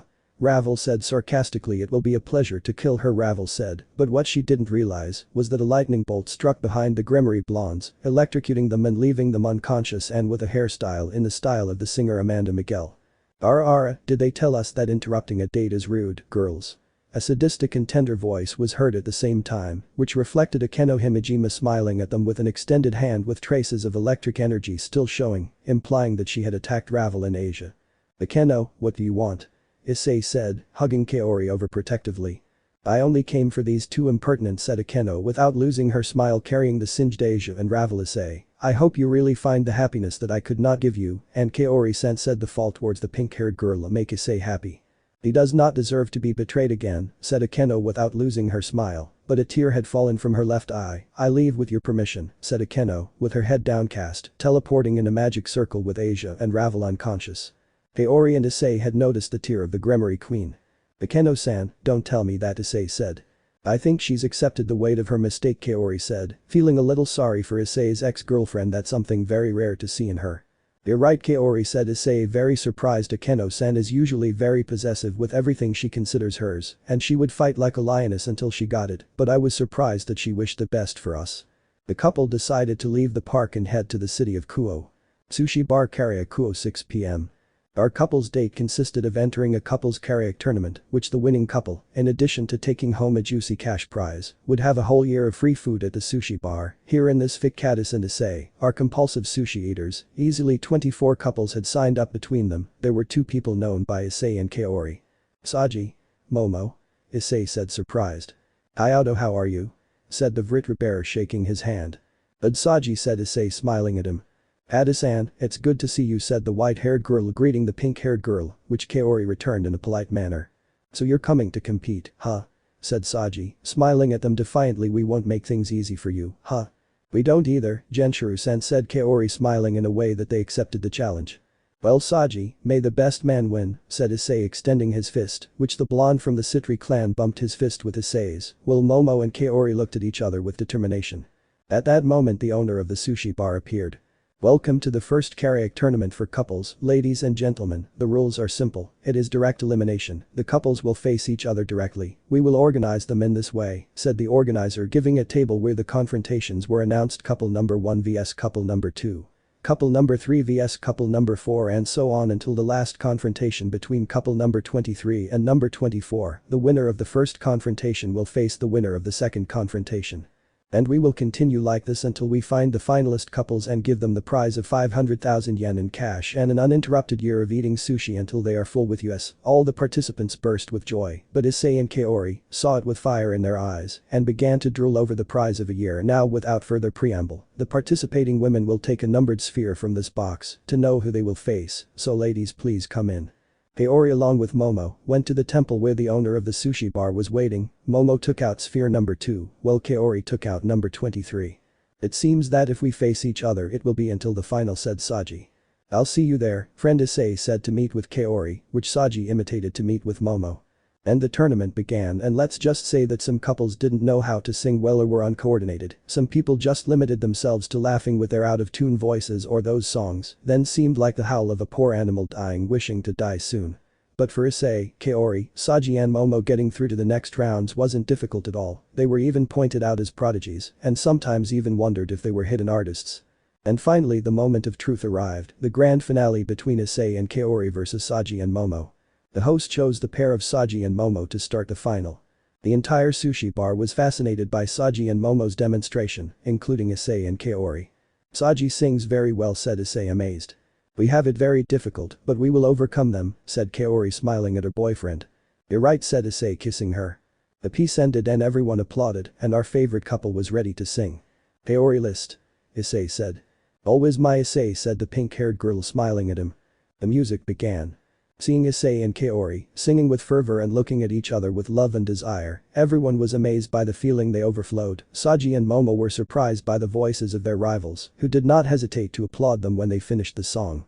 The entire sushi bar had erupted with joy upon witnessing a beautiful display of singing by Issei and Katase. "I see there's no doubt who the winner is, and that's couple number 23, made up of Kaori, Katase and Hyoudou Issei. Now our couple received the monetary prize, but they were ready for one of the 2 prizes tonight. To eat sushi tonight until their stomachs could hold out. They began to devour all the sushi the chefs prepared, and when they saw how they ate, everyone looked nervous. Time skip. Kuoh Mountain area, New Hyoudou residence, 10:30 p.m. The residence was dark, and then a teleportation circle revealed Issei and Kaori satisfied with the food. "Ah, what a delicious dinner," said Issei very happily. "I ate 52 sushi rolls. I beat my record," said Katase happily. "I'm 62," Issei said, but suddenly he turned to see the pink-haired girl, and his dragon instincts begged him to mark Katase as his female. "But the main meal will be in my room, and the main course is you, my beloved Kaori." Katase became nervous, but when she smelled the dragon pheromones she succumbed to the desire for meat. "Issei, make me yours, I can't stand it," said the pink-haired girl. Lemon skipped. And like a good male, Issei fulfilled her wish, easily filling her intestine twice with hot hymen, while Kaori finished with 11 anal orgasms. Issei saw that the dragon mark originated from her on her left shoulder blade. Kaori proceeded to hug Issei. "Issei, you are the best thing that could have happened in my life, I love you," said Kaori. "Thank you for all your support, Kaori, I love you," said Issei and proceeded to kiss her goodnight and fall asleep. At Momo's house, Saji also pleased his white-haired girlfriend with doses of intense hex where Saji ejaculated 4 times a night, while Momo had her 6th vaginal orgasm. "Gen-chan, you are a true man in every sense of the word," said Momo, satisfied, while her vagina and rear end dripped hymen from the carrier of Ritra, and in that Saji's mark appeared on her right buttock. The day 2 dragons would sleep like true kings. Special for 10,000 views. Underworld Christmas. Gremory Castle, December 24. The roll from the beginning begins. Lord Gremory's castle was crowded with children for one simple reason, to see Hyoudou Issei dressed as Santa Claus, the girls of his harem as Mrs. Claus, while Kiba, Gaspar, Kiryu, Tsubaki, Motohama, Kasumi, Matsuda and Rika as Santa Claus's gnomes. All thanks to the organization of the Gremory, Citri, Phoenix clans and the 3 Mau, they would give a great Christmas gift to the children of the underworld, and that is to meet their heroes. But not only the underworld, they also invited the children of the other factions. The only one absent from Issei's friends was Kuoh, since she decided to help Issei's mother, her Oba-chan, for the little yokai, with matters of the Christmas dinner, and it was also possible that Yusaka would find her there and beg her to return to Kyoto with her. Many children from all factions, angels, cadres, demons, yokai and little Olympians and Asgardians, wanted to see their hero and his entourage, since the raiding game against Razor Phoenix, the Hyoudou entourage became very popular. The children, the Olympians, demons and Asgardians especially, in addition to wanting a picture with the Seekvaira, wanted pictures with Matsuda, Motohama and Kiba, they were their idols to follow, due to the way they performed in the raiding game, the 3 agreed without problems, only that their respective girlfriends should appear with them in the photos. The Yaokai children were disappointed because they wanted to take a picture with their princess Kuoh, but Issei gave them, on behalf of Kuoh, some rag dolls of Hyoudou's entourage handmade by her, assuring them of personal compensation from the descendant of Yusaka for the little Yaokai. But they had another person to take pictures with, and it was little Gaspar, who overnight was very loved by the children of that faction, so Gaspar along with Kiryu, proceeded to take pictures with the little Yaokai. The children, especially boys, angels and cadres, wanted to take pictures with Gabriel and Penemu, the girls of those same 2 factions, apart from taking pictures with the ex-cadre and ex-seraph, wanted to take pictures with Kaori and Sika, since, for the girls, they are their example of life, and they admired them for their strength and determination. The demon and cadre girls, apart from wanting a photo with the Seekvaira, wanted a photo with Seraphal and Annabelle, since they considered them the 2 beauties of the underworld, surpassing Seekvaira Agares, Ria's Gremory and Akeno Himejima. The faction leaders saw the event with satisfaction. "Wow, that was a great idea on your part," Michael said. Sirzechs. "I don't deny it, this is another step towards the long-awaited peace we want to have," Azazel said, putting a hand on the overlord's shoulder. "I'm glad to see the children smile and spend time with their heroes," Michael said, smiling. "All those beautiful souls must enjoy these dates." "Hey Raftalia-sama, goodbye Saki, her new name will be Raftalia, the new leader of the yokai at the request of a few readers," Auden said. "By any chance, have you seen Yusaka?" "She is confined in a mental sanatorium," Raftalia said with a look of disappointment that the Seekvaira and Kuoh have abandoned her, and since her return to Kyoto caused an emotional shock and began to suffer from dementia, that we practically found her in her bed with several bottles of sake and became quite aggressive, that began to attack us in her Kyuubi form. Finished explaining the raccoon woman, shedding a few tears of helplessness. Everyone, the clan leaders and the faction leaders, regretted Yusaka's case and decided not to tell Kuoh or her friends anything. But immediately an angel reaches the leader of the factions. "Michael-sama, Sirzechs-sama, Azazel-sama," the angel arrived alarmed. "What's happening?" said Azazel. "The former heiress of Gremory and her entourage have sneaked into the castle in order to see Issei-sama," said the angel. Defeated the entire perimeter of guards. Everyone changed their attitude from regret to one of annoyance, in that Ajuka and Falbium activated the surveillance cameras, and indeed, the Gremory could be distinguished. Rias, Asia, Zenobia, Irina, Ravel and Elmenhold were transformed into girls formed until the last of the row. "I have an idea," said Sirzechs, smiling evilly. Returning to the event. Issei continued to sit the children on his lap like Santa Claus, signing things of the old Op-Eye dragon, action figures, and taking pictures with all of them. His entourage also gave autographs and helped to put things in order. When suddenly the next gothic-looking girl sat on his lap. "What do you want for Christmas, little one?" said Issei. "Santa Claus." "I want a kiss from you," said the expressionless girl who began to give off a very terrifying but familiar aura to Issei. Ophis. Issei shouted in surprise. The entourage was also surprised that the omnipotent dragon of infinity had arrived for a kiss. "That's right," Ophis said in her lowly mode, smiling at him. "But there are children and you know what consequences there are if I kiss a child in a lustful way," Issei said, all nervous. "No problem," Ophis said, transforming her lowly body to a well-proportioned woman and sat back on Issei's lap. The brown-haired boy's entourage became jealous, and at the end of the line, a retinue of undesirable girls also became jealous. "Are you going to fulfill my wish?" Ophis said in such a malevolent way. Issei, seeing that he had no escape, proceeds to kiss the dragon of infinity. The children were left open-mouthed. Some parents covered the eyes of the little ones. The leaders of the factions, upon knowing that Ophis was present and Issei had committed the audacity of kissing the dragon goddess, left them with their jaws to the ground. Raphtalia especially saw them with a thread of blood coming out of his nose. Issei and Ophis ended their kiss. Blushing, the latter stood up from the lap of the brown-haired boy and said goodbye to him. "Thank you for the delicious Christmas gift, and this is not the last time we will see each other, my Red Emperor," said Ophis, smiling at him and looking at her harem in a defiant way. She proceeded to retreat through a dimensional gap, leaving an astonished Issei. The event continued until the last child went to meet the Seekvaira, followed a red-haired girl who quickly went to Issei. "Girls," quickly said the red-haired girl, "we conclude the event of meeting the Seekvaira and his enter." A voice was heard that reflected the Mayu Sirzechs. Accompanying him were Grayfia, Zeoticus and Venilana. The Mayu snapped his fingers, breaking an illusory spell and body control, revealing that the girls who were going towards Issei were his ex-harem, but they were naked, since the girls' clothes they wore broke with the proportions of their bodies, leaving them in Eva suits. "Aye," shouted the Gremory. That now all the children of the faction saw the naked bodies of the Gremory. The angel parents covered their offspring with their wings or they were going to fall, although one or another Michael's guard unfortunately fell when their white wings turned black. "Nai-sama, I hate you," shouted Riaz, embarrassed, retreating from there through a magic circle. Sirzechs only limited himself to sighing. "Forgive me for such audacity before you," said Sirzechs, smiling at Issei and his friends. "Do not worry, Sirzechs-sama," said Issei. "Anyway, we were going to act since we knew it was them, but you acted in time. But this you should learn, not to bypass security, especially if it's with you," Mayu-sama Sona said, smiling. "Well, Sirzechs, we're leaving because our in-laws and Kunu-chan must have finished preparing Christmas dinner, so Merry Christmas," Erafol said. The entire Hyoudou entourage said goodbye, hugging the leaders of the clans and factions. "Merry Christmas," the leaders said as the Hyoudou family teleported by magic circle. Kuoh Mountain Area, New Hyoudou Residence, 11:59 p.m.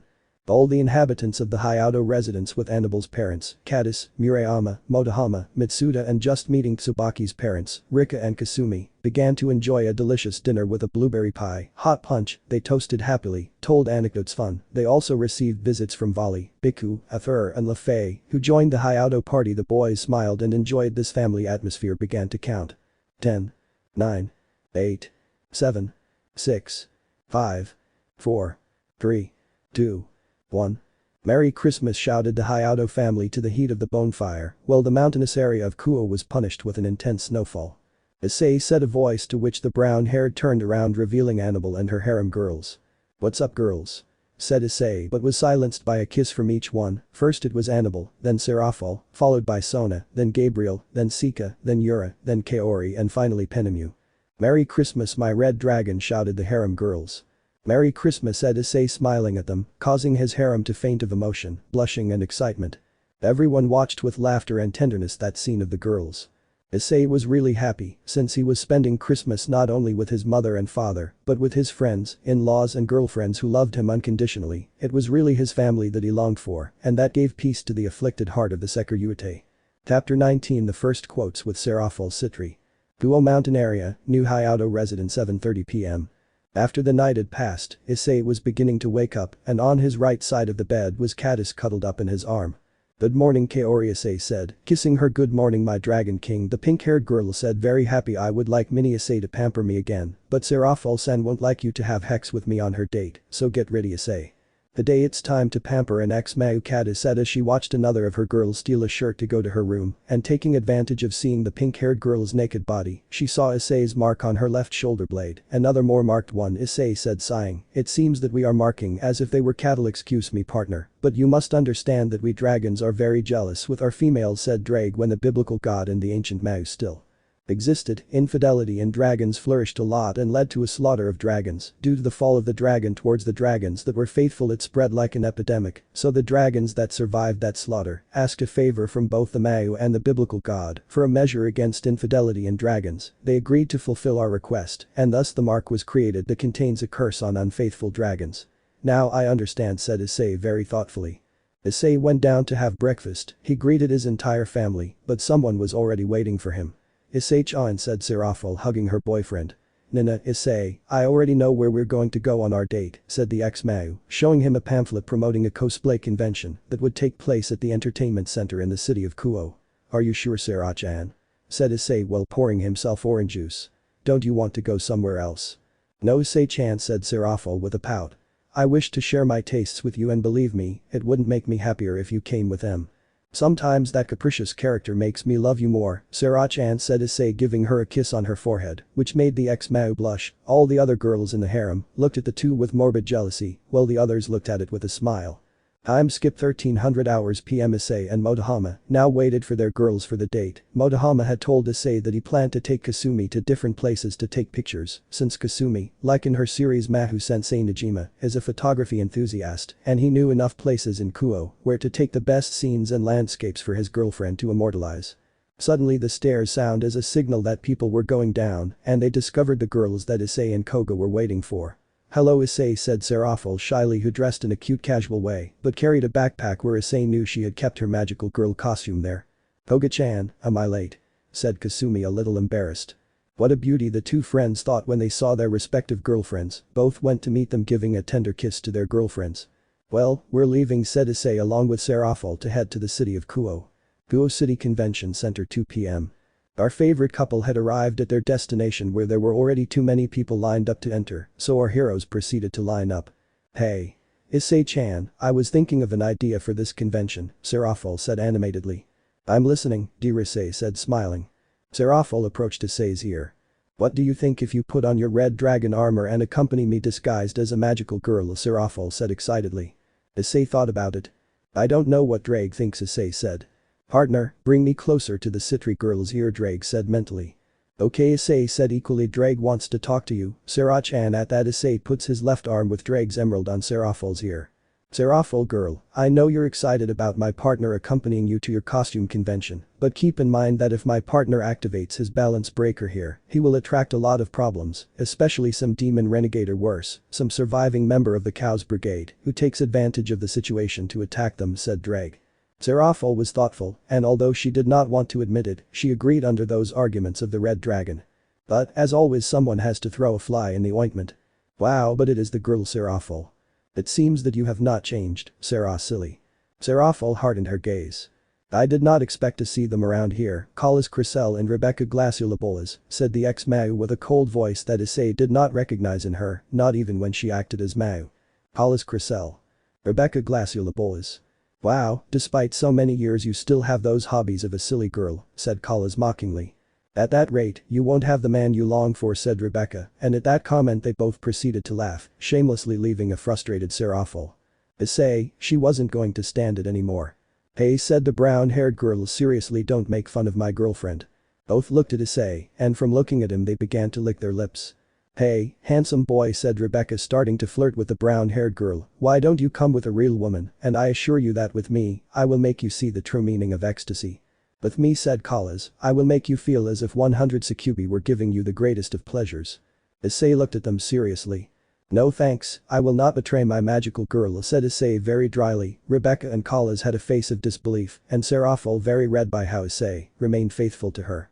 What does she have that we don't have? Demanded the descendant of Cressel. That she is a woman who does not seek to humiliate others, she is noble by nature, and above all she is humble and honest. In short, she is the woman I waited for, said Issei, and proceeded to kiss Serafal in front of the acquaintances of the former heiress of Citri. The waiting line was watching the scene and seeing how the brown-haired man defended his girlfriend and ended up kissing her. Everyone applauded and congratulated the couple, but the descendant of Cressel and Glaciolabolas did not plan to stop fighting. Well, we're going to propose a duel, said Collis very angry. We're going to play your magical girl theater, your servant and Rebecca will participate in the mini magical girl tournament. The one who gives the best magical girl presentation will get the boy. It's okay to use anything for the presentations, okay? Seraphol accepted without flinching, so Seraphol's rivals went to line up to enter the convention. "Serach-chan, are you sure of what you're doing?" said Issei.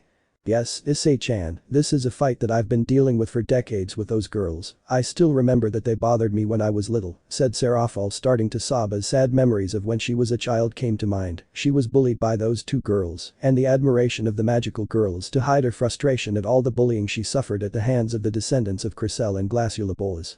Issei couldn't stand to see his girlfriend in that way and proceeded to hug her. "You are my girlfriend and my beautiful magical girl, so I will support you unconditionally," said Issei, while giving her a kiss on her cheek. "Issei-chan," said Seraphol, very embarrassed, and she rewarded him with a kiss on the lips. After the scene, the entire line that was waiting entered the cosplay convention. Time skipped 3 hours later.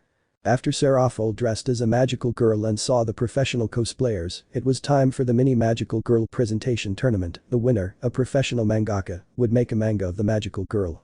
So the magical girls participated, in total 12 registered, their presentations came out and little by little they received applause and the ratings of the judges until the 3 girls of the underworld began their confrontation because the magical girl number 10 to pass was Kala's Crystal. Issei watched the presentations from afar. Hello. My name is Magaham Croce," said Kala's with a squeaky voice, doing a choreography in the style of Serena from Sailor Moon, and of course to earn more rating, she had to do fan service, showing her violet panties. That earned the roar of the spectators, and the judges gave it a 9.5 rating. This was a piece of cake, thought the heiress of Crystal. Issei got worried and through a magic circle he communicated with Seraphol. "Serach-chan," said Issei. "What's wrong, Is-chan?" said Seraphol, surprised. "If you want to win this tournament and ensure our future, I recommend that you say the motto of our crossover program of the Op-Eye Dragon and Mahu Seraphol when you came out on stage after defeating the final enemy," said Issei. Seraphol got the message but hesitantly. "Sure, Issei-chan," said Seraphol. "I'll do anything to see my dear Seraphol win," said Issei. "Sure. Okay, I trust you," said Seraphol to cut the communication. And that the magical girl did not. 11. Rebecca Glaciolabolas entered the stage and began her presentation. Hi, I'm Magi Putty Glacy, it's a pleasure," she said, making a presentation in the style of Sakura Card Captor and of course with a fan service, and this time she showed some yellow panties. And another roar from the male audience erupted, giving a rating of 9.6 to the girl heir of the Glaciolabolas clan. And now it was Seraphol Citri's turn, while somewhere in the convention center Issei was preparing with Ddraig. "You risk your anonymity to help your female, huh? You really are someone so noble, companion," said Ddraig. "Anything for my family and my women," said Issei. Returning to Seraphol, the last magical girl to introduce herself, very nervous she proceeded to make her presentations. Hi, I am Mahu Pink Citri, I am the girl who will punish the people with whom they do evil," said Seraphol, while brandishing her magical girl staff with great skill. "But it is a great burden for me, so please, great companion, Red Dragon, give me your help to disappear the evil from this planet," said this last, while finishing Call of the Red Dragon shouted while raised his staff. "This is where we come in," Issei thought, and then Ddraig spoke to the order Mahu Pink Citri, "This is where the video audio comes in." At that, Issei from the sky with the balance breaker activated descended with his dragon wings, releasing reddish sparkles, bathing the entire convention center, surprising everyone, especially Seraphol, who looked at him stupefied and happy. "Issei-chan," said Seraphol with tears of happiness as she continued in her pose. She was happy that Issei had supported her in this critical moment. At that she begins to spin and Issei descended on her at her side and both posed as if they were ready to attack. Mahu Pink Citri and the Red Dragon, ready for battle, they both said, very synchronized and stealthily. Issei had activated some fireworks to give an explosive end to Seraphol's presentation. The entire convention center was silent for about 10 seconds, but suddenly men, women, boys and girls screamed like crazy since it was the best magical girl presentation of the day and the judges gave this a 10. On the other side, Rebecca and Kalas were pale as they didn't expect the Seekvaira to come to support Seraphol. No, it said Rebecca, losing her strength. "Possible, boo, we lost," said Kalas, fainting. So more obviously, the winner was Seraphol Citri along with her companion the Red Dragon. Time skip. Kuoh Mountain area, New Hyoudou residence, 9 p.m. Just like in their previous dates, the house was already dark and Seraphol wasn't going to waste any more time, so she decided to start her wish to be all Issei. Lemon skipped. Seraphol fell exhausted, but she was happy before her beloved Issei and also exhausted the Seekvaira both proceeded to sleep, but not before giving each other a goodnight kiss. Meanwhile, in a tent in the forests of Kuoh, Kasumi and Koga also fell to the desire for Hex. Both very tired and sweaty, but happy to have given their first time to the person they loved the most, they proceeded to sleep. Tap.20 My first date with Gabriel. Kuoh Mountain Area New Hyoudou Residence 8 a.m. The day began cloudy now. Issei's old morning enemy was not present, waking up in the morning, and next to him was Serafal sleeping so peacefully, hugging his arm. "Good morning, my Serach-chan," said Issei, giving her a kiss on her lips. "Why?" Serafal yawned. "Good morning, Issei-chan," said the smiling ex-Mau, hugging the Seikvaira. "I suggest you take a shower and have a good breakfast. Today you have to be with Gabriel-chan, okay?" said Serafal, winking at him, to which Issei nods with a smile. "Oh, by the way, thanks for this tattoo and your shirt, Anada," said Serafal in a mischievous way, showing the dragon mark on her bare buttocks and wearing the shirt that Issei wore on their date. Issei left Serafal's bedroom only in boxers, revealing a body worthy of the god Atlas. "At this rate I'll be shirtless," said Issei as he headed to his bedroom, but didn't notice that Yura and Annabelle were watching him from their bedrooms and couldn't help but blush, a trickle of blood run from their noses, and think about unholy things with Issei and his body. "I can't wait for the day of my date," both thought excitedly.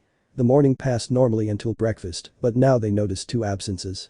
"Guys, Koga and Kasumi didn't arrive," said Tsubaki while serving hotcakes to Kiba. "According to what I heard, they were around the mountainous area, taking pictures," said Yura, serving black coffee to Issei. "It was cold all night. I hope you don't get sick," said the matriarch Hyoudou worriedly. "Do an apostrophe T worry," said Kiryu, serving some chocolate milk to Gasper. "Koga is half dragon and half human, but one detail, Kiryu-san. Kasumi is still human," said Kata, serving chopped fruit to Issei. Suddenly there is a knock on the door of the residence, to which Rika goes out to open it and sees a Koga and a Kasumi, both carrying a backpack. "Shivering from the cold, guys," shouted Rika, alarmed, bringing her friends into the house. "What happened to you?" At that, Kasumi and Koga sit in the living room. "Penemu and Sona bring blankets to warm the newcomers. We had a night of papa," Koga said, stuttering from the cold. Koga-chan, no words, nah anything," Kasumi said, also stuttering and trembling from the cold. A slight blush was seen on her. Annabelle and Gabriel brought them hot water so they could soak their feet, and then Issei along with Kunu brought them hot tea so they could regain body heat. "Here you guys, consume it before it gets cold," Issei said, handing it to his guests. Then he approaches Koga's ear and whispers, "I will teach you the silencing spell so that the next time you decide to have hex with Kasumi, you do it in the house without any problem and avoid doing it outdoors." At that comment Koga's eyes shone, and Kasumi did hear what Issei said and turned so red that she forgot she had hypothermia. At that, Issei approaches Gabriel, who was eating a lemon dessert, and whispers in his ear, "I hope you're ready, my little angel. Today we're going to have a lot of fun," he said in a seductive voice. When Gabriel heard that, she turned so red that she put her hands on her face, very embarrassed that she spread her wings, and they began to tinkle black as a sign that she was about to fall. "Gabriel reacts," Penemu shouted, giving the former seraphim a jerky slap. What? What? "Ah, thank you, Penemu-chan," Gabriel said, very alarmed. "Muo, Issei-chan, you're very bad," said the former seraphim with a pout, stretching her cheek at the brown-haired boy. "Of everything I'm experiencing, Issei is the only one who has been able to make Gabriel be in danger of falling," said Penemu, surprised at Issei's skill with the former seraphim of heaven. Time skip 1300 hours p.m. Issei was waiting in the main room for Gabriel for their date, then he sees her coming down wearing something worthy of the most beautiful woman in heaven. "You look beautiful," said Issei. "Thank you, dear, shall we go?" she said, very red. "Yes," said Issei as they moved to their destination. Kuoh City, 1:30 p.m. Issei had heard that Gabriel is a fan of zoos and aquariums. She was fascinated by seeing animals, so he decided to take her to the zoo and the aquarium in Kuoh City. Gabriel was hugging Issei when a gang of thugs saw them with the intention of taking the ex-seraph. "Hey doll, leave that bastard and come have fun with us," shouted one of the thugs. Our couple had heard them but decided to ignore them. The gang took it wrong, so they decided to face the couple, taking Gabriel by the wrist and holding Issei. "You will come with us, sweet doll, and you will see how the four of us will give you fun and pleasure." "That this bastard," said another of the thugs, while with a finger of his hand, he was caressing Issei's breast. He wanted to get rid of the thugs, but then he saw that Gabriel, with his angelic smile, began to emanate a quite terrifying aura. He grabbed his attacker's hand. "Wow, so they called him a bastard, my Issei-chan, huh?" said the former seraphim with sweetness, when suddenly, "Oh." They saw how the former seraphim had connected a kick in his testicles so powerful to the criminal that he fainted from the pain, and his cronies touched their crotch. Now the former seraphim walked towards the criminals. They had left Issei and were beginning to tremble for their lives. "Now who wants to play pocket carom like your friend?" said Gabriel without losing his smile but cracking his knuckles and with a murderous intention that scared Issei himself. "No, no, shouted the criminals that could be heard throughout the city of Kuoh. Scream of the criminals for Gabriel's attack. After such a traumatic scene, Issei had as a mental note never to make a woman angry, much less Gabriel, because she can be equal or dangerous than Trahexa himself. They arrived at their destination, which was the zoo where the tender Gabriel had fun like a real girl. She marveled at the tigers, she laughed at the chimpanzees when they made a fool of themselves, she wanted to hug a gorilla when it threw a tantrum. In short, she was enjoying it a lot, something that Issei liked. After that, they went to get some ice cream to rest and regain energy to reach their second destination, which is the aquarium, where Gabriel was doubly excited to see the marine species. He liked to watch turtles, schools of fish, and small sharks later too. He was so excited that he had the brilliant idea of grabbing a jellyfish, but thanks to Michael, he didn't succeed. Issei came to the conclusion that Gabriel by his side was like a happy girl who radiated happiness. After finishing their trip to the zoo and the aquarium, they decided to walk around the city for a while. Issei said the ex-Seraph, I thank you for this day, she said, planting a kiss on the brown-haired boy's cheek. You have nothing to be thankful for, anyway I'm your boyfriend, and I should pamper you, as it should be, said Issei, smiling at him, making him blush a titanic amount. Now Issei, let's go this way, okay? Said Gabriel, still blushing, pointing at an alley. Okay, said Issei, agreeing to Gabriel's request. When he realized where Issei had gotten into with Gabriel, it was the hallway of lust, because it was an alley of hotels and motels. For Issei it only meant one thing. Gabriel, why are we here? Said Issei, but was silenced by a kiss from the ex-Seraph that the brown-haired man had, and a battle of tongues began that lasted almost 5 minutes, where both lost oxygen, and when they separated a thin thread of saliva appeared in both. Issei, I want to be yours at once, said Gabriel, determined. I don't want to be left behind with the others and losing my virginity. But, you have a high probability of falling, and I don't want to have problems with Michael, said Issei. Don't worry, I have this, said Gabriel, and in the handbag he began to take out a knob, the magic room that my brother had created. When Arena-sen was exiled from heaven and lost the right to be an angel, all the benefits of heaven were withdrawn, including the magic room knob, and gave it to me for the day I wanted to make love to you. Gabriel had said it with a catastrophic level of redness due to grief. Issei does not think twice. They decide to enter a motel. They entered the bedroom, so Gabriel activated the magic knob to give to the magic room for the main scene. Lemon skipped.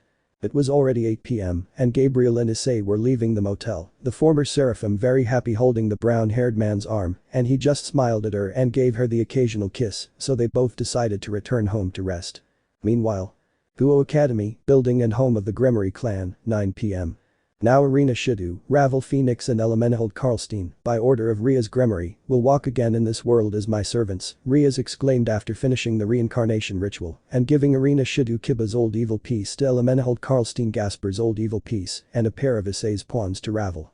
At that, the three mentioned took out their demon wings. Well, I still have 6 pawn pieces left to use, but I don't know who else to reincarnate to have my complete entourage, said Rias, but shortly after someone knocks on the door of the old building, and the Gremorys notice that outside someone was giving off a draconic aura. Prepare yourselves, girls. Excuse me, Ria's Gremory. A very cold and determined woman's voice was heard. Who's looking for me? Said Rias seriously. I know you're looking for a way for the Seekvaira to return to your side, and in fact I have several pending accounts with Ddraig, Gutch said the voice without losing seriousness and coldness, so I come to offer you my help. I swear I won't attack you. Rias sees Zenobia nodding at her to open the door. Irina was ready to draw Excalibur Mimic. Roswas, Akeno and Kaneko were in a fighting position. Asia was hiding behind Rias. Elemenhold and Ravel, ready to launch magic from their hands. The blue-haired Gremory Knight cautiously opens the door, and when she opens it, she sees a blue-haired woman with a reptilian gaze looking at the entire group seriously. Rias recognized the woman. Tiamat. Rias screamed, scared that a dragon queen had arrived at her doors. Tiamat. At that, the dragon queen passes and heads towards the Redeed. All of Ria's entourage was terrified. They were going to defend their mistress, but fear did not allow them. It left them paralyzed. The dragon queen looks at the Redeed for a few moments, and suddenly her hand goes to a box she had on the desk and takes out 3 evil pieces of pawns and smells them. They smell like Ddraig, said the dragon queen with disgust, and put them on her chest. Gremory, do the ritual now before I regret it. Rias came out of the trance and agreed. Now Tiamat, by order of Ria's Gremory, you will walk again in this world as my servant, and that the 3 evil pieces that belonged to Issei were absorbed by Tiamat, implying that now she is the new servant of Ria's Gremory. The Redeed could not help but smile. I only have 3 evil pieces of pawn. Can I suggest something? Said Tiamat. The former leader of the Yokai is in a state of total fury and dementia and will do whatever it takes for Kunu and Hyoudou Issei return to their side, so if you offer her a deal that's convenient for her, she'll agree to join our side. What do you say? Rias never thought about joining Yasaka to her entourage, but with Tiamat's information, she couldn't help but smile at one more and immediately went to her entourage. All of us, we're going to Kyoto right now, for our last comrade, she shouted, ordering her entourage. It's time to finish the first part of our plan to recover Issei now. Hi, they all shouted, but Akeno, Roswis and Kaneko didn't look so determined and convinced. I wouldn't like this at all, said Roswis. There are 2 of us now, said Akeno. Kaneko, she just nodded at them too. Chapter 21 My first date with Tsubasa Yura. Note. Tiamat altered Ria's evil pieces with her magic so that both her and Yusaka would only need a few evil pieces to be reincarnated. The next day. Kuoh Mountain area, new Hyoudou residence, 7 p.m. Our favorite chestnut was waiting in the main hall, since today it was his turn to go out with Sona Citri's rook, Yura Tsubasa.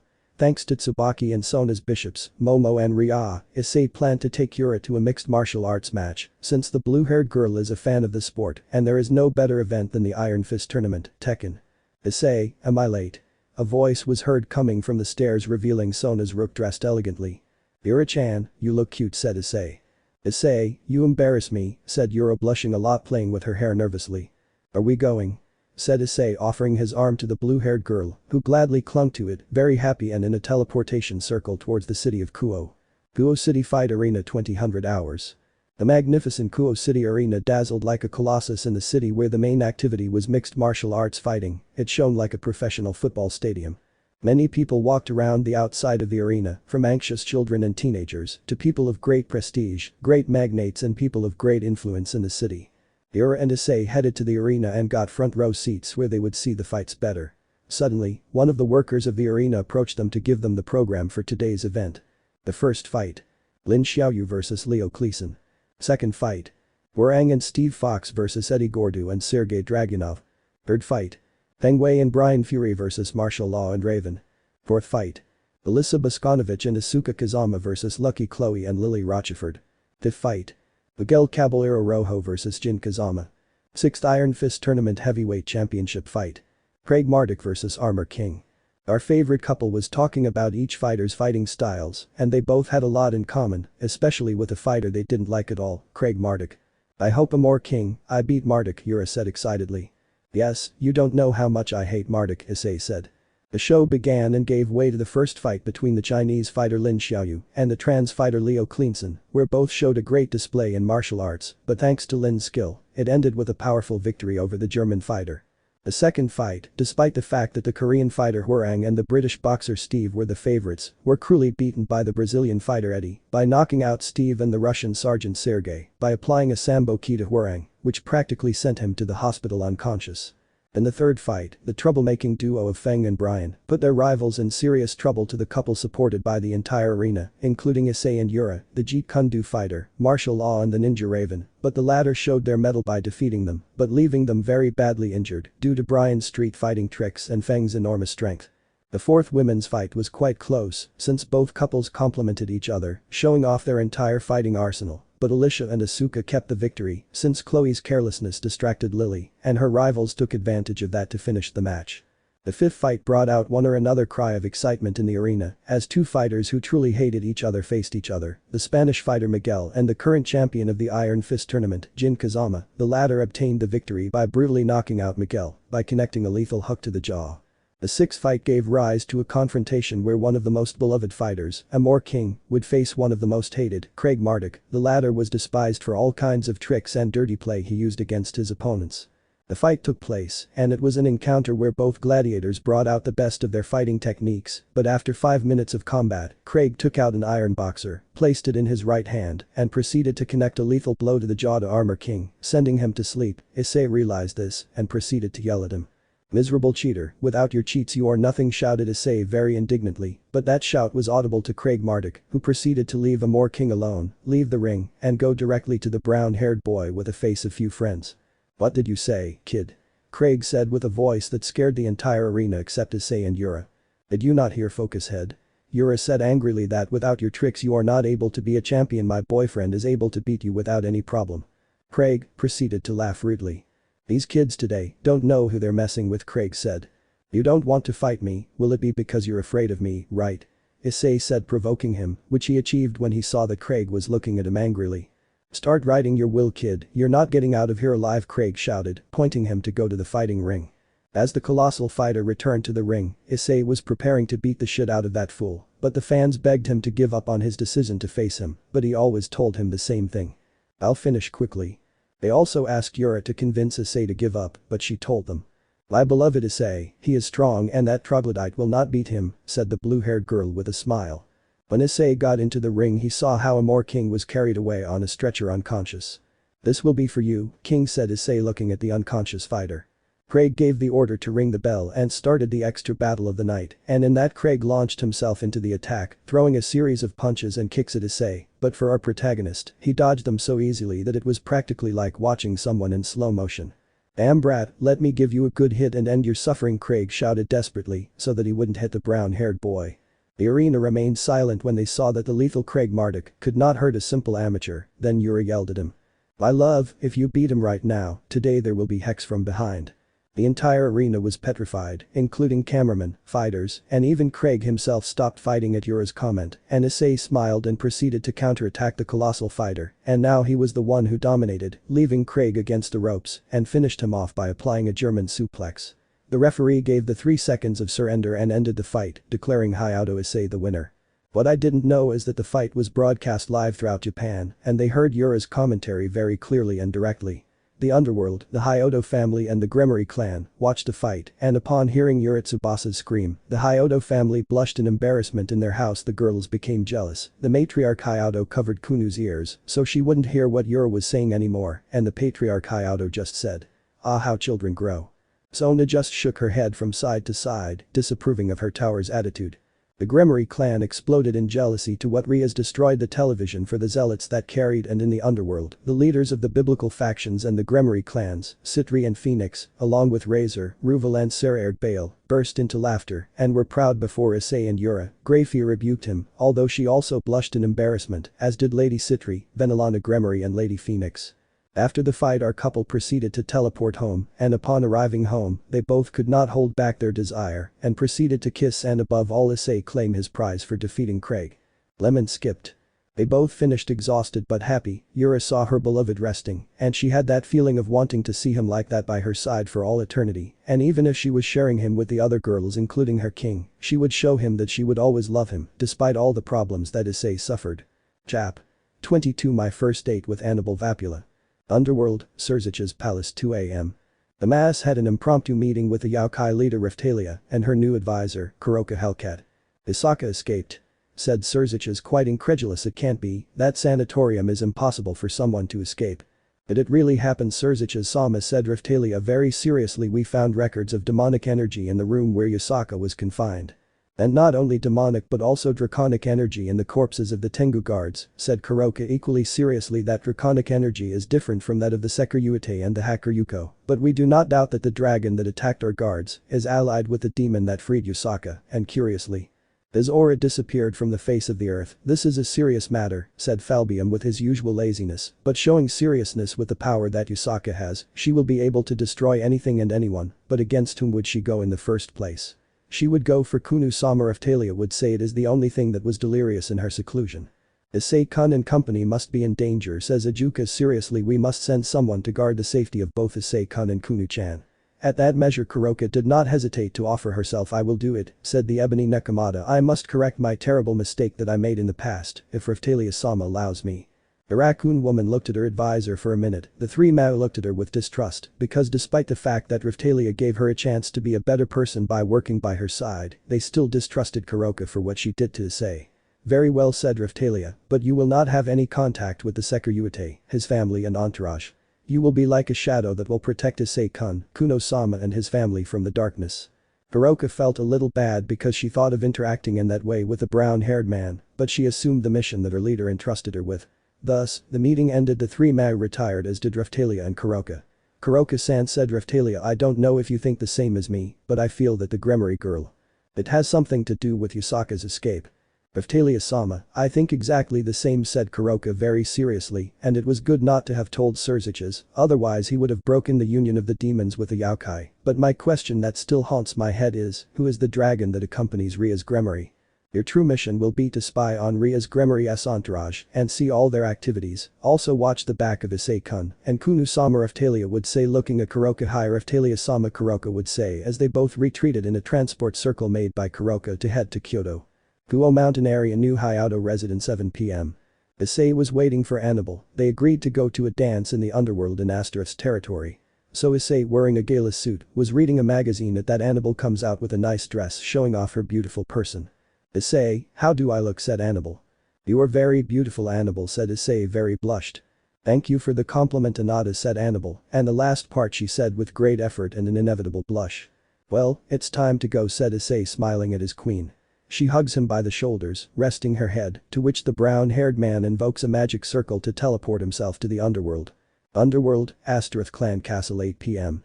The castle of said clan had been restored after the incident that Issei had and with Diodora Astaroth's entourage, and because of that the clan lost a lot of reputation, but thanks to Ajuka's actions against Trahixa since he belonged to the Astaroth clan, he managed to regain the reputation that Diodora lost. Today all the high and supreme class demons gathered for a dance to coexist among themselves. Some will take advantage of creating new alliances between themselves. Annabelle and Issei entered the castle of the Astaroth clan. This place brings back bad memories, said Issei quite seriously. Have you already visited this place? Said Annabelle. Yes, and it wasn't in the best way, said Issei, remembering when he was Ria's servant, coming to rescue the ungrateful ex-nun from the hands of Diodora. Here, because of the former heir of the clan, I entered the Juggernaut Drive for the first time. Annabelle paled upon hearing that last thing. She knew that by entering that mode, she would acquire a lot of power, but taking a lot of Issei's life away. All that information was given by Azazel and Sirzechs himself when she was named Issei's personal maid for his proper care. Issei, so how much longer do you have to live? Annabelle said, her head down, fearing the worst. The brunette, seeing the expression of his maiden girlfriend, calmed her down with a hug. Don't worry, love, Issei said, thanks to the Nekomata sisters Shirin and Kuroka for giving me Senjutsu sessions to recover all my vital energy. Now Kunu has also helped me with Senjutsu sessions. According to her words, she wants to live with me and all of us, so thanks to our little Kunu, I have recovered 98% of my vital energy. Annabelle calmed down, and a tear of happiness came to her eyes. Promise me. But you will never enter that destructive and suicidal mode, said Annabelle, smiling at her. That will be my Annabelle, said Issei, giving her a tender kiss, to which the blonde reciprocated. They entered the main room of the castle, and all the high-class demons were talking and laughing. Issei and Annabelle could see Lord and Lady Citri talking happily with the lords of Gremory and Phoenix and Isolde of Vapula. Quickly the brown-haired and the blonde went with them. Wow. He is my dear son-in-law, and also Annabelle-chan, said Hemlock Citri, smiling at Issei and Annabelle. It's good to see you, Lord Citri. Sama and Lady Citri-sama, said Issei, smiling at them and bowing to her in a sign of respect. Annabelle imitated the actions. Come on, Issei-kun, drop the formalities, said Andrew Citri, shaking his hair. You can call us Odo-san and Oka-san, after all you are the boyfriend of our dear girls. Okay, Odo-san, Oka-san, said Issei, embarrassed. You can also call me Oka-san, Issei-kun, said Isolde, smiling tenderly at her son-in-law. There is a reason my dear daughter brought you to this important dance. Mother! Exclaimed Annabelle, embarrassed. The lords of Gremory and Phoenix looked with joy at that meeting with Issei with his in-laws, although they regretted that their respective daughters had committed the stupidity of having been unfaithful to him. At that moment, the Mayu Sirzechs appeared, asking for silence for his speech. Good evening, ladies and gentlemen. First of all, let us thank Lord Astaroth and his new heiress, Shizuka Astaroth, N.A. Diodora's little sister, for allowing us so kindly to hold the annual demonic coexistence dance on their grounds, said the Mayu, to which all those present applauded and shouted, thanks to those mentioned by the redeed. Now let the annual dance begin, and let's welcome the Nibiru's Clan Symphony Orchestra, which will play the first piece of music. At that moment, a magic circle appears and reveals a symphony orchestra full of young people, and the orchestra conductor was a girl. Wow, it's Mozart Nibiru, said Zeodicus Gremory. Mozart's Nibiru's. Do you know her? Issei asked. She is a musical prodigy, Venelana said. The Nibiru's clan focuses on musical creation. We could say that the entire clan are great masters of music, but Mozart is at a higher level in his entire family. Now you will see. The first piece was a beautiful melody that captivated even Sirzechs. Everyone applauded Mozart, to which she thanked him along with her orchestra. The second piece made them dance to the rhythm of the waltz. Issei extended his hand to Annabelle. Shall we dance, my dear? Issei said to Annabelle. Let's dance, my Issei, Annabelle said. As our couple danced to the rhythm of the sweet melody, Issei was still grateful to Venelana Gremory for teaching him how to dance the waltz so he wouldn't look ridiculous at the high-class devil parties. Annabelle enjoyed dancing next to the person she fell in love with so much, and with graceful movements she showed off on the dance floor along with the Seekvaira, so much so that couples stopped dancing to watch them. When the music ended, everyone applauded Annabelle and Issei, which made both of them blush. At that, Matsuda took the floor. "Let's give another round of applause to the Seekvaira along with his beloved girlfriend, Annabelle Vapula, for that majestic waltz display," said the young orchestra teacher, and the demons agreed to Matsuda's request. "Now if you allow me." The next piece was inspired by the great deeds of the Seekvaira of the timely participation of the Mayu of the Shimahazai and Azazel cadres, and of the Overlord Michael and his Seraphim. Of the people who helped them to consummate the defeat of Reselvam Lucifer and the dangerous Trihexa, so this sounds more or less like this. That's when the third piece sounds. Everyone applauded the piece created by the heiress of the Nibiru's clan. At that moment, Mozart began to play a beautiful melody that quickly made all the demons gathered dance to the rhythm of the waltz. At that moment, Issei grabbed Annabelle's hand and they began to dance again. La quinta pieza que Balerian fu un poco más tranquila para Issei y Annabelle. La hexta pieza que tocaran la bailaran los jovines demonios de clase alta con Issei y Annabelle, en el centro de la pista, ahi pudieran ver a Seekvaira bail balando con su reina de Seekvaira, también a Seekvaira Agares balando con el mismísimo Vali Lucifer, a Razor Phoenix balando con Ubaluna, a Dehauser Belial junto con Roygun Belfiger, entre otros jovines demonios. Antes de comenzar la séptima y última pieza de la noche, Matsuda Nibiru's pidió de nuevo la palabra. Para mi última pieza de la noche, pido humildemente que Hyoudou Issei junto con Annabelle Vapula pasen al centro de la pista que esta pieza va dedicado a ustedes. En eso el comenzar dicha pieza Annabelle dejo que Issei la lavara. Todos los bien incluidos Sirzechs, los ancianos del consejo demoníaco y los líderes de los clanes. Ambos daban una magnífica exhibición de baile que maravilló a todos los presentes incluida Matsuda que via con corazones en los ojos, a Issei, por la manera de bailar y por el port serio y romántico que lavaba con su novia. Al terminar la pieza, todos aplaudirán en nuestra joven pareja que agradeció sus aplausos y también aplaudirán a la orquesta del clan Nibiros por la exhibición de música. Luego ciertas personas se acercarán en nuestra pareja favorita. Wow, Hyoudou llamas pens que Balerias tan bien dicha vali golpeando el hombro. Issei kun, me sorprendes otra vez dicha Roygun Belfiger alegre. Vapula-san, sientita fortunada de tener a alguien como el Seekvaira como pareja dicha Dehauser orgulloso. Esperemos que se casen pronto dicha Seekvaira feliz por su amigo y su pareja, ese comentario Issei y Annabelle se sonrejaron. Muy pronto Seekvaira-chan dicha Issei sonriendo. Bueno es hora de retirarnos amigos dicha Issei. Sí, nos están esperando en nuestro hogar así que Annabelle. Todos los amigos de Issei asintarán despidiendas de su amigo.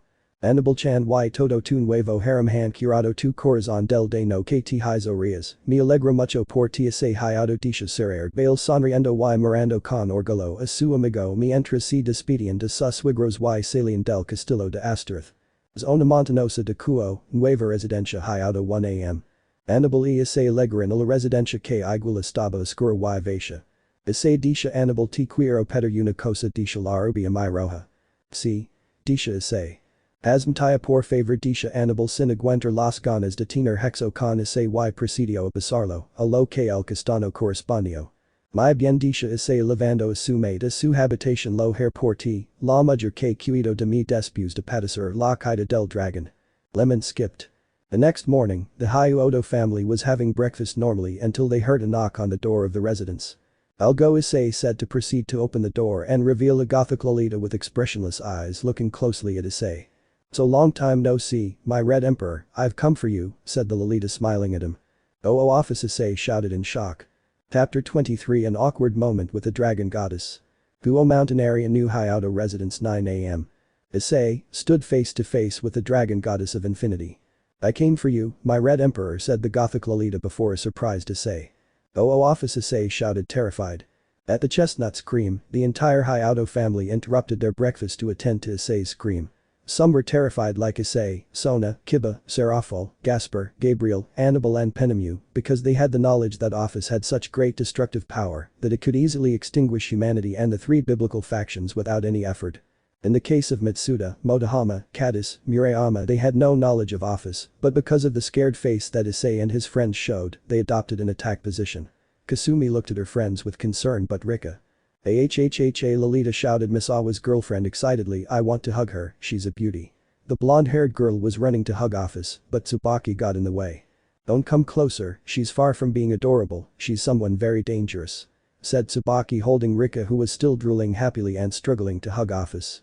But someone quickly went to Ophis and hugged her with great affection. "Ophis-chan," shouted Kuoh happily. "I missed you so much," said the little kitsune hugging the expressionless goddess of infinity, which reciprocated said hug to everyone's surprise. "Kuoh, me too," said Ophis smiling at her. Everyone was left with a poker face and pale because the intrepid and little kitsune hugged Ophis, one of the most powerful beings in the world and possibly in existence, as if she were a porcelain doll. Rika for her part pouted that Kuoh did hug Ophis, and she didn't. At that point the matriarch of the Hyoudou family makes her appearance. "Okay guys, we haven't finished breakfast so let's go back to the house, and you Ophis-chan," said the matriarch to the Lolita, "don't you feel like having breakfast with us?" Ophis looks at her with her stoicism and expressionlessness. "I accept," said Ophis, and so she entered the residence with the Hyoudou family. They resumed breakfast, but with a rather suspenseful atmosphere for most of the residents. The only ones not terrified by Ophis's presence were Issei's parents, Kuoh and Rika, the latter due to her obsessive desire to hug her. The brunette's parents served him pancakes and chocolate milk, a menu worthy of a child. "Try Oba-chan's hotcakes, Ophis-chan, they are delicious," said Kuoh while eating hers with a big smile. The dragon goddess agreed and proceeded to break off a piece of her hotcakes and take a bite, savoring it for a moment. "Delicious," said Ophis with her inexpressiveness, but in her eyes some little stars were reflected as expected of my mother-in-law. "She cooks very delicious," thought Ophis smiling internally. "I'm glad you like this, Ophis-chan," said Issei's mother smiling at him. "Security," said Ophis looking at Issei. "Yes," said Issei terrified. "We'll talk after breakfast," said Ophis while wielding her cutlery. "Mother-in-law, can you serve me more hotcakes, mother-in-law?" All the residents shouted internally in total shock. "Jahahahaja, congratulations partner, you have won the lottery and you have just emotionally conquered the goddess of infinity." Ddraig laughed at what Ophis said. At that, Kaori and Sika's katanas appear now that is gangsters. Fujin shouted, "AMA, the competition has become difficult." "Jahahahaja, I agree with the Red Emperor and my brother Fujin." Ragin said Ophis, "You were never interested in anyone, not even in Great Red or Trihiksa." "Young Issei, you are my idol Issei." Some voices were heard from beyond the grave, to which the chestnut paled, revealing his harem smiling tenderly, but expelling a terrifying aura. "Can you explain to us why Ophis, the goddess of infinity, just told Oka-san, Susu mother-in-law," said Sona with a twitch in her left eye. "That's not," said Issei, "but." "That's because Issei belongs to me," said Ophis leaving her place at the table and sitting on Issei's lap hugging him. Our brown-haired man's harem became enraged and became alarmingly jealous. "Hi girl," said Issei very nervous. "My son." His mother's voice could be heard. She smiled innocently, but on her forehead several small veins were reflected. She also expelled an aura more terrifying than that of her harem together, and in her hands, she was raising a microwave oven with the intention of throwing it at her son's head. Mom, I can explain," said the brown-haired man very nervous. "I'm leaving," said Ophis leaving Issei alone to his fate. "Besides being a pervert, you are a lolicanero," Issei's mother shouted, throwing the microwave oven towards her son's head. "Mommy," Issei shouted, and his fate was sealed by his own mother. Meanwhile, Goro Hyoudou, Motohama, Matsuda, Kiba and Gasper said goodbye to Issei with a military salute. "He died in the most macho way possible," shouted the five. "He was a great man," said Ddraig, also saluting his partner in a military way. "The man," said Fujin imitating Ddraig. "He should be thankful that his mother killed him and that the UN agents didn't take him," said Ragin. Time skip 1 hour later. The Hyoudou family was already sitting in the main room with the company of Ophis sitting on the lap of her beloved chestnut tree. "Well son, explain to me why Ophis-chan presumes that you are hers," said Goro Hyoudou. "Well, it's a long story," said Issei sighing. He began to tell them about that time when Shalba Beelzebub had finished him off with Samuel's blood, how his body disintegrated but his soul was rescued by the Bosted Gear and the timely intervention of Ddraig. And how Great Red built his new body with his own flesh and Ophis gave him some of her power to stabilize it. Everyone in the house except Sona, Yura, Serafal, Kiba and Gasper, who already knew about that, were surprised by Issei's story. "And that is why Hyoudou Issei has a part of me, now I will claim my Issei as the father of my offspring," said Ophis hugging him, "although by the smell that the females here give off, with the exception of you," said Ophis, pointing to Kiryu, Tsubaki, Rika and Kasumi, "you have already given yourself to Issei, right?" All the girls blushed more than they could and were in complete shock of how the goddess of infinity had revealed to her in-laws that they had sexual relations. "Ike is again," Issei's mother smiling sweetly and unleashing an aura similar to that of the Trihiksa. "It is true that already had hex with my son," said the last thing with such a terrifying voice, while her husband covered Kunu's chaste tears. Well, Sona stammered. "Yes, I mean no," said Annabelle very nervous. Hehehe, Serapho laughed very nervously, scratching her neck. Oh no, oh no, oh no, thought Kaori, quite red. I'm practically dead, said Sika with her hands covering her face from so much pain. Gabriel could only sweat from nerves. Penemu smiled with lust and mischief, remembering the night of lust and hex with Issei. Yura just stayed paralyzed with pain and steaming through her ears. I'll take it as a yes, said Issei's mother dear. Now she was addressing her husband with a look that would scare Hades himself. Yes dear, said Goru trembling. We will soon be grandparents, shouted Hyoudou excitedly. At that comment, everyone fell on their backs, except for Kuoh and Ophis. Mother-in-law, shouted the girls of Issei's harem, very freaked out. Issei could only sigh and thank Michael that his mother didn't scold him for not using a condom and liked the idea of being a grandmother. So my Issei has a harem, said Ophis looking at the brown-haired girls, so I claim my position as the alpha in his harem. Everyone except Ophis and Kuoh, still covering Goru's ears. What? Ophis-sama, it's not fair. Sona shouted, very nervous. Ophis-chan, that's my place, Serapho said with a pout. I will not allow that, Penemu said seriously.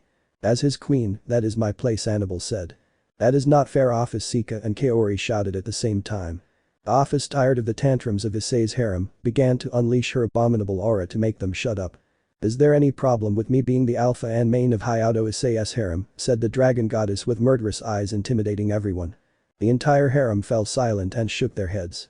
That's how I like it, girls, in-laws and Issei. From this moment on, I will live with you, I will be in your care, Ophis said, bowing, to which Issei's parents returned the bow. At that, Kuoh and Hyoudou showed Ophis the residence. The harem were defeated by the goddess and her new alpha. Defeated by a Lolita, said Kaori with an aura of depression. We cannot do anything, she is more powerful that she can overcome the leaders of the factions and their best warriors with great ease, said Gabriel. Yes, let's not start a fight with Ophis, a mistake with her could cost us dearly, said Penemu. Better, why don't we start getting along with Ophis-chan, said Serapho optimistically. Anyway, and she is our new comrade and new girlfriend of Issei-chan. I don't think the idea is bad, said Annabelle. I never felt a murderous desire from Ophis-sama against us, it is simply a desire to claim what is hers, like a girl taking ownership of a teddy bear. I think it's fine, I agree with Serapho-san, said Sika smiling. And that they get together with the other residents of the house. Hey, what if we make a welcome party for her to Ophis-san? Said Kasumi happily. I think the idea is good, Kasumi-san, said Kiba. Let's make her feel at home, said Motohama. What would Ophis-chan like to eat, said Rika very thoughtfully. I guess dragons eat everything, right? Said Matsuda. I'll take care of the food, said Yura very excited. Very well guys, said Issei decided. Let's give Ophis the best welcome party she could have had in her life. Yes, shouted all the residents. Time skip 200 hours. HRS the Hyoudou residence was beginning the party. They had served a luxurious banquet worthy of an emperor. All the residents were seated at the table, and the guest of honor Ophis, with her typical expressionlessness and with a cardboard party hat, was already seated. Ophis. Chan, we all want to tell you, said Issei while they revealed a sign with a legend. Welcome to your new home, Ophis, shouted all the residents, while the legend of the sign read the same thing that everyone was shouting. Thank you, said the dragon goddess a little surprised. She looked around her was joy, a warm coexistence, they treated her well, and that for the dragoness was new, she had never felt that warm feeling and smiled at that. I fell in a nice place, thought Ophis, this was what I wanted, a family. Red, I hope you don't get bored in the dimensional gap alone, because I won't come back for a while. Issei looked at his new girlfriend and she smiled back, implying that she accepted to have her by her side. For Ophis it was a great day. Chapter 24, a family outing and a painful revelation. Kuoh Mountain area, new Hyoudou residence, 8 a.m. The Hyoudou family was having breakfast with a new member, and it was Ophis who was having breakfast sitting on Issei's lap. So the dragon goddess became very possessive in that matter, where Issei sat, Ophis sat on his lap. The girls of the harem were jealous because they also wanted to sit on the brown-haired boy's lap, but they had to resign themselves, since anything that offended Ophis would practically disappear from the face of the earth. Then the matriarch Hyoudou takes the floor. Hey guys, what do you think if we go out for a picnic in Kuoh Park? Said Hyoudou smiling. Very good idea dear, said Goru Hyoudou, this activity can bring us closer together as a family, said the patriarch while petting Kunu's head as if she were a dog. And also, do we play volleyball? Said Yura excitedly. What if we also play flag football, said Matsuda equally excited as the blue-haired girl. Sounds good to me, said Kasumi with stars in her eyes. Now is the season when the cherry blossoms bloom, I would like to take many pictures of today. Why not? Said Sona calmly, a romantic moment with Mayonnaise would suit me. Sona-tan, you're not the only one who wants a moment alone with Issei-chan, shouted Serapho in a tantrum. Okay, said Issei, calming them both. Sisters, it seems that we all agree to have a picnic, so let's prepare everything because today we will go out to enjoy a family day, okay? Yes, they all shouted. They finished their breakfast and quickly got ready to attend the picnic.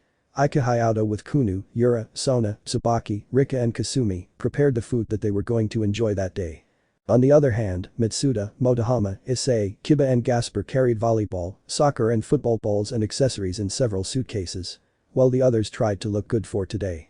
Time skip. Kuoh Park, 12 p.m. The immense park with emerald green grass was being decorated by the cherry trees that today had bloomed, one of the most beautiful flowers that exist on the face of the earth, the cherry blossoms. Our favorite family started by finding a leafy cherry tree where they settled in to spend some family time. First, they played volleyball, which Matsuda and Yura somehow managed to set up the net between two adjacent trees. Two teams were formed, but the majority wanted Issei to form a team, but in order not to be the bone of contention he preferred to be the referee. Gay. The first team was made up of Enemu, Matsuda, Gasper, Kaori, Yura and Sona. The second team was made up of Gabriel, Motohama, Kiba, Sika, Annabelle and Serafel. The rest remained as spectators because they did not want to fall prey to the demonic power of the teams, and more Kiryu, Rika and Kasumi who, being simple humans, did not want to end up in intensive care of a hospital for suffering a simple ball hit by their demon and dragon friends. The game started normally, but an accidental ball hit by Matsuda towards Motohama turned a simple volleyball match into a fierce and deadly game of doggy stuff. All the park attendees witnessed such a brutal game that it was scary to approach them. But, Super Mom Hyoudou appears to the rescue. Eyes, time to eat. Said Hyoudou smiling. Approaching a tablecloth full of food were a sore Gabriel, Penemu with a black eye, Misawa with several bumps on his bald head, Motohama with her glasses smashed and without a tooth, Yura also with minor injuries and carrying an unconscious Gasper, a Kaori and a Sika also with bruises, and even Kiba with a swollen face, since he received many balls in his beautiful and angelic face. The only ones who remained calm were Serafel, Sona and Annabelle. They proceeded to eat normally. They had prepared many sandwiches and ate apple and lemon pie. What a calm, said Issei, sighing while in his legs. Ophis calmly ate a ham sandwich. Anada, said Sika with a piece of pie. Say ah. Issei obeyed and Sika gave him the piece of pie directly into his mouth. Sika-chan, that's not fair, I also want to feed my Issei-kun, said Serafel, proceeded to approach with a salami sandwich. Issei-chan ahhhhh. Issei also obeyed and allowed Serafel to be fed by her. Serafel-san, Sika-chan, don't get ahead of yourself, said Yura with a piece of pie. I also want to feed Issei, said Gabriel with a sandwich. I must do it as queen of his entourage, said Annabelle. I will teach you how it should be done, said Penemu. But while they were arguing someone had gotten ahead of them. Issei said Ophis, giving him a bit of her ham sandwich, and the brown-haired boy obeyed the goddess of infinity. Ophis and Sama-chan, that's cheating, shouted Issei's entire harem to the dragon goddess while she expressionlessly gave them the victory sign with her hands. Don't worry girls, I'll accept to be fed by you, said Issei, giving them one of his panty-wet smiles, to which his harem agreed without any problem, and one by one. Rika, Kasumi, Tsubaki and Kiryu gave him a bite. They did the same with their men and enjoyed the food. But an explosion interrupted the familiar moment, and that alarmed the Hyoudou family. I feel a draconic aura, said Ophis, getting up from Issei's lap. It's very strong, said Sona. And I feel an aura of yokai weakening, said Motohama. I'll go. Ophis, Gabriel, Kaori, Sika, Penemu, Sona, Kiba and Gasper will accompany me. The others move my parents Kiryu, Rika and Kasumi to the residence. I'll see you in a while, said Issei. Those summoned by Issei met with him, and the others were transported by a magic circle, thanks to Tsubaki and Matsuda. They went to the explosion area and found a badly injured and unconscious Nekomata. Fukuroka? Said Issei, alarmed. What the hell happened to her?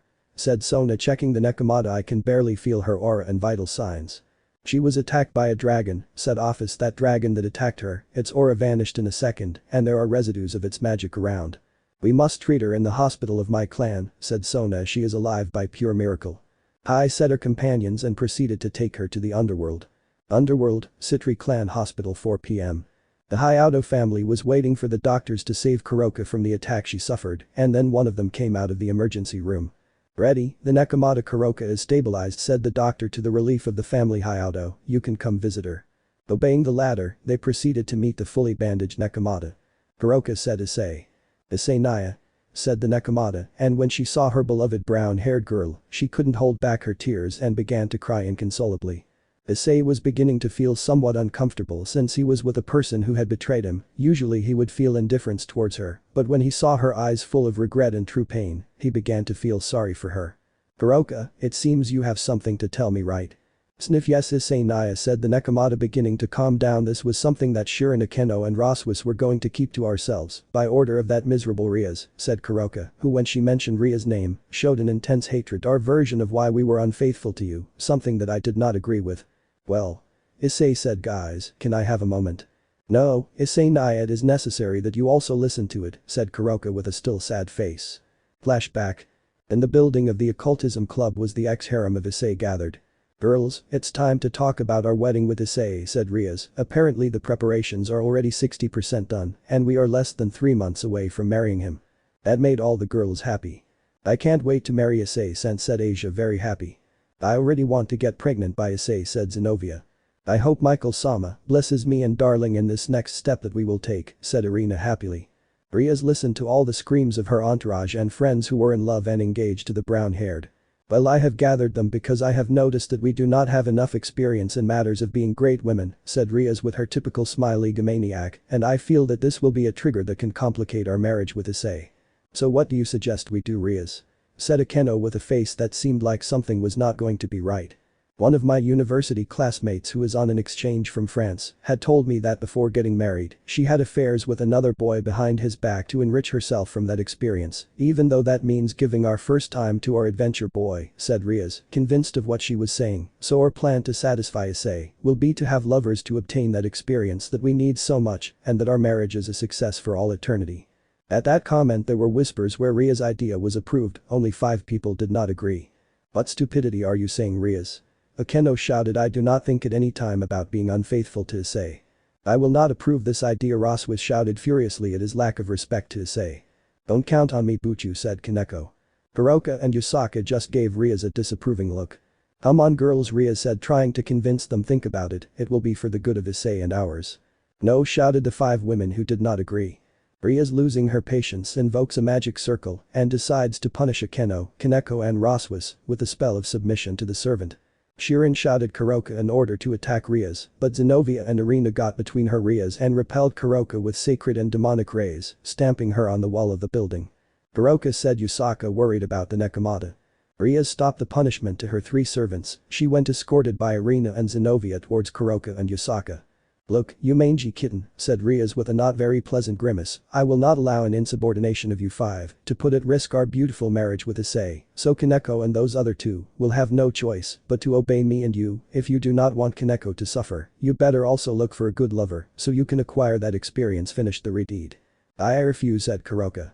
"You are putting our marriage at risk," Riaz said Yusaka, "and if Issei discovers the infidelity." "You're tiring me out, you 5," said Riaz, and begins to emanate her magical reddish aura. "It's time for you to give me perfect obedience," shouted Riaz, while her eyes turned bright red, and she threw a ray of the same color directly at the heads of Yusaka, Kaneko, Kuroka, Akeno and Roswas. These 5, when impacted, their eyes lost their brightness and life, becoming motionless, practically like dolls. "One-sama, what did you do to them?" said Asia, astonished. "I applied a mind control spell to you, so now these 5 will do what I tell you, and we will continue with the plan to gain experience, okay?" said Riaz. "Hi," shouted the others excitedly. In Kuroka's motionless body, she could only see a tear coming out of her empty eyes. "Issei," Kuroka said in her mind. End of flashback. The entire Hyoudou family could not feel more hatred, disgust and disappointment for Riaz. Kuroka, when she remembered that again, cried again because everything she did was against her will. She also remembered how she saw that they practically raped her and her sister, since thanks to Riaz's spell they did things against their will. The spell had dissipated when the faction leaders discovered the infidelity and the subsequent and inevitable death of the lovers. "How do we know you're not lying to us?" Sona said very seriously before the Nekomata. "Because I believe her," said a voice that opened the door of Kuroka's room reflecting a raccoon woman. "Raftalia-sama," said Kuroka.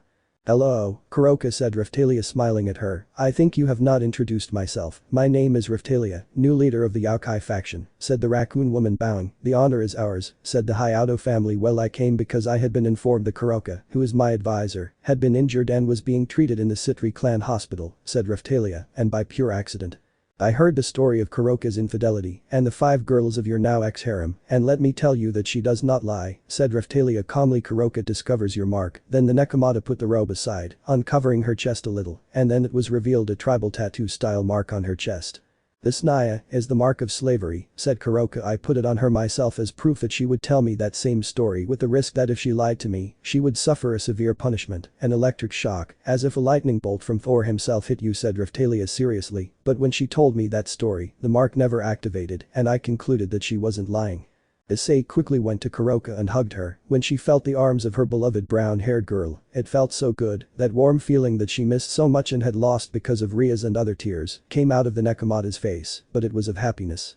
Kuroka said, Issei, we will do everything possible to rescue Kaneko, Akeno and Roswas from Ria's clan. Now I realize that they did things against their will. Issei Naya, said Kuroka. Gabriel also proceeds to hug her. I forgive you, Kuroka-san. Enemu continued. Kuroka-san, I apologize for calling you unfaithful, after all it's not your fault for anything. Then Sika and Kaori approached and took Kuroka's hands. When you get out of the hospital, we'll be friends, okay? They both said. Naya? Kuroka said, amazed. Hiba and Gasper smiled at Kuroka as a sign that there were no hard feelings. Sona smiled at the Nekomata too. I'll tell Vali to stop hostilities with you, Ophis said. Eyes, Kuroka said gratefully. The Nekomata felt relieved as she felt a weight lifted from her shoulders. Kuroka, despite everything you did and it was against your will, and you almost sent me to the grave, I forgive you, said Issei. Issei Naya, thank you, said Kuroka happily. Well, it's time to know who attacked you, Kuroka said Raphtalia. Kuroka changed her expression to a serious one. It was the Dragon Queen of Karma, Tiamat, said Kuroka. Chapter 25. The rating game against Rias is given. Kuroka had given the name of her attacker, and that surprised many, especially a dragon that was sealed in Issei's left arm. It is not possible, said Ddraig, quite terrified. Tiamat has left the underworld in order to get revenge. Partner, we are in trouble. How are you in trouble, Ddraig, said Issei, very confused. The Welsh dragon is right, said Raphtalia. I know the sad love story between Tiamat and Ddraig. The latter was addicted to fights and beat Tiamat in one of them, and it is the law of dragons that if a male dragon defeats a female dragon, the latter would belong to him forever, but Ddraig was not interested in having a female and left the dragon queen very hurt.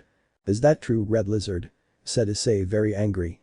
Yes, unfortunately yes, said Ddraig, and because of my stupidity, my addiction to fighting and violence in the past, Tiamat has murdered several bearers of the boasted gear in order to get revenge. If I had the necessary magic, I would materialize you so you could face her like the male dragon you should be, says Issei with a nervous tick in his left eye. I would too, said Sona. And me, said Gabriel and Penemu. What a celestial dragon Ddraig-san turned out to be, said Sika, very disappointed, and because of him, he hurt poor Kuroka-chan, said Kaori in pain, stroking the cat ears of the Nekomata, who began to purr that she liked it. Anything you have to say in your defense, Ddraig? Hiba said, smiling grimly at the gem on Issei's arm. It's a relief to be sealed in a sacred gear, said the red dragon. Cheekily abnormal lizard, said Issei, very pissed off. Cough, cough. Well, can you tell me what happened to you, Kuroka? Said Raphtalia. Flashback. Kuroka was hiding in one of the cherry trees, hiding her aura so as not to be detected, taking care of the Hyoudou family as ordered by her now leader Raphtalia. She longed to be with Issei and her former in-laws. Issei, I like to see that smile on your face. I hope you would dedicate it to me, said the Nekomata resignedly. But suddenly she feels a dragon aura that was slowly growing. Where does this aura come from, Naya, said Kuroka, looking for the origin of the aura, and found a blue-haired woman walking straight towards the Hyoudou family. She comes with the intention of hurting them. I must intervene, said Kuroka, coming out of her hiding place to face the blue-haired woman. Who are you? I am Tiamat, and I will be the one to send you to the Greek Tartarus if you want to intervene in my revenge against Ddraig, said the blue-haired girl, and then she begins to create 2 blue flames in her hands. Damn, he's coming to attack Issei, Naya thought Kuroka, and then the Nekomata creates a pocket dimension to trap Tiamat and not alarm the Hyoudou family. I will not allow you to hurt the Sekyurute Kai. Well, I think there will be a cold cat, said the Dragoness, smiling madly, and then she throws her 2 flames towards Kuroka, but she dodges them. Don't think you're free. Then the Dragoness makes her 2 blue flames whips of fire of the same color and begins to move them in such a way that they hunted Kuroka, managing to injure her arm. Naya, Kuroka screamed in pain at the burn on her arm. Fine, you do what you wanted, said Kuroka, creating Senjutsu energy covering her hands and began to attack the Dragon Queen, but she dodged the Nekomata's attacks. "Is this the best warrior of Rapthalia? The Yokai are very weak," said Tiamat mocking Kuroka. "I better save you the humiliation and suffering," said the dragon, and with a kick, she sends the Nekomata to one of the trees, destroying them in her path, and in that Tiamat begins to create with her hands a powerful flame of such a large size. "Die damn Nekomata," shouted Tiamat, throwing it towards a Kuroka who had just gotten up from the kick, and she had no chance to escape. "Nai!" screamed Kuroka in pain, feeling that her skin was being scorched by Tiamat's fire, and due to the power of the Dragon Queen, the pocket dimension ended up collapsing and having an imminent explosion with an unconscious Nekomata through. "Issei Rapthalia-sama, I have failed them again," said Kuroka before falling unconscious.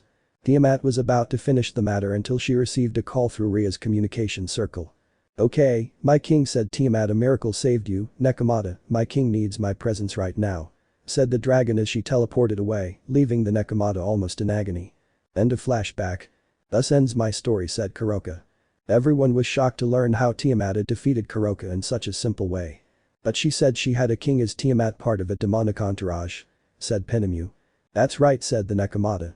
"And that demon is someone you really know," Issei-kun said Rapthalia. The brown-haired boy just paled. The king of Tiamat is Ria's Gremory, and just like Kuroka said, she's coming for your head, Issei-kun. Everyone was in shock and wondered how the hell Ria's convinced Tiamat to join her entourage.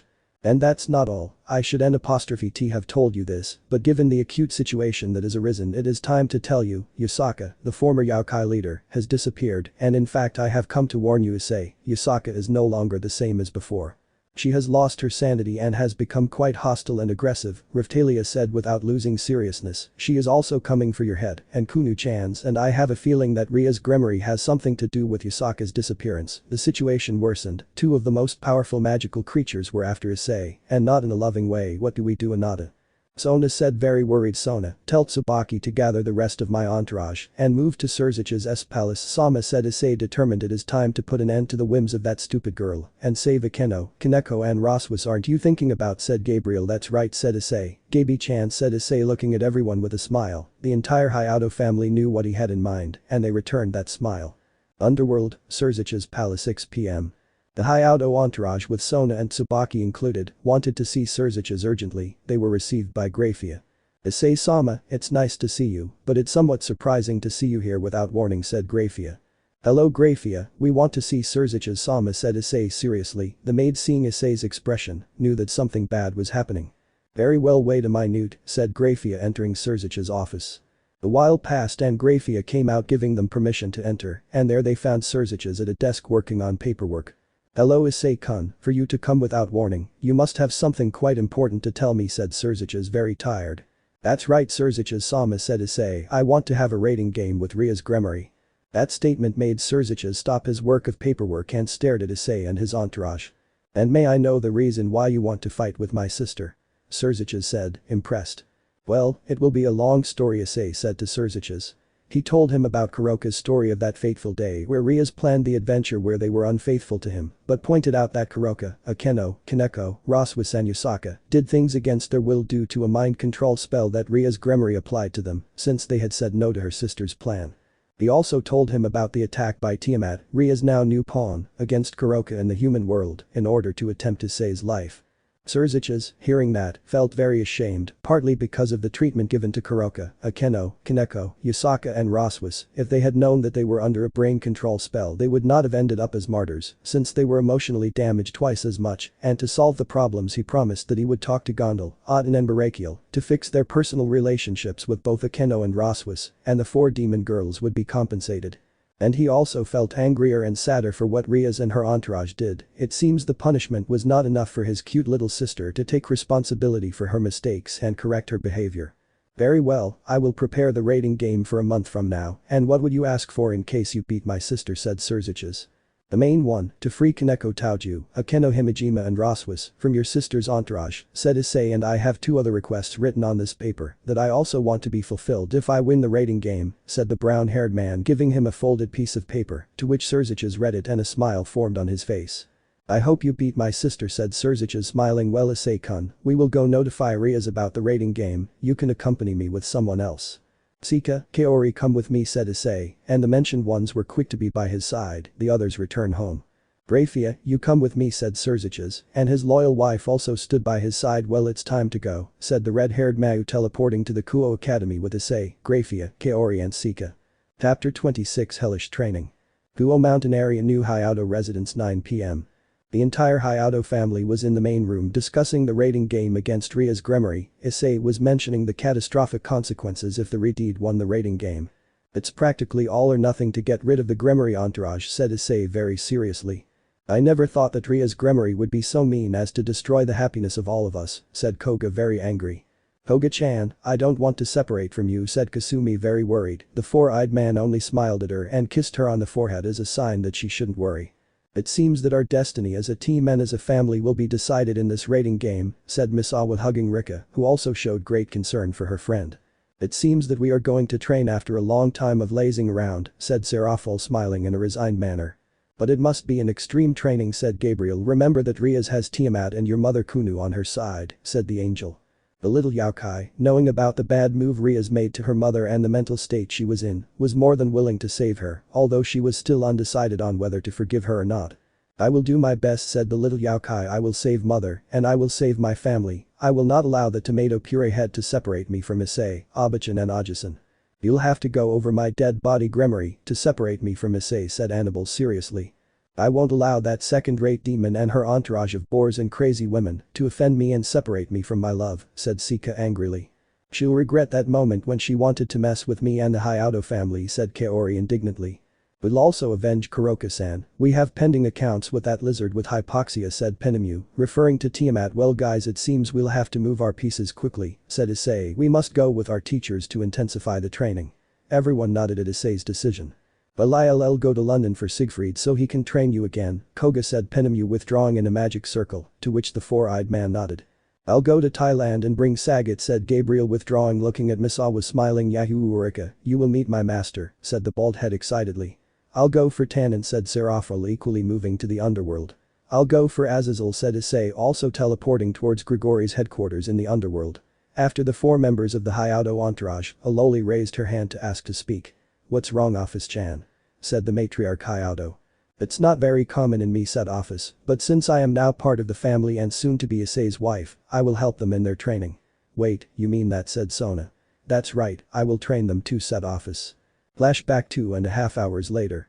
The first to arrive was Issei, who was bringing the leader of the cadres, Azazel, who was carrying in his hands a very large training dimension cube. Azazel-sama, it is good to see you, said Goro, shaking the cadre's hand. Good evening, Goro-san, said Azazel politely. Issei and Sirzechs have told me about the situation, and I have come to help you. In your training. The next to arrive was Penemu, who was bringing Motohama's master and some companions with him. Hello master, said Koga respectfully. It is good to see you again. My disciple, said Siegfried, stroking his head. Penemu-sama, you told me about the delicate situation you are in, so I decided to call a couple of comrades who agreed to come with me to help us in your training, said the swordsman, pointing to a blonde and an old pirate with the appearance gaunt and malevolent. Good evening, my name is Charlotte Christine Cold. It is an honor to meet the team of the feared Seekvaira, said the blonde with a bow, and more so my next apprentice, said Charlotte, looking decisively at Koga. Very good, said the other swordsman, just call me Cervantes. Unfortunately I didn't want to come, but I remembered that I owed Penemu-sama a favor, so this time I agreed to train you, brat, said the pirate reluctantly. Don't get so carried away, sometimes grandpa is a total tsundere, Siegfried said very quietly. I heard you, fool, Cervantes said with the intention of drawing his swords. Enough, you two of you. Penemu shouted, and at that shout Siegfried and Cervantes put away their swords. The next to arrive was Gabriel, and he brought Sagat and two more fighters with him, accompanied them. Misawa quickly went to meet Sagat and Rika, she was stunned. I'm sorry for the delay, Gabriel said, smiling. Master Sagat, Misawa shouted upon seeing the colossal Muay Thai fighter. It's good to see you again. Boy, is he my best and only disciple, Sagat said, smiling at him. Gabriel told me about the situation, and I agreed to come to your house, but I brought several fighters who will also help you. The first one, who looked like Bruce Lee, approached to shake his hand. Nice to meet you, my name is Fei Long, he said politely. Now a long-haired blonde man was approaching, wearing only green pants. Call me Alex, said the aforementioned disinterestedly, shaking Misawa's hand. Now Serafal arrived with Tannen, now tall enough to fit easily into the residence, and with some surprising companions. Bali, what are you doing? Issei said to greet his eternal rival. I was training with Tannen, along with Arthur, Lefay and Biku, until Serafo arrived to tell us about your raiding game against the Gremory, Volley said smiling. So to also help in your training and ours, we decided to come and lend a hand, Biku said. But someone else liked the idea of coming to see you, Arthur said, pointing with his thumb behind his sweet little sister, very shy. Issei sees Lefay very red, playing with her fingers Hinata style, while Fenrir tried to calm her down. Yo, Lefay-chan said Issei, greeting her. Issei-sama said the little mage who, when seeing her hero and great platonic love, can't stand the pressure and faints. Her brother just limits himself to sighing. Issei, I'll just tell you one thing, he has stolen my sister's heart, so you must take responsibility for that act, said Arthur, smiling in a forced way, otherwise I will nail you to Caliburn where the sun doesn't rise in such a way that you will be impaled like a victim of Vlad Tepes in his days of bloodthirsty conqueror, said Arthur, crying in a comical way and threatening the brown-haired boy with Caliburn. Oh okay, said Issei, scared. I will take good care of Lefay-chan. The next day. Everyone gathered in the large living room of the residence. Issei's harem accepted Lefay as a new member since the night before. They talked about whether she truly loves Issei. She said that she loves him since she saw his fight videos against Loki, Diodora, Sererg, among other epic fights that the brown-haired man had, and also his sweet kind personality, and she felt one. To which they all gave their approval towards the youngest of the harem and gave their approval to love the brown-haired man, only with the restriction of not having sex with Issei until his body grows a little more and matures enough. Okay guys, it's time to activate this, said Azazel, pointing at his invention, and with that, Azazel activated the training dimension. Remember that this will not be deactivated until within 3 weeks, 6 days. Ika Hyoudou, Goru Hyoudou, Tsubaki, Kiryu, Kasumi, Fenrir, Yura and Rika saw how everyone entered the training dimension. Yura and Tsubaki, I entrust you with the security of the residence, our in-laws and our friends, said Sona. Don't worry, Kaichu, said Tsubaki, leave it in my hands. All of Issei's entourage, with their respective teachers, Volley's team, Ophis and Sona, entered the training dimension, and the dimension ended up closing. It will be almost a boring month without them, said Ika Hyoudou, smiling forcefully. Yes, I will miss Misawa-kun a lot, said Rika. I will miss Koga-chan too, she said Kasumi. I never thought that perverts finally had girlfriends, huh? Said Tsubaki.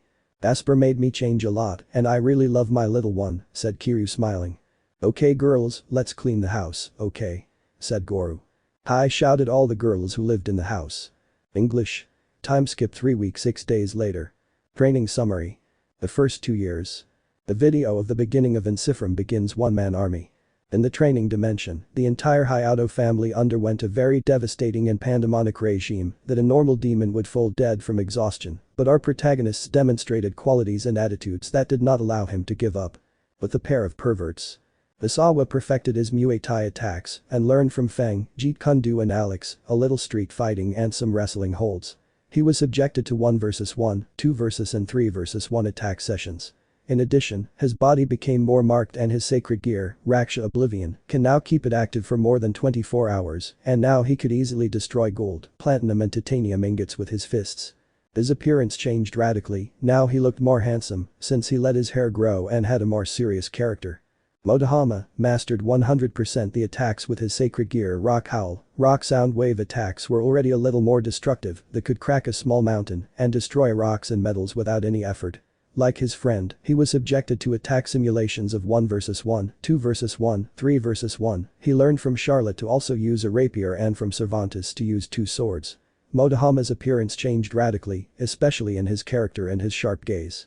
Hiba improved a lot in his training. His sacred gear sword birth could now summon up to 1,000 sacred demonic swords and could summon up to 700 dragon soldiers to attack. Arthur and Biku demanded a lot from him and he responded well. Kiba's appearance also changed a lot and now his character is still that of a prince, but now he had a bit of malice in his eyes.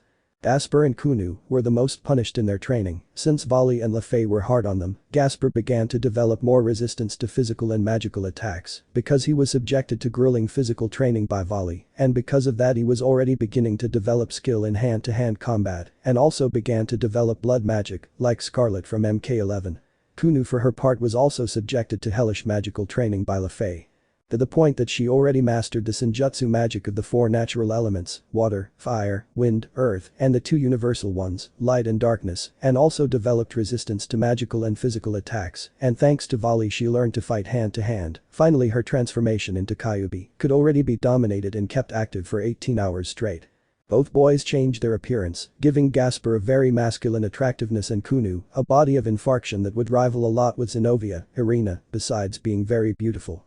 Penemu and Gabriel were twice as demanding with Sika and Kaori, leaving the past training as a child's play. Both angels clearly turned on the humans who also knew how to respond, and in matters of fencing and swordsmanship, Sika and Kaori managed to defeat the most powerful ex-cadre and the most powerful ex-seraphim. In magic, Sika and Kaori could now master their magical attacks to 100% and created their own personal techniques, something that made Penemu and Gabriel very proud. In appearance, Gabriel and Penemu did not change much, but Katase and Murayama was noticeable the change in both character and physique. But Seraphol, Annabelle and Issei, their training was titanic, since Tannen did not soften his heart with them and trained them to kill them, so the three mentioned trained a lot, did not give up and developed great physical and magical strength. Issei, with the results of his training, could easily overcome a Mau and could fight Tiamat. Seraphol greatly improved her skills with ice that is capable of summoning 12,000s of ice spears, and with her new power, if she wanted, she could destroy an entire continent, and Annabelle mastered 100% her sacred gear Grateful Sin and now could rival her power with that of Hades himself. For the past year and 10 months, Ophis has subjected Issei's entourage and the guests, along with Sona, to cruel training. She has taught Issei's entourage everything about dragons, their culture, spells, senses, and how to master their nature. With the guests, she has subjected them to grueling physical training. Ophis has not been moved by this and has also subjected them to relentless attack drills that can last for over 24 hours straight. Everything was witnessed by the strategist of the Hyoudou family, Sona Citri, convinced that the entourage of her beloved Issei could go very far and be recognized as the strongest in the underworld and in history. Completed the training, a dimensional fissure opens, entourage and teachers prepare to leave the training dimension to return home. Upon arriving at the Hyoudou residence, they found the Hyoudou patriarchs waiting for them, along with Kiryu, Rika, Kasumi, Tsubaki and Yura. These last five, upon seeing their boyfriends, could not contain a severe nosebleed because of how handsome and hexy they looked, something that left Misawa, Koga, Kiba, Gasper and Issei with a drop of sweat. The girls of Issei's harem, seeing the body of their brunette that is worthy of the gods of Olympus, could not contain a blush and some lustful glances from Penemu, Ophis, Sona and Annabelle. "Let's all rest," said Issei, "and I want to thank our teachers for taking the trouble to train us for this important combat." "Thank you very much, masters," said the entourage, very grateful to them. "The honor will be ours," said Siegfried.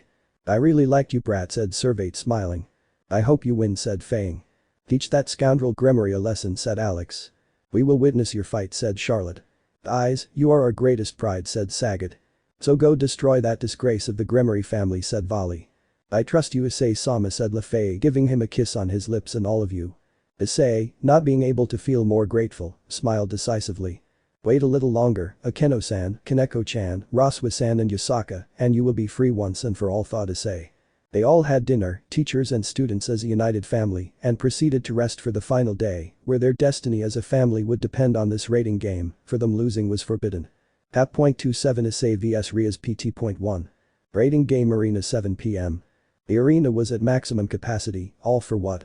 The Hyoudou entourage was going to fight again, but this time in an official rating game. The entire underworld had been left with a pleasant taste in their mouths with the Seekvaira team when they faced Razor Phoenix's entourage, because for a debuting entourage they had done excellent. 80% of the arena supported our hero's entourage, especially the children who unconditionally supported their hero. You could see that many demon and fallen angel children had stuffed animals and action figures of the Seekvaira. In the VIP room, it was occupied by the three Mau, along with Michael, Uriel, Azazel, Betrayal, Riftalia, Zeus, Odin, the Hindu god Ganesha, the Egyptian god Ra, and the Japanese god and goddess of the moon and sun Tsukuyomi and Amaterasu. It should be noted that Sirzechs told Betrayal what Rias did about Akeno. He apologized for it in her place. Betrayal accepted the apologies and would also have to apologize to his daughter, since because of Rias' Gremory, he almost destroyed the only thing he had left of Shuri's legacy, his wife. In the preferred stands were Sona and her entourage led by Saji, Kiryu, Rika, Kasumi, Seekvaira, Tsubaki, Lefei, Vali accompanied by Lavinia. Yes, they are a couple, Gundel, Arthur, Biku, the Hyoudou lords accompanied and cared for by Ophis, the leaders of the Phoenix, Gremory, Citri, Agar's clans, Lady Bale, Isolde of Vapula, and the masters of the Hyoudou clan. Gundel was also informed by Sirzechs of the bad move Rias made against Roswas, and like Betrayal, she would speak with her granddaughter to fix things and tell her that Odin allowed her to return to Asgard. At that, the arena darkened, signaling that the fight was about to begin, and now the commentator is now Michael's Joker, Dulio Josiah Aldo. Good evening, ladies and gentlemen, today we will witness a battle that will exceed our expectations. So the narration stopped and they heard something. Thank you for bringing my eggnog frap, you know I can't live without a source of sugar, thank God, may it reward you, ouch, shouted the entire arena, and many demons grabbed their heads. Dulio, shouted Michael, stop eating sugar and start commenting.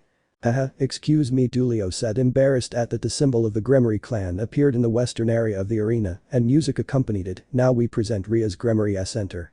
At that the Gremory symbol explodes into thousands of black rays, revealing the entourage of the youngest of the Gremory, all with the exception of Akeno, Kaneko and Roswas, showed a confident smile, the last three mentioned remained serious. But what was most striking was seeing a reddish-haired woman wearing a purple ninja suit and a fox mask. That's right friends, Yusaka was hiding behind that appearance.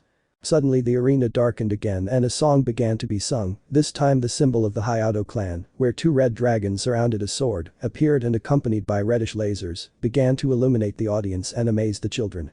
Now on the eastern side of the arena, as the Hyoudou entered, Dulio shouted. Suddenly a reddish tornado appeared, dissolving instantly, showing our hero's entourage. All the women looked with lust at Issei, Matsuda, Motohama, Kiba and Gasper. They could not digest that in the previous rating game they looked very cute and childish, but now they saw 5 hexy and very strong personalities. Issei-sama screams of some demons were heard. Motohama-sama, be mine, a fallen one screamed with her eyes in her heart. Matsuda-sama, give me a child, screamed a yokai fainting with emotion. Kiba-sama, be mine, screams of cadres and angels were heard. Hey yahhhh, Gasper-sama screamed vampires and demons. The Gremory entourage was left with their mouths open, they could not believe that their opponents are metrahexuals, and without denying it, the women of the Hyoudou entourage also looked very beautiful. Issei, you have become very handsome, and you will be when we get married, Ria said, licking her lips, so my victory will taste sweeter. At that the screens turned on, showing the roster of the entourage as Ria's Gremory. Enter King Ria's Gremory, Queen Akeno Himejima, Bishop Asia Argento, Bishop Almenhold, Karlstein Knight, Zenobia Quarter Knight, Irina Hyoudou, Rook Kaneko, Taoju, Rook Roswas, Pawn Ravel Phoenix, Pawn Tiamat, Pawn Kunamitsu, Yusaka. Hyoudou Issei S entourage, Hyoudou Issei, King Annabelle Vapula, Queen Seraphil Citri, Bishop Kunu, Bishop Sika Murayama, Knight Kaori Katase, Knight, Gabriel, Rook Penemu, Rook Koga Motohama, Pawn Misawa Matsuda, Pawn Kiba Hyoudou, Pawn Gasper Vladi, Pawn. Finishing the introductions, Dulio took the floor again. Now the referee of this match will be the queen of the Mau Sirzechs, Grayfia, Lucifer, said Dulio. At that on a platform the platinum-haired maid made her appearance. This rating game will have the King of the Hill mode, it will be based as follows. Both retinues will be transported to the battle zone and will look for the king of the opposing retinue to defeat him. Whoever manages to defeat the king of the opposite retinue will win the rating game. The dimension in which they will play will be this. Both retinues ended up in different areas of the dimension. Ria's retinue appeared inside the Eastern Palace, while Issei's appeared outside the same palace. Now let the rating game begin, Grayfia sentenced. In the arena. Hyoudou's entourage quickly analyzed the situation. Most likely Ria's will strategically screw all her nobility hidden in the palace, so we will go together to face her and repel any attack from her entourage, okay? Said Issei. Hi, shouted Hyoudou's entourage. Issei being escorted by Gabriel and Penemu, along with his entourage, they advanced inside the courtyard of the burning palace, but Ria's immediately launched her first attacks when she saw that Irina and Zenobia were leaving the palace from a second floor with the intention of directly hurting Issei, but Sika and Kaori repelled the surprise attack of the Gremory Knights. Wow, my prey came out, shouted Zenobia wielding Durandal, looking at Sika sadistically. I wouldn't say the courtesan, shouted the little girl repelling Zenobia with Fujin. Now I will show that I should be the one who is side of darling, Irina said with a dreamy voice. Fight more and stop chattering, Kaori said, repelling Irina with Ragin. First battle. Sika Murayama and Kaori Katase vs Zenobia Quarta and Irina Hyoudou. Kaori vs Irina, the pink-haired girl, very skillfully intercepted Irina's attacks with Ragin and Excalibur Mimic in the form of a katana. Katase-san, stop fighting and your suffering will be less, said Irina, annoyed since no attack could hurt the swordswoman. I will not let any of you lay hand on Issei, said Kaori, looking angrily at the former angel and starting to counterattack with Ragin. She began to brandish her amber katana in a dizzying manner and released little but enough electrical energy and began to gain ground. Since it indirectly hurt Irina, you do not have the right to claim Issei again. Not after what you did to him, shouted Kaori while brandishing her katana more quickly and violently, since remembering the pain that the brown-haired man suffered infuriated her, and she unleashed her anger on the former angel. I will show you that I am the best option for darling, shouted Irina, equally furious and making Excalibur Mimic take the form of a whip and imprison Ragin with Excalibur. Ha. Now you have no way to free your sword. What will you do, insignificant human? I will show you the power that this human has. Cheap swordswoman Kaori said very quietly, rage, and she shouted, and in that the imprisoned katana released an electric shock that was conducted by the Excalibur mimic whip, hitting Arena. Arena screamed as she received the electric shock, releasing Excalibur, leaving her very decimated. Kaori, with her katana free, ran towards her opponent with the intention of ending this duel. She brandished Raijin, giving him several cuts, leaving Arena static. Kaori and Mitsurugi. It seems that an ex-angel had a bigger mouth and less tongue, said Kaori, pinning Raijin to the ground. Evil Dita, said Arena, falling unconscious and leaving the arena. Aria's Gremory. Night eliminated, shouted Grayfia. Zenovia vs Seeka. The blue-haired girl and the brown-haired girl were fighting in a fierce duel, Durandal vs Fujin. Neither of the swordswomen gave ground. I assure you that when I beat you and Rias Buchu wins this rating game, I will make you come witness how Issei and I make babies, said Zenovia, smiling confidently. Seeka, hearing that, showed a grimace of disgust. As a woman you are as repulsible as your king Rias Gremory, shouted Seeka, while brandishing Fujin more furiously. Fujin. Let's show that with us no one meddles on the order, shouted the jade-colored katana, and immediately began to release air currents that hurt Zenovia. Ugh, damn, said Zenovia, moving away. Take this, shouted the blue-haired girl, throwing demonic rays at Seeka, but she raised Fujin, summoning a tornado, disappearing from there. But what? Zenovia was looking for Seeka and suddenly felt a blow to her abdomen and saw that a current of air had hit her. Not soon she discovered that it was Seeka who combined with the wind and received a blow with the handle of her katana, leaving her on the floor panting. Seeka and Yoshimitsu. It's time for you to go to sleep, said Seeka, taking position and lifting Fujin. Zenovia watched helplessly her inevitable fate. Now who is the prey? And in that, Seeka throws a cut in the area of the nape of Zenovia's neck. The latter remains static. I assure you, who will have strong children, but above all prudent and intelligent with Issei. It will be me, said Seeka, smiling at her in a way of mockery and triumph. English, damn, said Zenovia, but fell face down unconscious and was eliminated from the arena. Second night of Rias Gremory eliminated, sentenced Grayfia. The arena went crazy at the way the Hyoudou Knights eliminated the Gremory Knights. In the preferred stands, Issei's friends were celebrating the first triumphs of the Hyoudou entourage. Issei and his entourage, who had been spectators, smiled at their companions, while in the palace Rias, escorted by Tiamat and Kunomitsu, Yusaka, snorted in annoyance since her knights were eliminated. Well, the fight is not over yet, so let's go, said Issei, being escorted by the angels. Hi, shouted the Hyoudou entourage, entering the burning palace. Chapter 28. Issei vs Rias Part 2. Issei's entourage had entered the burning palace, climbing the first floor, seeing a lot of wooden debris consumed by the fire. The spectators watched the actions of both entourages on the screens to know what was happening inside the palace. Be careful, any of the Gremory entourage may be hiding in the palace ruins, Issei said, while Gabriel and Penemu watched him from the front and rear. The others looked at the ruins with distrust, especially Matsuda saw that the fire was moving in an unnatural way until Issei. Careful, Matsuda shouted when he saw a ball of fire shot towards the Seikvaira, but Gabriel activated a royal shield to protect his king and beloved. It had to be the cowardly attack again, didn't it? Ravel Phoenix, Matsuda shouted with hatred, mentioning the demon who almost killed him at the academy. And indeed, Ravel showed herself before the entire Hyoudou entourage, coming out of the fire of the temple. The flames could only lick her body. Who will face the glorious Ravel Phoenix? Could it be you? Matsuda declared, the youngest of the Phoenix. Are you eager for me to send you to the grave right now, huh? Said the blonde, making fun of Misawa. The former bald man put on a serious face. Issei. I'll take care of the Phoenix brat, said Matsuda. I'll catch up with you later, finished smiling at them. The martial artist Issei just nodded. Let's go to the other floor, ordered Issei, while the entire entourage nodded in a sign of obeying the order. Matsuda shouted, Motohama, give him a good scolding from me. Remember that he almost killed me too, said the former, Four Eyes, to which his martial art friend nodded decisively. So Motohama went up with the Hyoudou entourage, leaving Ravel and Misawa on the first floor ready to fight. I would have liked that Issei-sama witnessed how I finished off one of his best friends, Ravel said sarcastically, creating her wings of fire.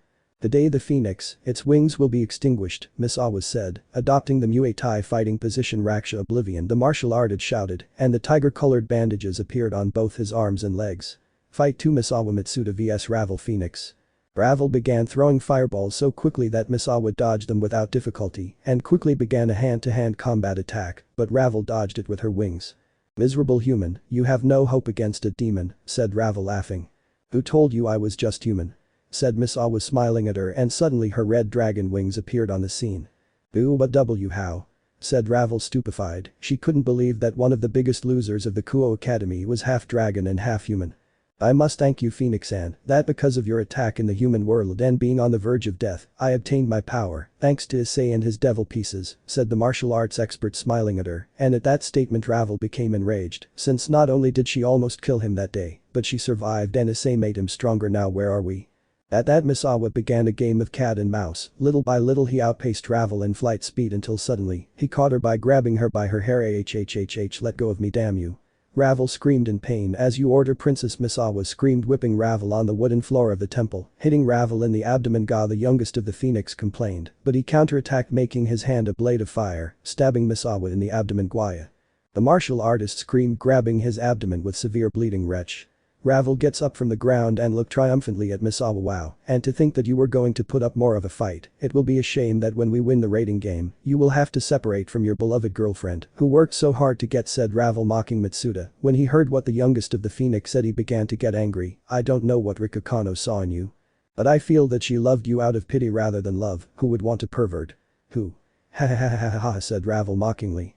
Misawa was practically already irate and began to emanate a reddish aura, his pupils took the form of a reptile ready to kill.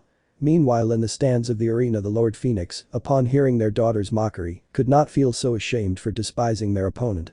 Rika, who had heard everything Ravel said, enraged and hurt by seeing Misawa being consumed by anger, shouted. Misawa, the blonde-haired girl, shouted. It is not true what Ravel says. If there is something I found in you, it was that I found the ideal person. I know that you were a pervert and a depraved, but you are the sweetest person I have ever met. You have given me love and a family to which I am more than grateful. Misawa, do not give up, I love you, the blonde-haired girl shouted desperately, to which the arena was stupefied. In the VIP room, Sirzechs, Michael and Azazel smiled at Rika's declaration. Matsuda-kun must feel lucky, said the overlord. Win for her, Matsuda, do not let her down. Back to the arena. Matsuda had heard his girlfriend scream after that the reddish aura began to give way, and in that the tiger bandages began to shine. Even though the bleeding continued, Misawa heard a tiger's roar and saw the silhouette of a humanoid tiger. Rakshasa, said Misawa, and the silhouette nodded and touched the martial arts expert's abdomen, healing him instantly. I see, then let's do it, partner. Rakshasa let out a chilling roar that scared Ravel so much when she saw the silhouette, and Misawa joined forces. Tiger genocide, balance breaker, shouted Misawa. Matsuda revealing his new combat armor. Ravel couldn't believe that her opponent had recovered, and what's worse, she had just reached the balance breaker. She was trembling with fear. It's time to end this, Misawa shouted, and in less than a millisecond she was in front of Ravel and began to attack her. Poor Phoenix tried to protect herself, but thanks to the balance breaker Misawa had quadrupled her strength and speed, being practically beaten by Issei's friend. Araya, Misawa shouted as she heard Ravel's bones crunch. After 5 minutes of a rain of punches and kicks, Ravel was a mess. Her dress was almost destroyed, showing a part of her white lingerie. Her arms were practically broken and useless, her beautiful face consumed by bruises, blood and swelling. Tears from the pain were more than inevitable, but her pride did not allow her opponent to see a side of her. The duel was more than decided. I will end your suffering, said the martial artist Waya. Matsuda STJ combo. They could only see the lethal blows that Ravel received that practically destroyed the temple wall, leaving her instantly unconscious and being eliminated from the arena. Misawa had avenged both him and his friend Motohama. Aria's Gremory pawn is eliminated. Grayfia sentenced. Well, it's time to catch up with them, said Misawa, deactivating her balance breaker, running at full speed to the second floor, which ended up meeting with the entire Hyoudou entourage. Meanwhile, on the second floor, upon hearing Grayfia, they were happy for Matsuda. In the arena, the attendees applauded such a demonstration of bravery and overcoming that Misawa Matsuda achieved since she had defeated Ravel Phoenix. In the stands, Rika was crying but with happiness, seeing that her beloved had won. Well done, Misawa-kun. Sniff. Well done, said the blonde-haired girl, crying. Sona and Kasumi hugged her in support. In the VIP room, Ganesha was king. Ahahaja, you did a very good job purifying the Rakshasa Azazel, said the smiling pachyderm god. Back to the arena. On the second floor, everything was also being consumed by fire, but a very thin voice was heard. Balance breaker. A woman with yellow armor and a golden mane sticking out of the helmet came out of the fire. I never thought you were going to appear so soon, Asia, Issei shouted with disgust. Indeed, the blonde-haired woman deactivated her helmet with a balance breaker, with the armor of the Dragon King Fafnir. Issei-san, said the ex-nun with sadism and madness, I think it's time to defeat you and give you to Ria's One-Isama.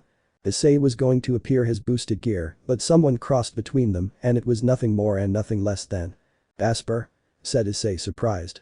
Senpai, leave Asia Argento to me, said the vampire, and that he bites a finger causing it to bleed abundantly, but the blood that was spilling began to take the form of a rapier. Take care of yourself, Gasper, we'll see you on the third floor, said Issei. At that, the entire Hyoudou entourage left, leaving Asia versus Gasper on the second floor. Don't tell me you've already acquired courage to face your enemies, Gasper-chan, said Asia, making fun of the vampire. Issei-senpai, he has been able to exploit my abilities and talents, so I will not let him down. Height number 3. Gasper Vladi vs Asia Argento.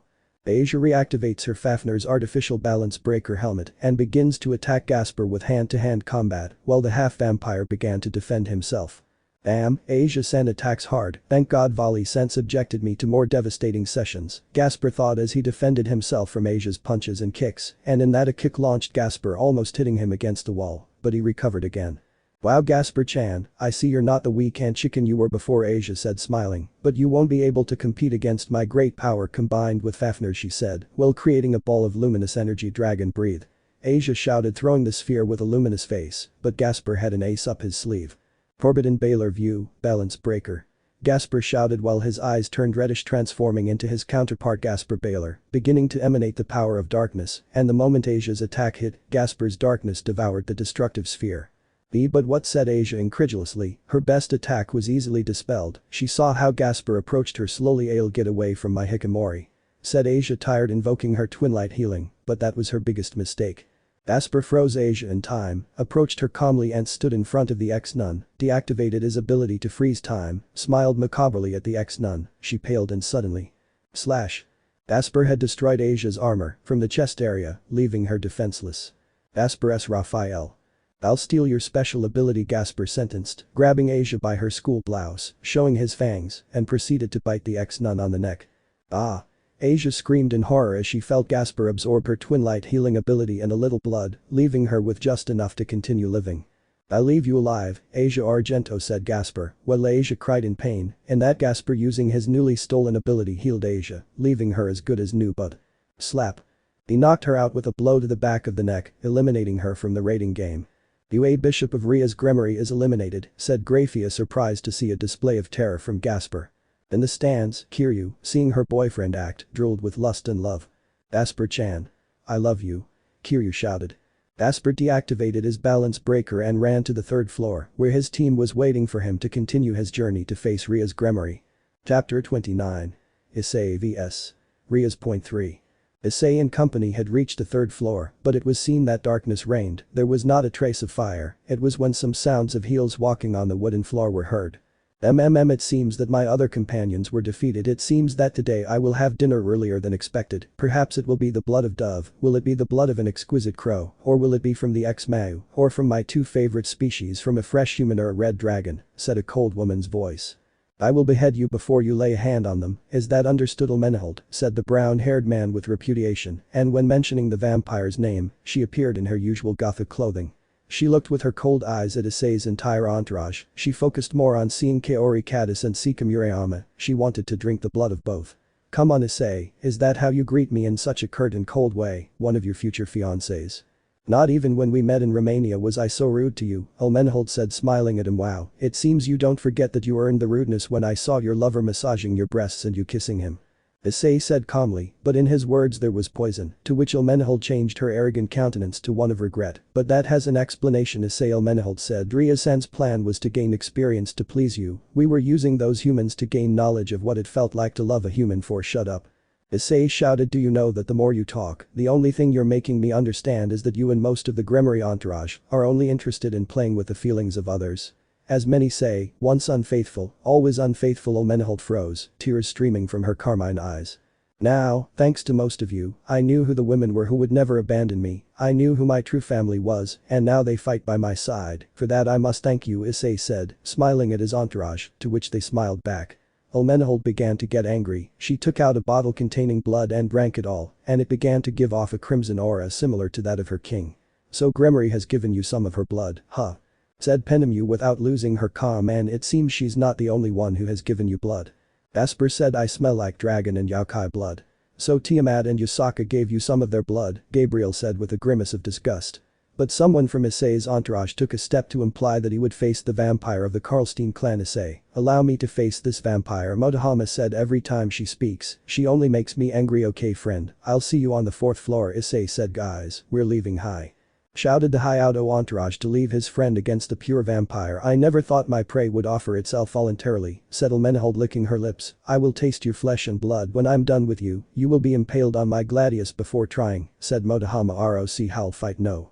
Poor Koga. Motohama vs Elmenhold. Karlstein. Elmenhold began to attack from a distance using the force of destruction in the form of lightning obtained by drinking Ria's Gremory's blood. Motohama dodged it without problems. I know that by drinking someone's blood, you get that person's abilities, said Motohama. The bad thing is, you will not be able to match them. Elmenhold said nothing, just took out the second bottle of blood and drank it. Suddenly she began to use Senjutsu energy. So you drank Yasaka-san's blood, huh, said Motohama smiling. My victory will be more pleasant. Don't believe it, damn human, said Elmenhold, throwing Senjutsu balls towards Motohama, but he brandished rock, starting to emit horrendous croaks, causing the Senjutsu balls to be destroyed along the way, and also managed to hurt the vampire. UGGH, miserable. Now you'll see. Elmenhold was ready to launch another attack with Senjutsu, but she saw that Motohama was not in his place. The vampire was looking for him everywhere, but where was he? You were looking for me, frustrated wife attempt. Motohama shouted while flying above her with her red dragon wings, and at the last thing Elmenhold became enraged. Now ROC attack her. Shouted the ex-pervert, brandishing his gladius over and over again. He began to throw the sound waves directly at Elmenhold. Oog. The vampire screamed in pain, being crushed by the power of the sound waves, leaving her very hurt. Motohama, seeing the vampiress lying on the ground, was going to finish the duel, but Elmenhold had prepared a surprise attack because she launched the power of destruction to repel Motohama. You still have energy, said Motohama seriously. I still have that and much more, said Elmenhold, taking out her last bottle of blood and proceeded to drink it, and after drinking the last drop she began to give off a dragon aura. Take my fireballs. In that, Elmenhold launches an attack of blue fireball characteristic of Tiamat. Motohama thought about repelling the attack like the previous one, but the flames that the vampires threw were very strong that Motohama received them. Yes it hurt, said Motohama. If Tiamat launches this attack, I don't think I'll survive. Wow, I think it's time to put these three energies together, said the vampires, while concentrating a huge ball of energy where he concentrated the force of destruction, Yasaka Senjutsu and the draconic fire magic. The ball was so big that it measured up to 10 meters in diameter. Hell, if that thing touches me I'm finished, said Motohama nervously with a smile of resignation. Ah, you damn scum. Shouted Elmenhold, throwing the powerful ball of combined energy towards the ex-pervert. At the same time, in the stays of the arena, Asumi saw how the ball of energy headed towards her boyfriend. No, Koga-chan. Shouted a very terrified Kasumi with tears in her eyes, ready to save her boyfriend. Decided to jump into the arena, but Tsubaki, Kiryu and Lady Phoenix held her. You can't do anything, Kasumi-san, said Tsubaki, trying to calm her down. But Koga-chan, said Kasumi very histrionically. It's too late, said Kaina Phoenix, dejected, waiting for the moment of Motohama's elimination, and suddenly. Brom. Everyone fell silent. There was only a cloud of dust and smoke on the screen. Grayfia tried to see Koga Motohama's condition, only Elmenhold's psychopathic laughter could be heard. Asumi cried inconsolably. Rika and Lefei went out to hug her to calm her down. The entire Hyoudou family and the Citri, Gremory, Phoenix clans were downcast. But look! Shouted Vali and Lavinia. Everyone looked at the screen where there was a violet glow where Motohama was, and they saw that a gigantic bird-shaped silhouette was protecting Motohama with its wings. Is that rock? Said Arthur incredulously. It's monstrous, said Blair Bale. While in the VIP room. So you grew very fond of your carrier, huh, Rock, said Azazel, smiling. Who would have thought that a monstrous bird as hostile as a rock was going to protect a human? Said Amaterasu, surprised while fanning herself with a fan. Back to the arena. Motohama saw that a violet aura had protected him from the vampire's withering attack. He raised his head when he saw a silhouette with dazzling yellow eyes looking at him closely. Rock, did you protect me? Said Motohama, to which the silhouette nodded and hugged its carrier very protectively. At that, both began to shine. The silhouette and carrier began to synchronize their powers until Motohama's voice was heard. Assassin Blood Desert Bird, Balance Breaker. He exclaimed, and suddenly Motohama revealed black armor with details. Golden, his dragon wings changed to violet bird wings, and in his right hand he held a Templar sword. The blade of this is dark silver, and the handle is golden. It seems the armor was hiding behind the appearance of a heavy gladius, said Motohama, upon seeing his new weapon. No, it's possible, said Elmenhold, you were lucky. Shouted the vampire, starting to accumulate again the energy of the three people who drank her blood to form another ball of combined energy. "I won't allow it," shouted Motohama, and at fleeting speed tackled the vampire. Upon feeling the impact she tried to escape from him flying with her bat wings, but Motohama caught up with her at sonic speed. "But how," said Elmenhold, but she saw how Motohama's Templar sword brandished towards her cutting off her left wing. Jaya. Screamed Elmenhold in pain as she felt her wing cut off, and before she fell, Motohama had cut off her other wing at sonic speed. Jaya. "Damn monster," Elmenhold screamed with tears in her eyes covering her freshly cut wings, blood gushing out of them. "It's time to finish," Motohama said as she watched Elmenhold fall to the ground. In that she gained more height, inhaled air and screamed, letting out the worst of the thunderous caws that rock could unleash. Bro. That caw was so powerful that Elmenhold was quickly and violently stamped on the ground, unable to move and seriously hurting her, that she was starting to bleed from her ears. "Ah, shut him up, please." The vampire screamed with tears and despair as she felt her ears being pierced by Motohama's sonic attack. "At your order," Motohama screamed, and in less than a second he dived, with the Templar sword. Slash. Motohama had plunged said sword into Elmenhold's abdomen. She was shocked by the attack and saw the cold gaze of the winged knight. "I'm sorry, but your path ends here," said Motohama as the vampiress vanished into particles of light.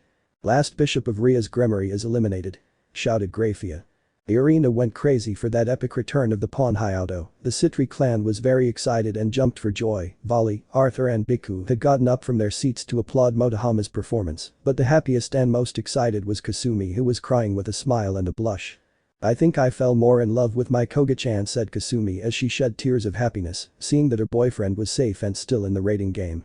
Returning to the arena. Like Gaspar and Matsuda, Motohama deactivated his balance breaker and began to run to join his entourage to face to the opponent on the 4th floor, while on the 5th and final floor, Rias was more than upset to see that Elmenhold had been defeated. "That stupid vampire," said Rias, throwing rays with the power of destruction around her. "We gave her a part of our power and still she couldn't defeat an insignificant human," said the Redeed, cursing the luck of her entourage. "My king," said Tiamat, "the 4th floor is still missing, but those 3 guarding that floor looked quite hostile towards you." "I took measures to make them swear obedience to me," said Rias, looking at Tiamat with a grim smile. "Don't tell me you used that," said Tiamat, surprised. "The forbidden necromancy spell, the corpse puppet." "That's right, Tiamat," Rias said without any remorse for the spell to work. "I had to leave Akeno, Kaneko and Roswis in an agonizing state close to death, and so I entrusted them with the task of eliminating the members of Issei's entourage, and when they finish their task, they will inevitably die," Rias said, without stopping smiling. "In my entourage, I will not allow insubordination. What I say will be done." At that, Kunamitsu, Yasaka, approached Rias. "Remember, we have a deal," said the kitsune. "You will not touch my daughter, I will be the one to defeat her."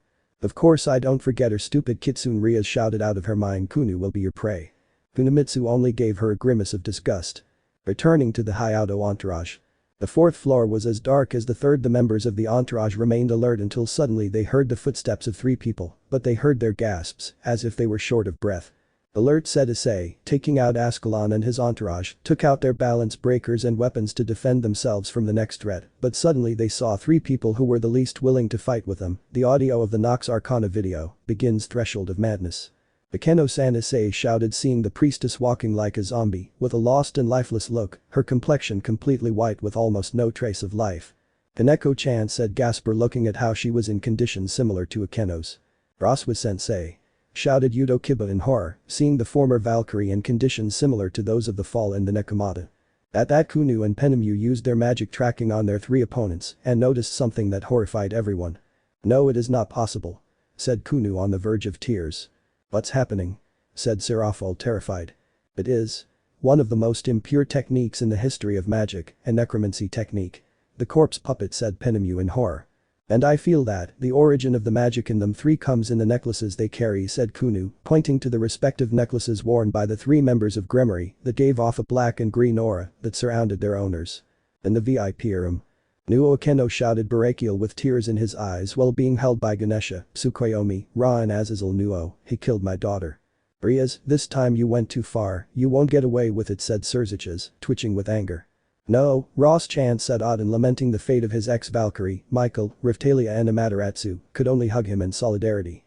"In the preferred stands Roos," Nuo shouted Gondel, crying as he saw his granddaughter being subjected to a necromancy technique. She was comforted by Mr. Hyoudou and the Lord of Citri.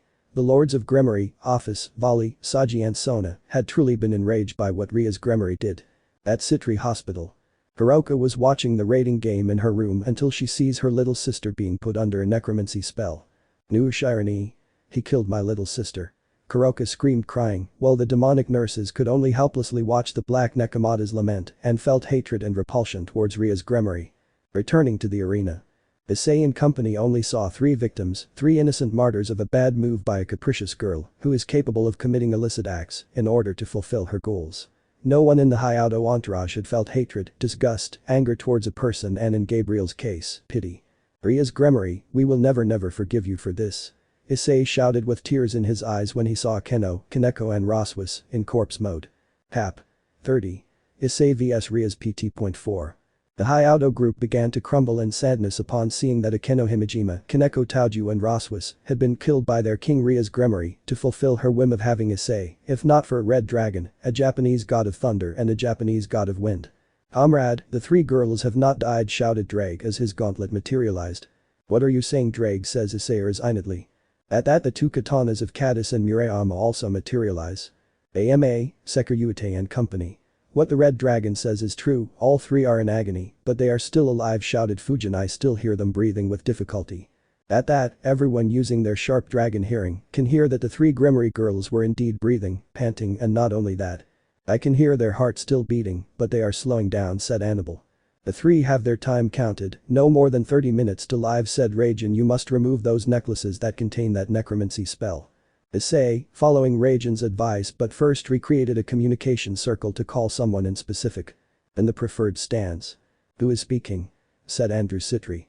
Father-in-law, I am Issei, I will go to the point of the matter, said the brown-haired man from the English arena. The Gremory girls are alive, but for a very short time, we will try to defeat them without killing them, and I want please that as soon as they move them to the infirmary, you take them to the Citri hospital as an emergency, please. The Citri patriarch, upon hearing that Akeno Himejima, Kaneko Taoju and Raswas were still alive, was quite happy, but from the way Issei told him the thing was quite delicate and critical.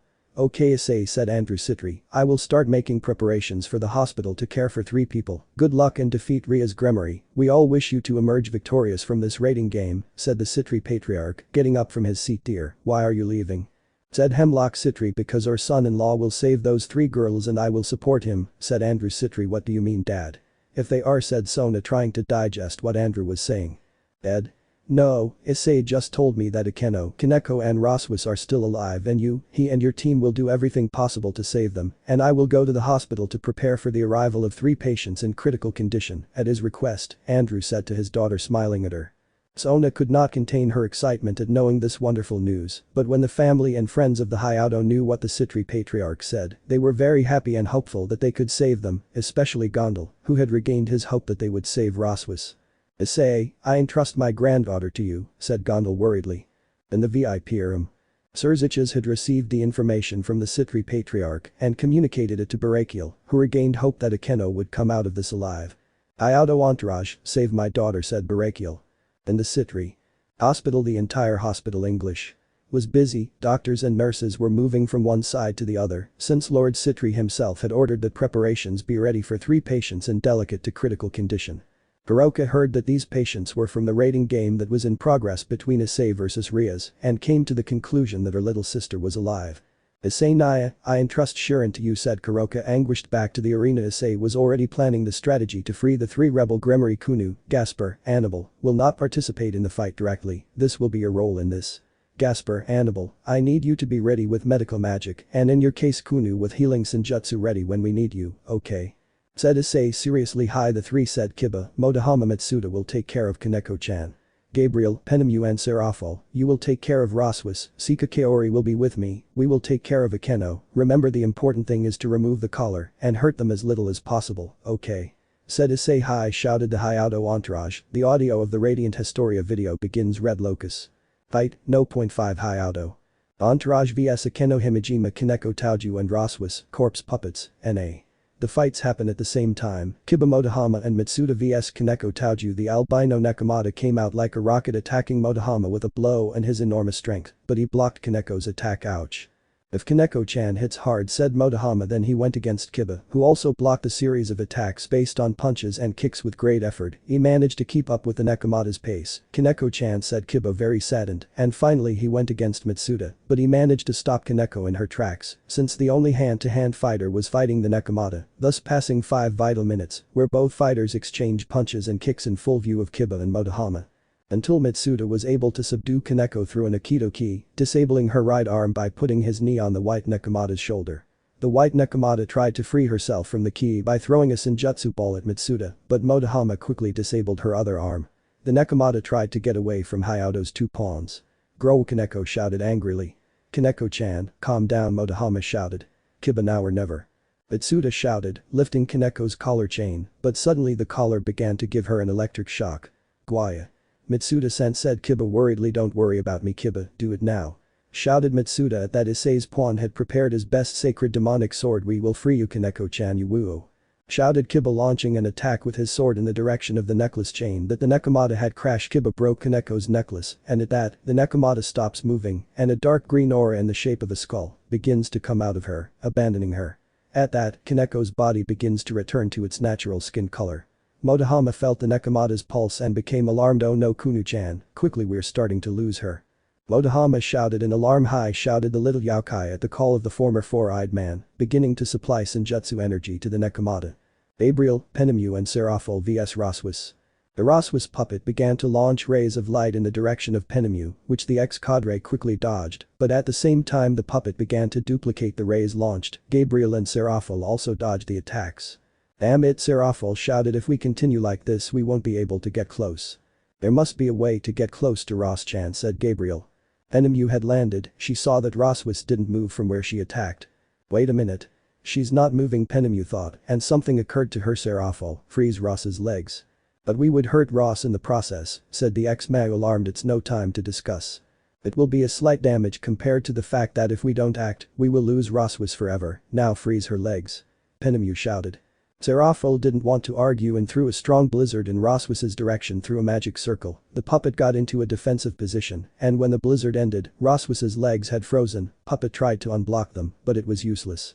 Now it's my turn, Penemu shouted, throwing dark magic in the direction of Roswis, and in that some black chains emerged that trapped the arms of the ex-Valkyrie on the ground and a shackle on her neck. After that, Penemu launched herself towards the chained ex-Valkyrie, grabbed the chain of her collar, and like Matsuda received an electric shock. Gabriel, destroy the necklace. Shouted the ex-cadre in pain. The ex-Seraphim took out a spear full of sacred magic and quickly flew in with a slash. Plong.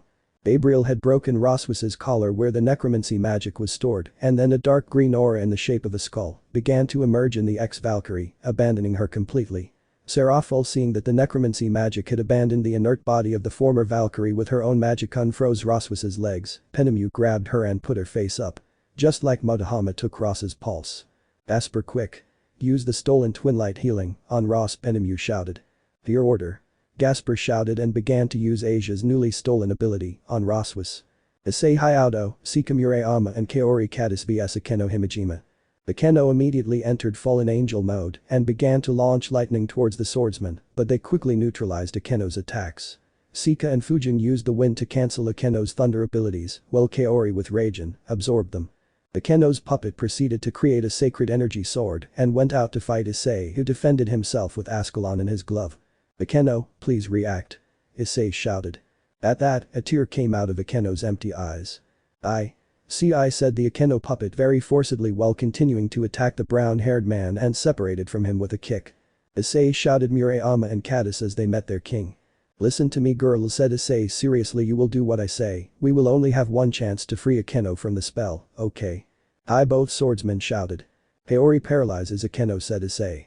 At your command, Raijin. Shouted Kaori. Yes, love, wahoo, shouted the Japanese god of thunder, and in that the amber-colored katana that Kaori possessed began to give off electric current and quickly went in the direction of Akeno. She was waiting for her with a blade of sacred light formed in her hand, and at the moment of the clash of both swords. Slash. The fine and clean cut was heard. They saw that Kaori had the sleeve of her pink kimono with a cut and a little blood on her shoulder, but she did not seem to flinch. But with Akeno, an electric sound was heard and the daughter of Betrayal fell to her knees. She tried to launch another attack with lightning. Sika, neutralize his electric attacks with Fujin. Shouted Issei. Murayama neutralized his attack so, Kaori returned to Akeno taking the necklace chain, receiving an electric shock, but it did not affect her much. Issei now? Kaori shouted. The brown-haired man prepared Ascalon and at a dizzying speed. Plong. The chain on Akeno's necklace broke and the dark green aura in the shape of a skull was expelled from Akeno's body. Annabelle, now Issei shouted while holding Akeno. Yes. Annabelle shouted beginning to heal Akeno. After facing Ria's puppets, the work of saving their lives began. Please Akeno-san, resist said Annabelle desperately seeing that she did not wake up. Roswis please do not abandon us said Gasper when he saw that the ex-Valkyrie did not wake up either. Kaneko-chan, please react, said Kunu crying. Time was running out and none of the three reacted to Gasper's medical magic, Kunu and Annabelle. Gabriel and Penemu cried in frustration as did Kaori, Sika and Serafel. Kiba, Motohama and Matsuda just lowered their heads in sadness. Issei was the one who lamented the most, he cried inconsolably. Akeno-san sniff Kaneko-chan Roswis sniff if only they were conscious, sniff said Issei hugging Akeno's head, I would tell them sniff, I forgive them I forgive them. The audio of the video 2 Steps from Hell Miracles begins. At that the boosted gear began to shine and at that Ddraig begins to speak. Comrade, your wish for your friends to come back to life caused you to just awaken a power that will allow you to revive them said Ddraig. It is called Dragon Ultimate Wish and it works as follows. You must transmigrate the vital energy of a year of your life in the person whose life you want to save, just by touching it you can activate that ancient draconian magic. Issei understood what Ddraig told him so to save his 3 companions, friends and former loves, he should sacrifice energy of 3 years of his own life. Very well Ddraig said Issei with his gauntlet in the area of Akeno's heart Annabelle English. You did your job well, thank you Issei said smiling at his queen who agreed to retire Dragon Ultimate Wish. At that part of Issei's energy began to flow from his gauntlet to Akeno, she began to shine and to be surrounded by Issei's reddish aura and as if she were revived by electroshock pellets, everyone heard Akeno's heartbeat again. Akeno sighed and suddenly saw the Hyoudou entourage around her, she saw Kaori and Sika they looked at her with happiness and tears in their eyes where am I? Akeno. Issei shouted hugging her crying with happiness. Issei-kun said Akeno crying trying to hug the brown-haired man, but she was very weak. Akeno, you're alive. Issei shouted what happiness. Issei I am sorry Akeno said weakly, but was interrupted by the same brunette putting a finger on her lips. We'll talk later Issei said smiling at her now it's time to save Kaneko-chan and Roswis. Akeno just smiled at him as a sign that she understood. Issei proceeded to perform the same move with Roswis and Kaneko. Soon the hearts of both began to stabilize. The first to wake up was the former Valkyrie. What happened to me? Ra said very weakly and saw Gabriel, Penemu, Gasper crying with joy. Georgia Gabriel-sama. Penemu-sama. Georgia Gasper-chan. Ross shouted Issei, Gabriel, Penemu and Gasper together when they saw that Roswius was alive and proceeded to hug her, she just smiled. Then Kaneko woke up at the end. Am I dead, said the Nekomata, and then she saw Motohama, Matsuda smiling at her Matsuda. Motohama. Kaneko-chan. Shouted Kunu now hugging her. Kunu? Kaneko said surprised and suddenly someone she loved very much stood before her feline eyes. Kaneko-chan welcome back said Issei smiling at her shedding tears of happiness. Issei-senpai said Kaneko very weak and also shedding tears. Kaneko-chan shouted Issei, Kunu, Matsuda and Motohama hugging her. In the stands. The entire Hyoudou family was happy to see that Akeno, Kaneko and Roswis were safe. Anada, well done said Sona crying with happiness. Issei-kun, thank you very much for saving my granddaughter, said Gondal crying. That's my Issei said Yura in the same way as Sona being hugged by Tomo Meguri. We are proud of you son Anada, said Issei's parents and Ophis smiling. In the VIP room. Barakiel cried with happiness, knowing that Akeno was alive. Issei-kun, I entourage Hyoudou, I will be in eternal debt with you, Barakiel shouted with joy. The leaders could not hold back their tears at such an emotional scene, and the invited god smiled. Brat, you've done it again, thanks for saving Ross-chan, said Auden smiling. At the Citri hospital. Hiroka cried with joy for the salvation of her little sister. Issei Naya Hyoudou clan, thank you so much for saving Shirin said the black Nekomata crying and smiling at the screen where she saw Issei, Motohama, Matsuda and Kunu, hugging a weak Kaneko. Returning to the arena. Thank you for saving us said Ross was smiling defeat Ria's please, I give up finished saying the ex-Valkyrie disappearing from the arena in particles of light. Thank you said Kaneko smiling at the entire Hyoudou entourage I'm leaving finished the albino Nekomata and disappearing from the arena in particles of light. Issei said Akeno win this rating game, please, end this nightmare I implore you. Rest assured Akeno said Issei looking at her seriously. I'm leaving, said Akeno, smiling and blushing. I follow. Hyoudou, take good care of Issei-kun please, said Barakiel's daughter, disappearing in particles of light from the arena. The two towers and the queen of Ria's Gremory have surrendered, shouted Grayfia. 5 minutes later, Issei receives a call from Lord Citri through a magic circle in his ear. Issei, we already have the girls, they are being transported to the hospital, we will take care of them from this moment on, thank you and success, Andrew Citri finished saying. Issei sighed with relief. Well friends, it's time to face Ria's Gremory, said Issei. Now we will give the battle of our lives, let's finish this, to the 5th floor. Hi!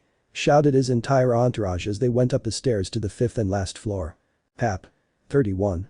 Issei vs Ria's PT.5. The Hyoudou entourage was already reaching the top floor of the burning palace, where they found Ria's Gremory already waiting with Tiamat and Yusaka. I was waiting for you, Issei, said Ria's, biting her index finger in a flirtatious manner. I can't wait for this to end. I must congratulate you, since you have defeated most of my beloved entourage, although to be honest, the real challenge begins now. Issei just gave her a look of disgust. I can't wait for the honeymoon, continued Ria's. How about you give up and it will be easier for your entourage to retire with honor. The entire Hyoudou entourage dedicated silence to Ria's as a sign of contempt. At that, Yusaka steps forward and confronts Issei's entourage. Ria's Gremory, allow me to face the bishop of the Hyoudou clan, Kuoh, former princess of the Yaokai faction, said the kitsune with a serious voice. At that, Kuoh steps forward as a sign that she accepts the duel proposed by her mother. Issei-sama, allow me to face my mother, said the little kitsune with a serious and cold look, dedicating it to her parent. Issei could see Kuoh's determination, so he agreed. Very well, everyone let Kuoh fight alone, this is something that she must resolve personally, said Issei, determined, but the worry that something would happen to Kuoh wouldn't leave him alone. Both Ria's and Tiamat and the Hyoudou entourage moved away from the combat zone to see the confrontation between mother and daughter. Kuoh, you don't know how much wrong you did to me by abandoning me and going with the Gregory, said Yusaka, spilling tears through the fox mask, but this time I will beat you, I will beat Issei, and we will be a happy family, even if it is by force, I will only tell you one thing, said Kuoh. Fight now. Fight number 6, Yusaka vs Kuoh. The two kitsunes began to attack each other with blows. Yusaka had made some kunes with water senjutsu, while Kuoh with natural senjutsu. The girl kitsune was giving battle to the older kitsune. Grrr, Yusaka growled, how is it possible that you have improved? Simple, said Kuoh without losing concentration. My desire to be strong, to protect my family and my team from this Ria's Gremory, motivated me to give my best. I will not allow you to take me away from Ika, Oba-chan and Goro. Oji-san, said Kuoh while throwing a blow with senjutsu. Oba-chan? Oji-san? Said Yusaka, confused and angry. You don't have a family other than me, you only have one mother and that's me, shouted Yusaka, very furious, launching an attack with a senjutsu ring to Kuoh. She defended herself by repelling her attack with fire senjutsu in the form of a shield.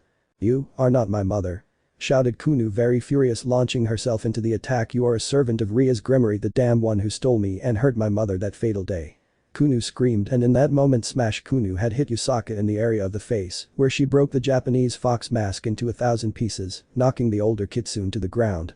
The moment she was knocked down, she quickly took a fetal position, and in that grrrrrr Yusaka could be heard growling, and in that the eyes of the former Yaokai leader turned red in the sclera area, and her pupils became thin, and the body of the older kitsune began to give off a black aura. Yusaka was succumbed to anger. Damn brat. How dare you hit me? Yusaka shouted, and in that she summoned some black flames that surround her, and in that the volume of said flames increased, and she began to give off a terrifying aura. Yusaka is transforming, Annabelle shouted, be careful. And indeed Yusaka showed her transformation into a colossal black-furred fox, with a red detail on the tips of her ears, on the tips of the colossal fox's 9 tails. You will return to me even if I am dismantled by my own hand, Kuoh the black kitsune shouted. Kuoh for her part remained serene, and in that, she summoned some white flames that also surrounded her. It can't be, Kuoh-chan, she's transforming, said Issei, surprised. Kuoh, like her own mother, began to increase the amount of white flames and emanated a powerful aura. I will not let you separate me from my family, shouted Kuoh, revealing from the white flames a yellow-furred fox with black fur details on the tips of her ears and the tips of her 9 tails. Both 7-meter-tall foxes looked at each other, wanting to tear each other apart, growling and showing their fangs, and without warning, both ran until the colossal beasts collided, where the black kitsune began to subdue the yellow kitsune. You will regret having turned your back on me, damn brat, Yusaka shouted, very euphoric as she began to bite Kuno's neck. She screamed in pain. You will regret having returned to the entourage of that whimsical girl, Kuoh shouted as she swiped at Yusaka's face. She also screamed in pain. Both kitsunes engaged in a battle where they bit, scratched and charged each other, all in full view of their respective entourages, and also destroyed the 5th floor of the palace.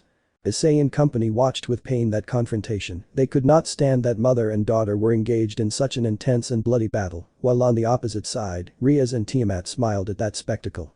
But in a careless moment Yusaka managed to subdue Kuoh by throwing her into a wall, and in that her 9 tails began to give off black flames and release her aura. "Start saying goodbye to everyone," Kuoh Yusaka shouted, and in that the flames began to join together to form one, becoming a huge ball of black fire 12 meters in diameter, in that she shot it towards the yellow kitsune. Kuoh shouted Hyoudou Kuno's entourage. In her kitsune mode she could barely get up and saw how the black fire began to approach. It was inevitable to dodge that attack from her own mother, and in that she just closed her eyes to receive that attack with honor. "Issei-sama, guys, Oba-chan, Oji-san, Ophis-chan. Excuse me, I failed you," said the yellow kitsune, her eyes shedding a tear. At that, all the moments she had together with Issei, Annabelle, Penemu, Gabriel, Motohama, Matsuda, Sona, Yura, Kiryu, Gaspar, Kiba, Kasumi, Rika, Kasumi, Tsubaki, Sika, Kaori, Serafal, especially with Ika, Hyoudou, and Goru Hyoudou, her adoptive grandparents, and Ophis, her best friend. All of them, Kuoh considered them her family. She didn't want to lose them, not like this. "No, I can't lose them," thought Kuoh. "I don't want to." But the black fireball hit the target. Boom. Kuoh. Hyoudou's entourage shouted horrified. In the stands. "No, Kuoh-chan." Ika Hyoudou shouted with tears and was comforted by her husband, Zeodicus and Venilana Gremory. Sona, Yura, Kasumi, Rika and Kiryu shed tears for the little kitsune.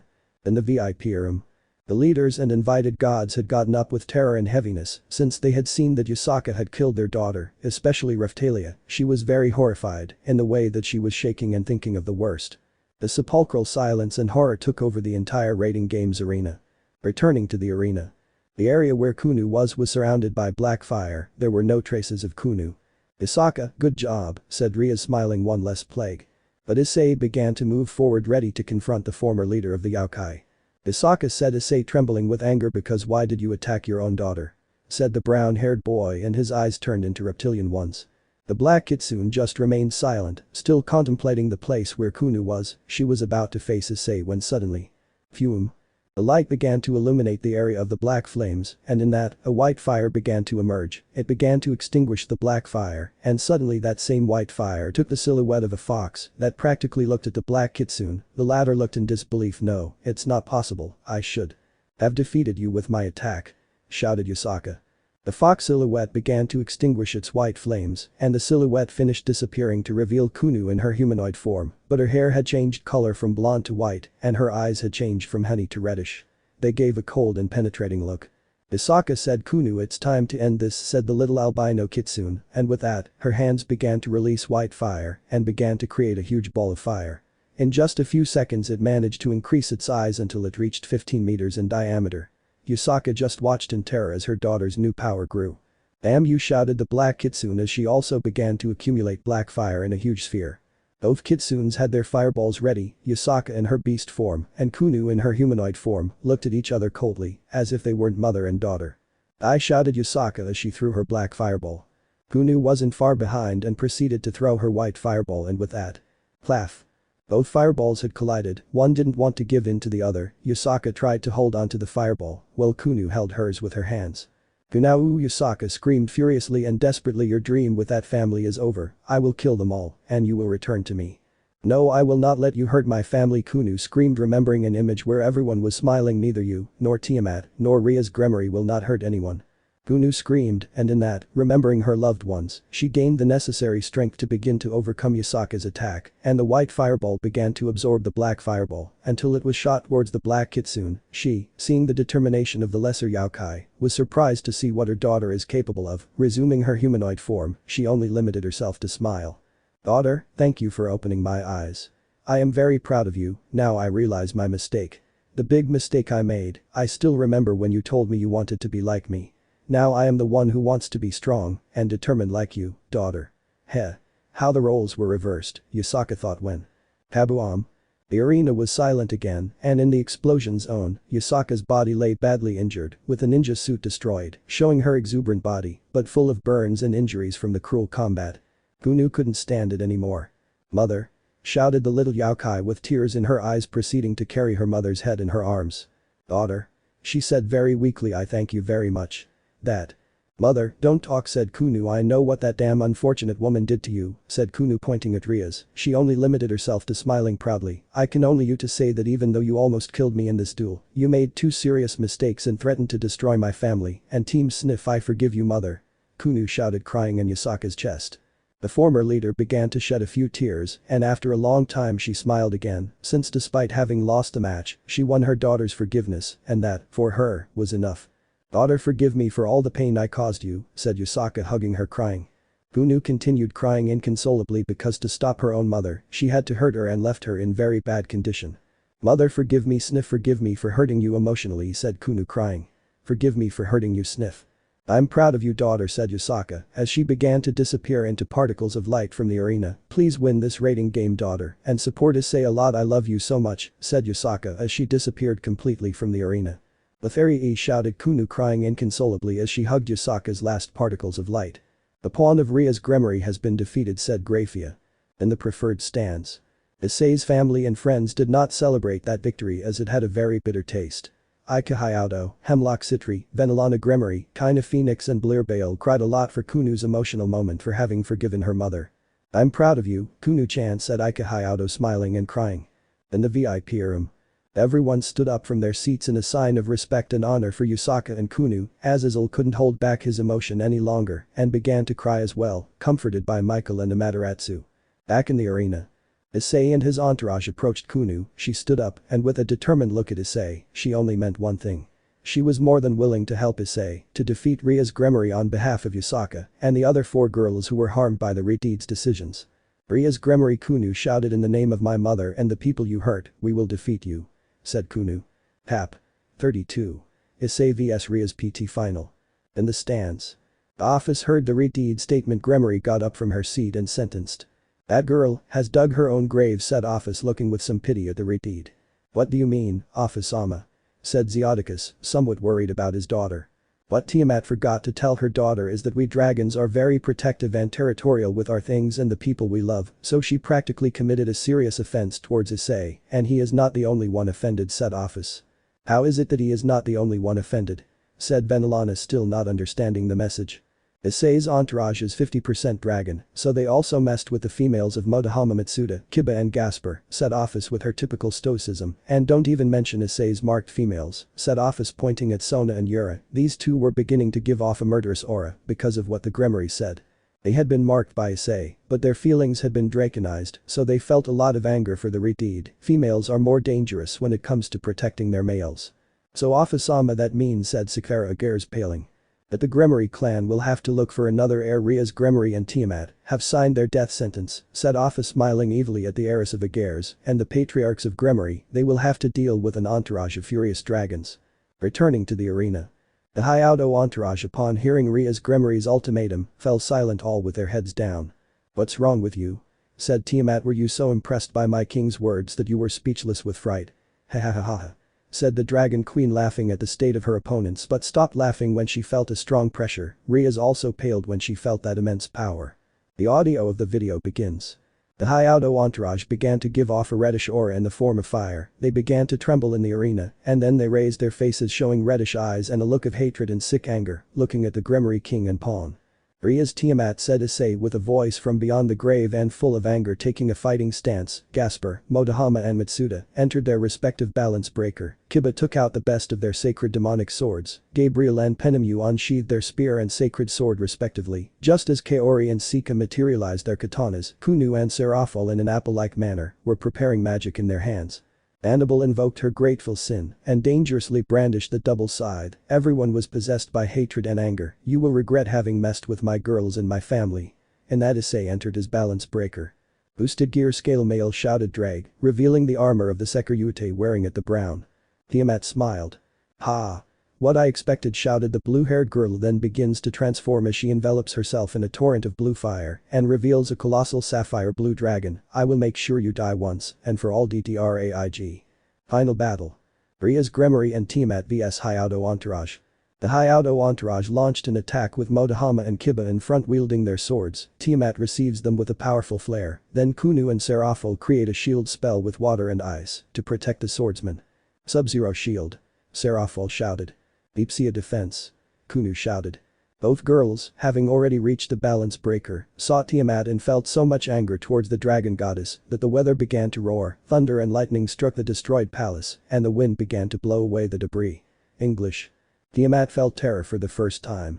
Murayama took a combat position and with a steel blanket began to create a gale that violently sent the dragon flying. Imperial Hurricane, shouted Murayama.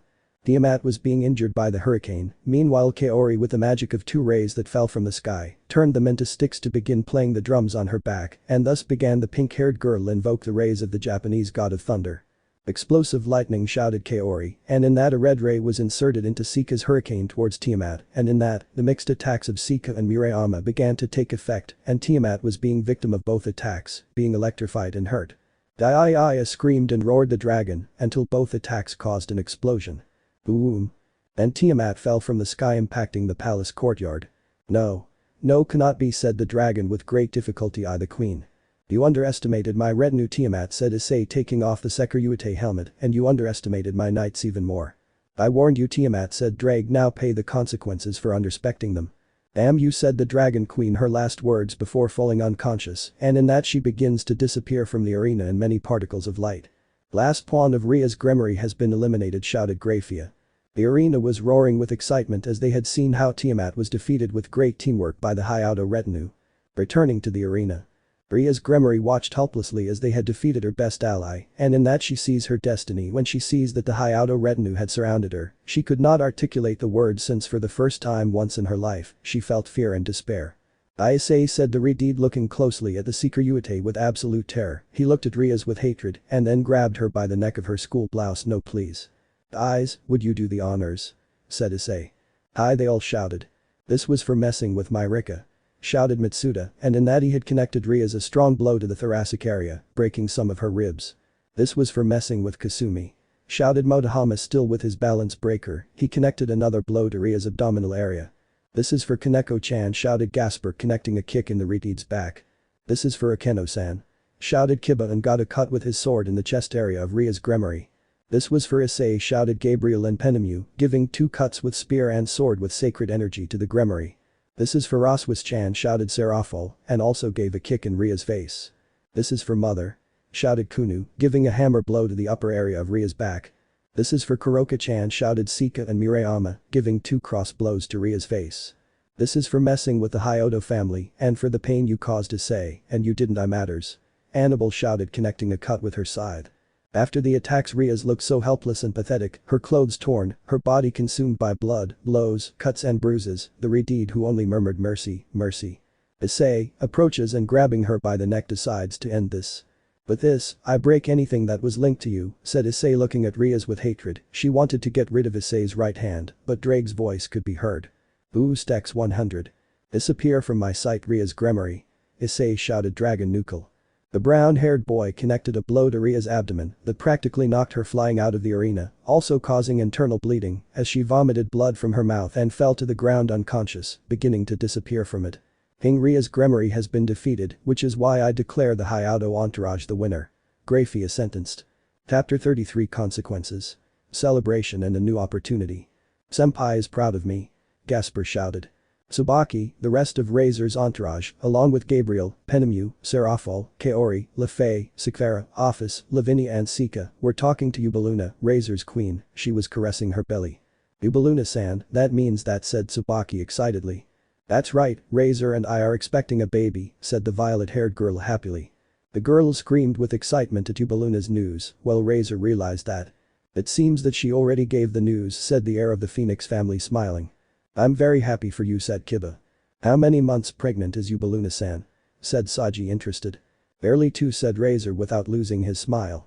The men continued talking and congratulating Razor, while the girls continued exclaiming about Ubeluna's pregnancy. On the other hand, the adults chatted happily, the patriarchs of Gremory, Citral, Phoenix, along with Sirzechs, Grayfia, Issei's parents, Betrayal, Gondal Sika, Kaori. Matsuda, Motohama, Isolde Vapula herself and Lady Bale talked a lot about their children's future and told anecdotes from the funniest to the most painful of their children. Until the moment came when Akeno, Kaneko, Roswas, Kuroka and Yusaka met again with the Hyoudou family and their friends. "Hello guys," said Akeno, a little embarrassed and uncomfortable. "Good night," said Roswas, bowing. "Good night everyone," said Kuroka, Yusaka and Kaneko at the same time. Issei went to greet the 5 last guests with a serious face. Everyone watched with suspense and fear this reunion. "Welcome girls," said Issei, smiling at them, making a welcoming gesture. "This is your home." The 5 girls smiled and immediately joined the festivities.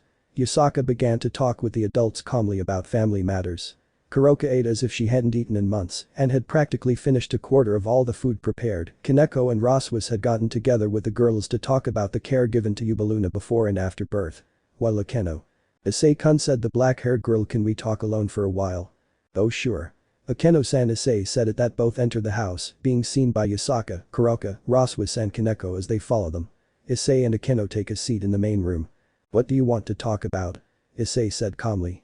"Issei, I just wanted to ask you, after what we did to you and almost killed you, even though the 5 of us didn't do it of our own free will, do you still love us?" Akeno said. Issei sighed and looked sadly at the black-haired girl.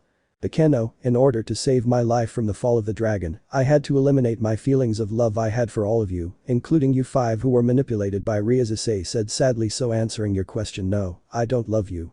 "I see," Akeno said, starting to shed tears and hitting Yusaka. Roswas, Kaneko and Kuroka cried too. "It was to be expected. But it's not entirely lost," said a voice, and revealed the lowly dragon Ophis. "Akeno and the other 4 can rebuild the loving feelings that Issei had to eliminate to save his life," said Ophis with her typical expressionlessness. "That is, they must start from scratch." Akeno made a gesture that reflected that there was hope in returning to Issei. It would take a long time, but she was willing to sacrifice many things to earn the trust, the respect and above all the love of the brown-haired man who had stolen her heart. "Very well," said Akeno. Suddenly she turned to Issei and bowed. "I am Akeno Himejima, nice to meet you, Issei Hyoudou, let's hope we get along." Issei was surprised by Akeno's new introduction.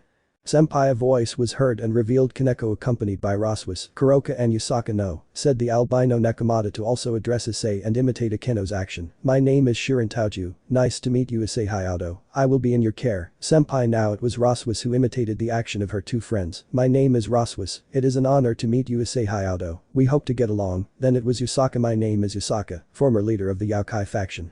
It is a pleasure to meet the Seikvaira who saved my life again." Kuroka finished the introductions. "Hello, I am Kuroka Hellcat, older sister of Shirintauju Issei Naya, I am in your care."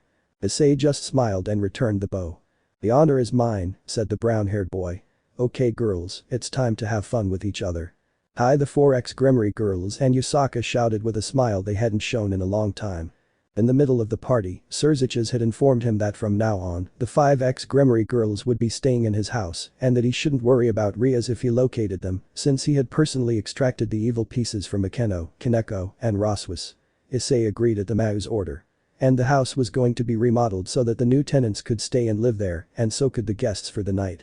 The party continued until the early hours of the morning. All the guests stayed to sleep in the residence. In their respective bedrooms were Matsuda slept with Rika, Nai, and Lee. Motohama with Kasumi and Chirus.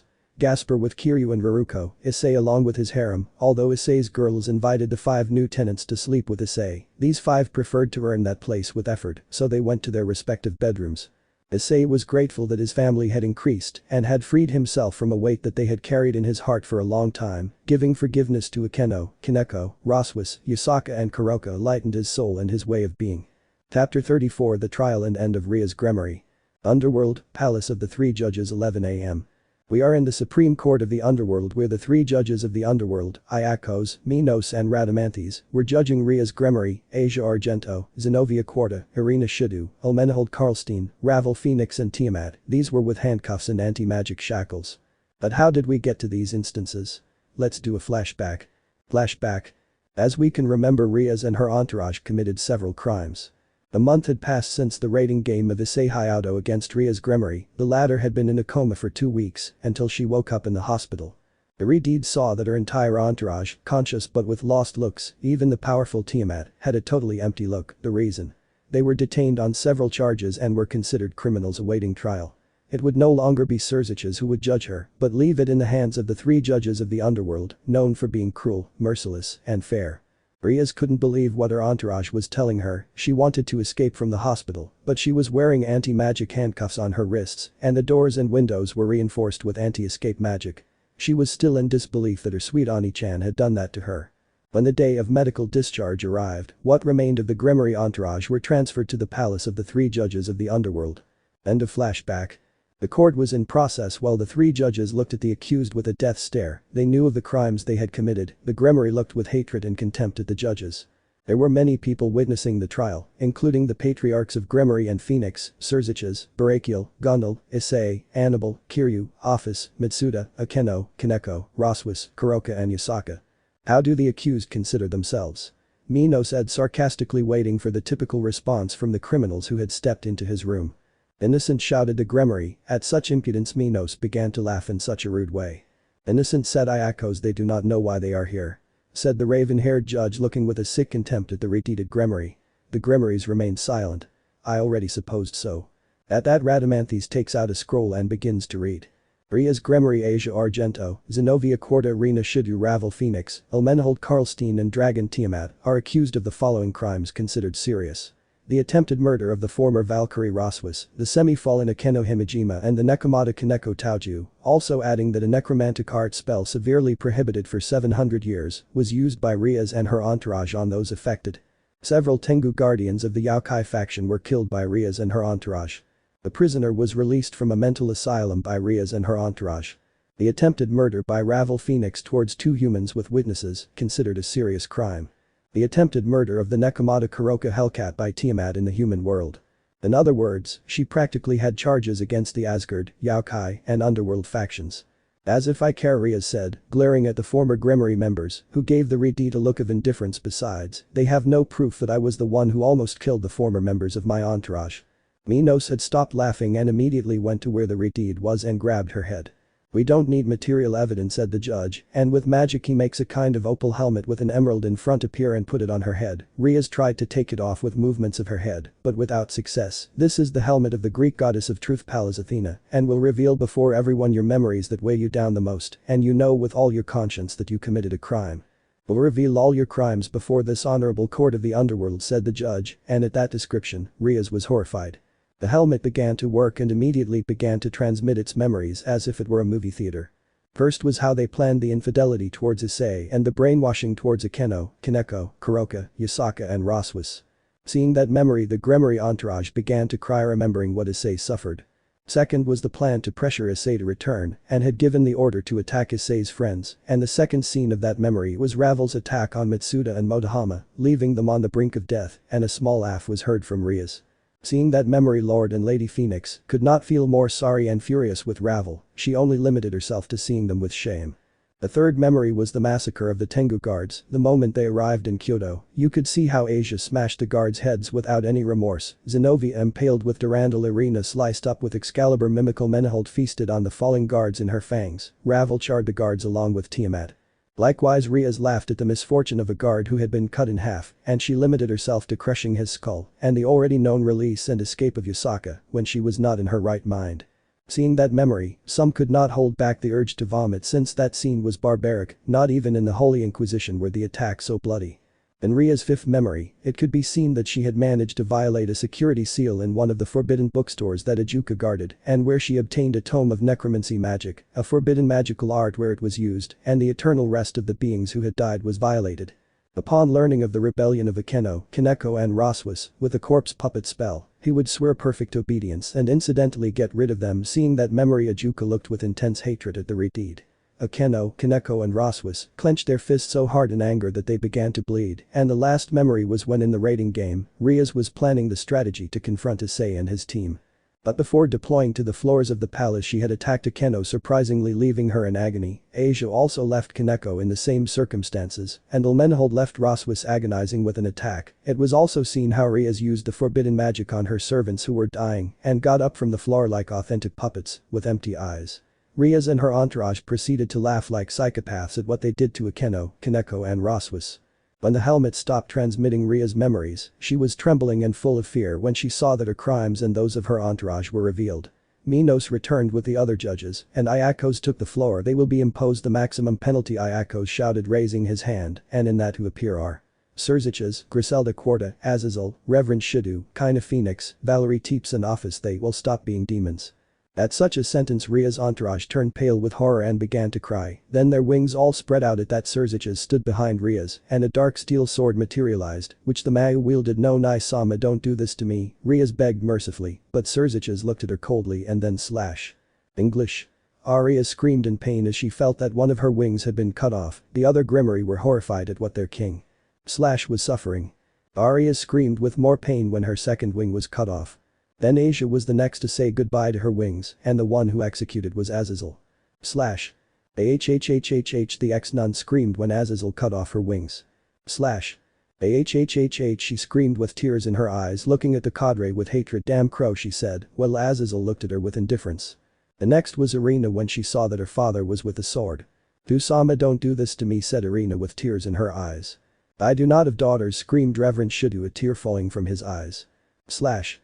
Irina screamed in pain as she felt her first demon wing being cut. Slash. Irina screamed in pain. The one following her was Zenobia, and then, Griselda Quarta stood behind her holding the first wing she would cut. Mercy, mercy Zenobia screamed sister please. Slash.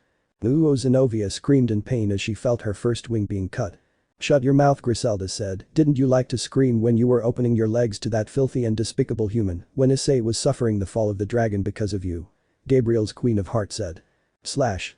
Zenobia screamed I curse you Griselda. The next one was Ilmenhold, but Valerie saw that her wings had been destroyed. Motohama-san said Valerie you saved me from hearing the pig-like squeals that Ilmenhold screams. Hearing that comment Ilmenhold became enraged. Now the last one was Tiamat and then Ophis would execute the action, but she saw that Tiamat no longer had wings, so she turned to the judges. Honorable judges, may I once and for all take away her dragonic nature and place the sign of repudiation of the dragons on her? Ophis said when she saw Tiamat, she was horrified. Minos, Iakos and Rhadamanthys agreed to the request of the dragon goddess.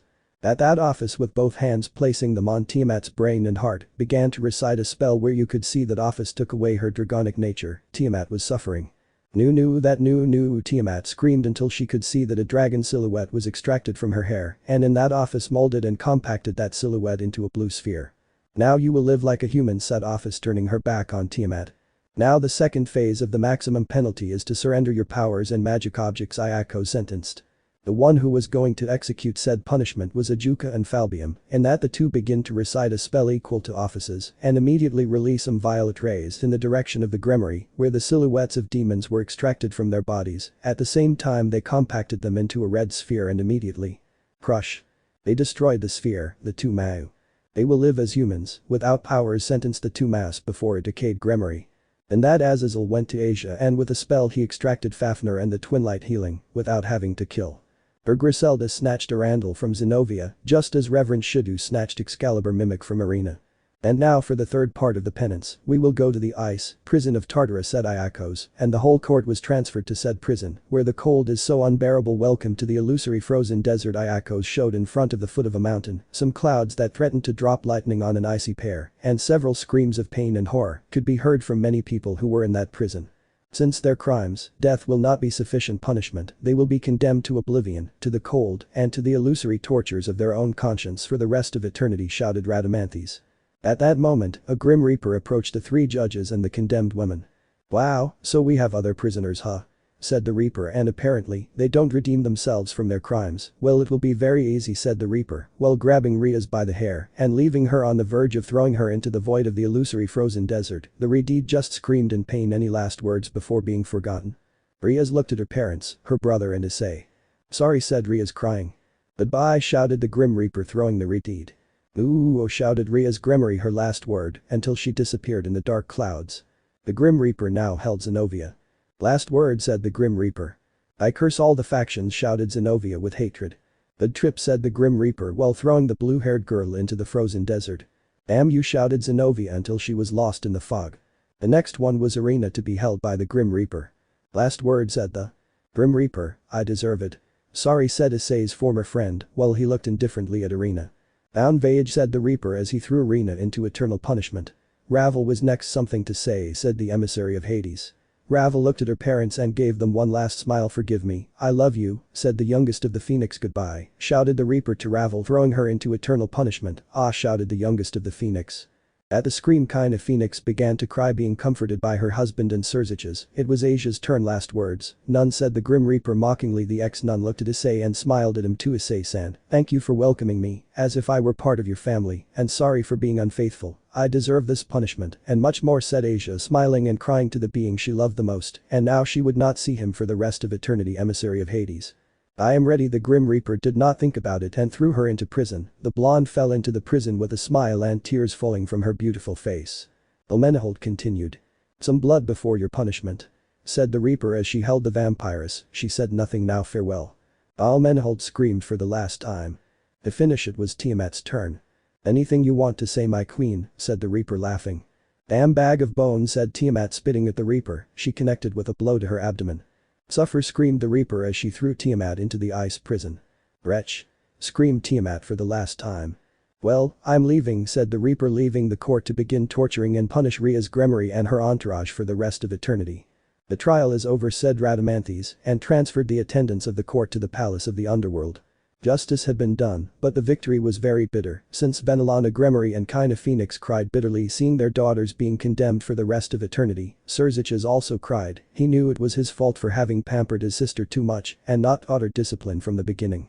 The faces of Reverend Hyoudou and Griselda Quarta could also be seen, who still regretted not educating their daughter well and legally protected. Issei along with his companions went home and tried to calm down, since the woman who gave him a second chance to live was unfaithful to him and prophesied so much hatred from that fateful moment was executed before his eyes. It was a very great day for Issei, Hyoudou and company. Chapter 35, Lefay's appointment, graduation and the birth of a phoenix. It has been 2 months since the execution of Ria's and what remained of her entourage, and many things had happened in that time. One of them was that Sirzechs modified the memory of all of Kuoh City, erasing all memories of Ria's, Asia, Zenobia, Irina, Elmenhold and Ravel in the people of the city so that they would not suspect his sudden absenteeism. Also Sirzechs himself resigned from his position as Mao because when he saw that his sister was condemned for so long that he pampered and consented to her and did not teach her discipline, he blamed himself so much that he said he failed as a brother in Mao. Now his new successor would be Ruval Phoenix. Sirzechs became the new heir to the Gremory family, so the eldest Reincarnation would dedicate himself along with his wife Grayfia to educate Milikas with discipline and love. Ajuka and Falbium, in solidarity with Sirzechs, also resigned from the position of Mao. Ajuka's successor would be Seekvaira Gares, Falbium would have Seekai'ed Baal as successor, while Seraphol's long-awaited successor would be Mazartan Abiros. The 4 new Maus were presented to the underworld. Ruval Lucifer, Seekvaira Beelzebub, Seekai'ed Asmodeus and Mazarta Leviathan. While with the Hyoudou family, everyone returned to the same heavy routine as always, attending school. In the case of Penemu, Gabriel and Ross was teaching classes. Issei and his friends greatly improved their grades, and their new appearance of the men of the Hyoudou family put the eyes of the heart of all the girls in the academy, one or another teacher and single mother who was in the academy. They still could not believe that the 3 former perverts were hexy like Kiba, and some girls regretted that Gaspar was no longer tender, but they were happy that he was someone very masculine, and they already equaled him with Kiba. The 5 were considered the new princes of the Kuoh Academy but let's focus on the events of this chapter. Friday. Kuoh Mountain area, new Hyoudou residence, 8 p.m. The family was having dinner happily. They were eating sushi and beef stew, meals made by Akeno and Kuroka. It should also be noted that Haruko, Nai, Lee and Shiris went to live at the new Hyoudou residence to be with their boyfriends. Very delicious, they all said with stars in their eyes. Yufufufu, thank you, that makes me happy to hear that, said Akeno with a smile. Naya, I'm glad you liked my special sushi, said Kuroka smiling. Issei ate quietly with Ophis on his lap until he remembered a promise he made to a magician if he won the rating game. Lefay, would you like to go out on our date tomorrow? Said Issei looking at the magician. She blushed when she remembered what she asked Issei and was glad that he remembered. Yes, it will be an honor, Issei-sama, said Lefay all red. Just tell me, Issei, okay? Said the brown-haired man smiling at her, something that caused a great blush in the mage. Oh okay, Issei, said Lefay nervously, steaming from her ears. Ophis with her typical inexpressiveness looked at Lefay and Issei. Issei, I hope you don't mark Lefay before me, said Ophis. I demanded as the alpha woman of your harem, understood? Said Ophis with a look that radiated bloodlust if she didn't pay attention to the threat of the dragon loli. Oh okay, Ophis, said Issei very nervously. Issei, don't even think about ending your date with Lefay like you did with us, huh? Said Sona blushing a lot, and in that Seraphol, Sika, Kaori and Annabelle nodded in support of him. What Sona said. Of course I won't do that. She still hasn't matured in that sense.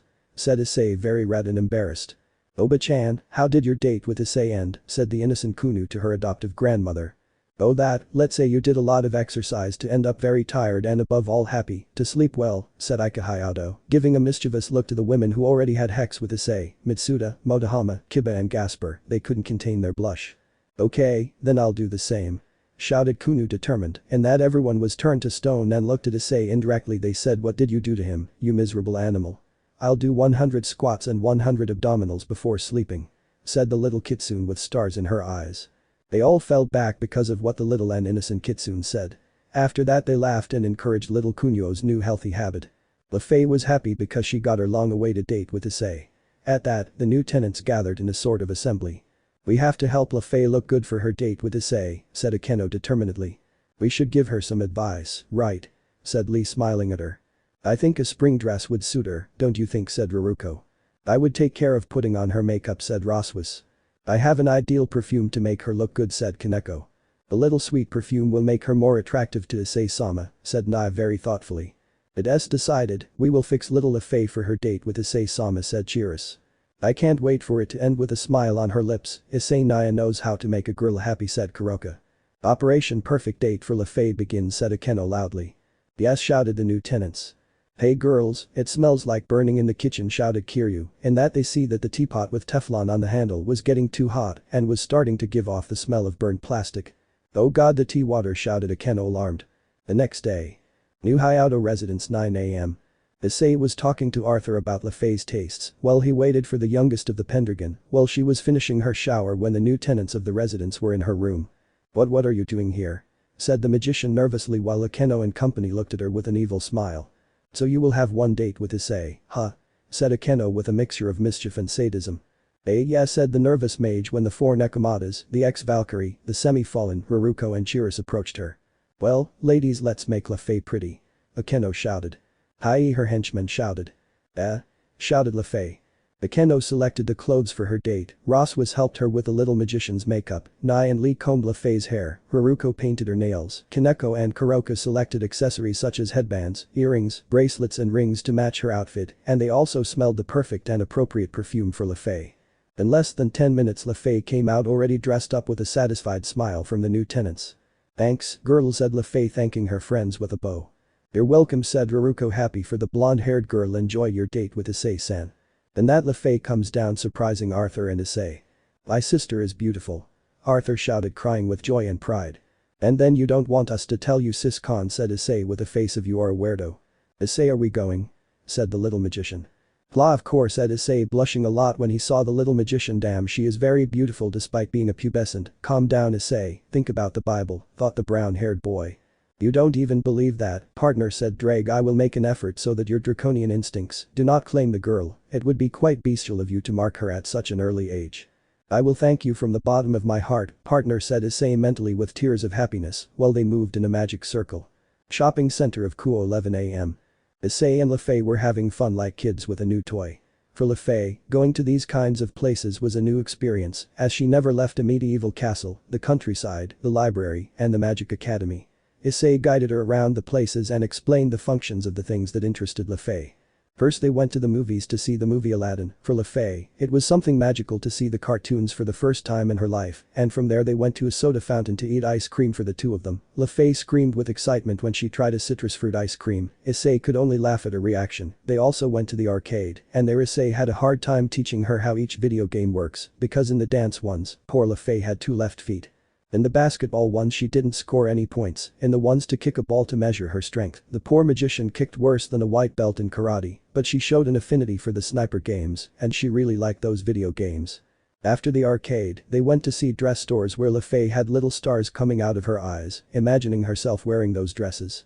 After a while they passed by a jewelry store, and Issei saw the wedding rings. Hey LeFay, said Issei, how would you react if I proposed to you right now? LeFay, upon hearing that from Issei, turned as red as a cherry and started to get nervous. This is Issei, said LeFay very nervous. Still, I'm still too young to have a husband. What are you saying? Heh, you're very cute when you react like that, said Issei smiling at her and caressing her head. I'm just telling you, because I'm planning on asking the girls to marry me when I graduate. With you I can wait a little longer until you're a little older, since it's considered a crime to marry someone as young and pretty as you. Le Fay blushed at Issei's compliment and smiled at him. Issei, I'll support you in proposing to the girls, Le Fay said excitedly, and of course I'll wait for you to give me the wedding ring when I'm older. Thanks, Le Issei said, hugging her. She reciprocates the hug. Both of them retire to the Hyoudou residence, happy since according to them, the date was a success. Time skipped 6 months later. The moment arrived where the third grade boys were graduating. Everyone was gathered in the auditorium, waiting for the long-awaited moment to receive their diplomas. Each of the graduating students were passing by it. The Hyoudou family, along with Isolde Vapula, Matsuda's parents, Motohama, Akeno, Sona, Tsubaki, Kunu, Kaneko, Kuroka, Gaspar, Nai, Lee, Ruruko, Chiris, the Citri and Gremory patriarchs, were witnessing the graduation of Issei, Kiba, Motohama, Matsuda, Rika, Kasumi, Kiryu, Annabelle, Serafal, Sika, Kaori, and the rest of the Sona's entourage. All the third-year students were going through their diplomas when it was time for our heroes, and the girls went through. All the men were screaming and howling like wolves when they saw the Kuoh beauties go through their respective diplomas. Serafal-sama, boy screamed. Come out with me, Rika-sama, another boy screamed. Annabelle-chan, be my girlfriend. The typical popular boy in sports screamed. But the screams had to be silenced because they felt a strong pressure, and when they saw the origin of said pressure, they saw that Issei, Gaspar, Matsuda and Motohama looked at all the men with a look that reflected death and several sessions of painful punishments if they did not stop courting their girlfriends. Seeing their boyfriends, the newly graduated Hyoudou girls eyed very blushed and in love with how they were jealous. Now, the 4 best students who obtained an excellent grade and were the best of the generation will pass. They are Koga Motohama, Misawa Matsuda, Kiba Hyoudou and Issei Hyoudou, said the director. At the moment of saying those 4 names, all the girls screamed as if they were in a concert. Hyaya. Issei-sama. Kibaya. Koga-sama. Misawa-sama. At that, the 4 boys mentioned went up to the temple where the directors and teachers were waiting for them, among them Azazel, Roswis, Penemu and Gabriel. These last 3 radiated an aura of killing by how the girls of the academy yelled at Issei, a little blushed and with a smile on their faces. They received their diplomas between applause and more screams from the girls and proceeded to return to their seats. Already ending the graduation ceremony, the graduating girls quickly went to intercept the 4 newly graduated princes of Kuoh, but they disappeared by magic, even being dragons. I don't think they would survive a stampede of madly in love women. Also, the beauties of Kuoh disappeared, along with the teachers Gabriel, Penemu and Roswis. But why did they disappear? Underworld, Citri Hospital, 1 p.m. All the recent graduates along with Issei's parents, the Gremory patriarchs, Citri and Isolde Vapula and companions from the Hyoudou family, arrived at the gynecology room to see the Phoenix Lords and Razor's entourage very worried. How is Yubeluna-san? Said Issei worried. She's in labor, still, said Kaina Phoenix trembling. Don't worry, said Sona, our medical staff is the best in these cases. Thank you, Sona-sa, said Karaman, but fell silent when Yubeluna's screams continued and from the room could be heard. Damn you, bird with flames, I swear I'll pluck you when this is over. Shouted Yubeluna, signaling that she was in labor of expulsion. Don't kill me, please. Shouted Razor from the delivery room. Don't shock me. Miss Yubeluna, push. Said the doctor, already very nervous as he saw Yubeluna put Razor in a neck lock. Everyone in the waiting room listened to that nervously. I just hope that when it's over, Razor-sama isn't admitted for trauma, said Sika, sweating nervously. An hour of nervousness passed until suddenly the cry of a baby was heard, and then the hospital's gynecologist came out. Phoenix family? Said the doctor, and then Raphael and Kaina nodded. Congratulations, she's a beautiful girl. Everyone shouted with joy. The patriarchs of Gremory and Citri congratulated the Phoenix. The latter entered the delivery room to meet their new grandson, and also how Razor looked, poor thing. Once Yubeluna was transferred to the recovery room, all of Razor's friends and the Hyoudou family met Yubeluna and Razor's firstborn. They could see a baby with blonde hair and some small purple locks. Imagine she's blonde with lilac highlights. She's beautiful. Shouted all of Razor's entourage. She's very pretty. Shouted now the girls of the Hyoudou family. Are you okay, Razor? Said Issei nervously, seeing the blonde with a neck brace and bandaged arms. Yes, said the blonde-haired boy, crying with joy. This is nothing, because my daughter was born. And what would you call her son? Said Raphael Phoenix. Everyone fell silent. Bravo, said Razor seriously. Why, Razor? Said Kaina, a little distressed to hear the name of her condemned daughter. Because even though what she did was something that stained the name of our house, she is my sister and I love her, even though I will not see her again for what remains of eternity. Unfortunately, I failed as a brother, and so I will educate my daughter as I should have guided my sister at the right time, with love and discipline, and I also promised her, said the heir of the Phoenix clan, shedding a tear remembering his sister, and sees his queen determined. What does Yubeluna say? Razor's queen nodded with a smile. Yes, Anata. Bravo Phoenix too, said Ubaluna. Everyone in the room smiled at Razor's decision. Welcome Ravel Phoenix too, they said in unison. The room and the baby just laughed, showing that she liked her name. Chapter 36 Wedding Eve. It had been 1 week since the birth of Razor and Ubaluna's daughter, and to further brighten the mood between the two of them, they had officially gotten married, and thanks to her brother Mao, Ubaluna was promoted to high-class devil as a wedding gift to her sister-in-law. Issei was more than determined to marry all of his girls, as were his friends Motohama, Matsuda, Gaspar and Kiba. Despite the fact that Ophis, the self-proclaimed alpha of Issei's harem, was one of the last to join said harem, Issei decided to marry her first for love and for his life. For the marriage proposals, our brown-haired boy would have to shine on the following dates with all of his girls, but that would mean saying goodbye to his savings. It would be a very complicated few days for Issei. So he would kidnap each of his girlfriends every day for the marriage proposal. Issei took the dragon goddess to Barcelona on a date, and in front of the cathedral of said Catalan city in full moonlight, Issei knelt before Ophis, adult version. My dear Ophis, you are the dragon who won my heart, so said Issei, as he took out a silver ring with an amethyst embedded in it. Ophis Ouroboros, will you agree to marry me? The dragon goddess for the first time left her expressionlessness and began to cry excitedly. Yes, I accept my Issei, said Ophis smilingly, letting Issei put a ring on her left ring finger, and many people who saw that moment cheered for the newly engaged and celebrated with a deep kiss Issei and Ophis. The second was Sona, she took her on a picnic to the Lake of Love in Bruges, Belgium. The surprise was when Sona, wanting to please Issei with a ham sandwich looking for the mayonnaise, finds a little box that said, for Sona, open me.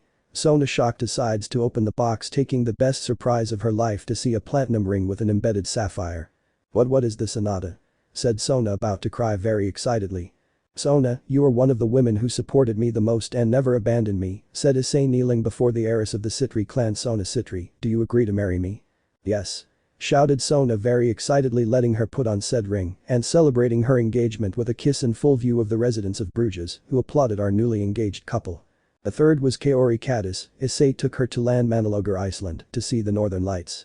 First they took a geothermal bath, and when walking at night on a snowy path they could see the first northern lights. The pink-haired girl looked very excited to see such a natural spectacle.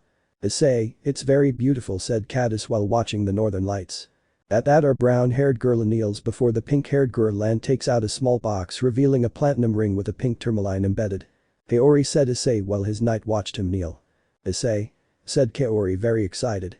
Kaori, thank you for accompanying me on this adventure. I know we had friction at first, but I was able to find a great woman in you, so Kaori Katase, will you agree to marry me, said Issei, while the northern lights began to intensify their lights.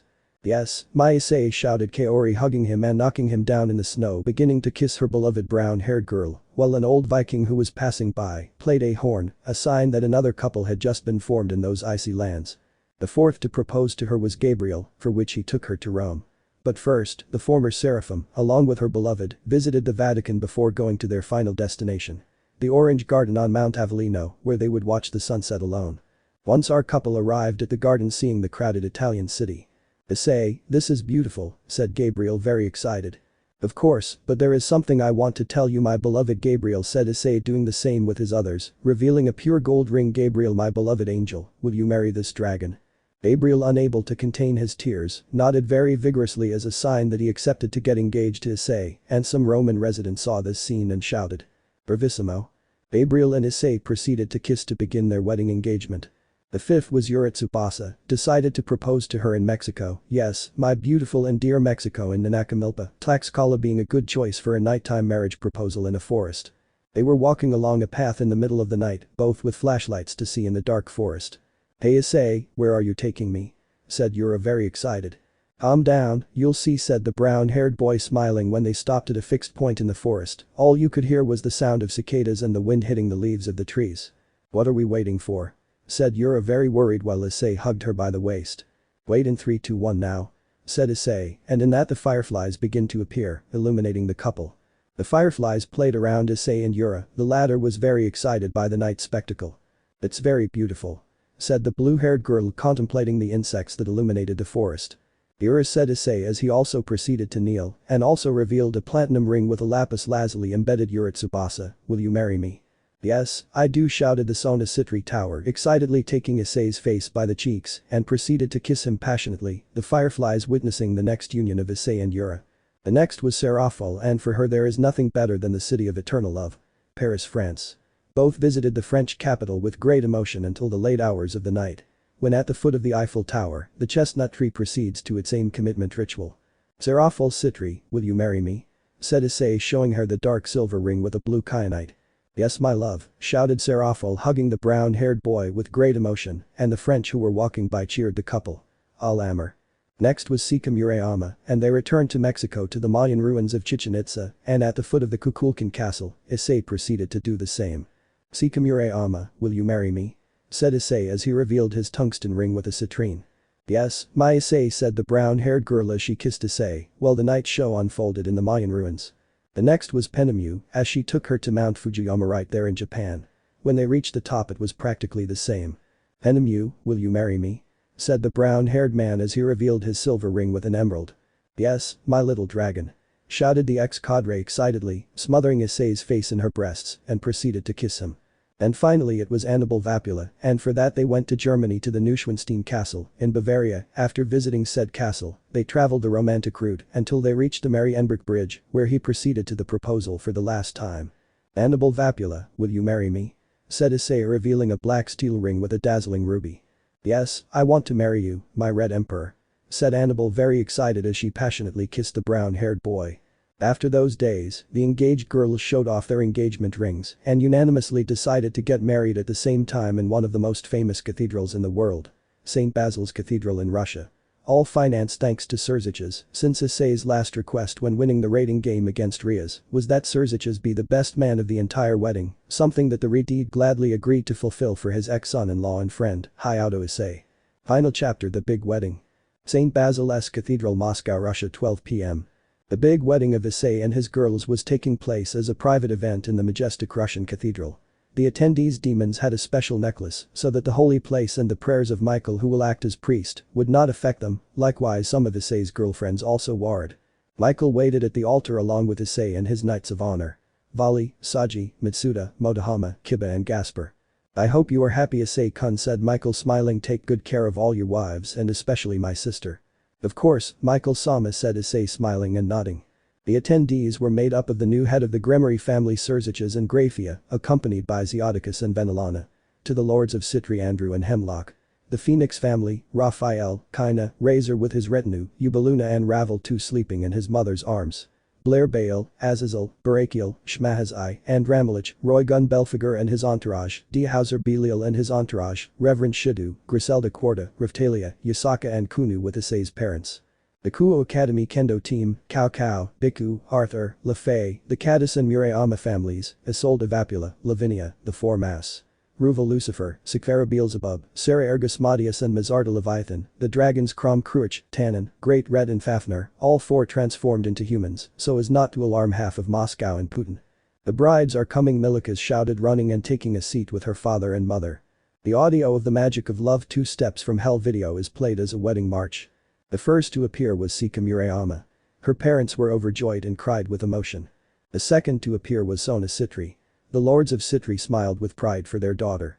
The third was Penemu, wearing a wedding dress, something tempting to the eye of a normal man. The fourth to appear was Gabriel, displaying her name as the most beautiful woman in heaven, something that brought tears of emotion to Michael's eyes when he saw his sister.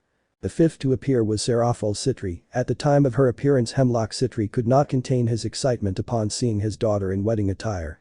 The sixth to appear was Kaori Katase, wearing a rather revealing dress. Her parents couldn't hold back their tears. The seventh was Annabel Vapula. Isolde Vapula could only say happily when she saw her. "My baby is already a woman." Issei Horatamabalabalabasika, I know that our meeting in the first year of high school started off on the wrong foot, but thanks to life, I was able to get to know you a little better and ended up saying yes to you at the altar. I hope you take care of me, forever. Issei-chan, Seraphol said, "Now I love you, never doubted, of so many demons and powerful beings that could have been my partner, I chose you because you have something that many deities and demons lack. Love, kindness, and humility. These were the three characteristics that made me say yes to you at the altar." Anada Annabel said, "Now I never expected to marry my greatest idol and example to follow. I love you, and I always will, even after death." My little dragon, Penemu said, smiling at her, "Thank you for accepting me as I am and not for what I have. I love you very much, and I swear on my wings that I will always make you happy for the rest of eternity." Issei Gabriel said, now being a dragon, demon, or human, I married you for the person you are. And that will never take that feeling away from me. I love you, my Issei. Issei now Katase spoke, behind that perverted person I found the most wonderful, brave and loving person I have waited so long for in my life. I love you.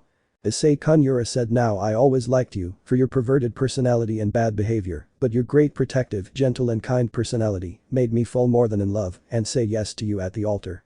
I love you. My Issei Ophis finished saying, I waited many centuries for a being to make me feel that warm feeling called love. My Issei, I love you and I will love you for all eternity. So without further ado, Issei kissed his 8 girls and everyone proceeded to applaud the newlyweds. Issei's parents couldn't stop crying as they watched their son marry 8 very beautiful women. While Lafay, Akeno, Kaneko, Kuroka, Roswis and Yusaka were thinking the same thing at the same time. Just a little more and I'll be there with Issei, they said excitedly as they saw the brunette with his 8 girls. Once outside the Moscow cathedral, the newlywed made an announcement. Well, we will go now to our honeymoon in Tahiti, so we will see you in a week, and Sirzechs said, Issei addressing the Riti, thank you very much for this, I have in debt with you, my friend. It's nothing, Issei-kun said, Sirzechs smiling, it's the least I can do for you, for everything you've done for the underworld, so have fun, my friend. Both proceeded to give each other a brotherly hug. See you later. Shouted Issei while they moved to Tahiti in a magic circle.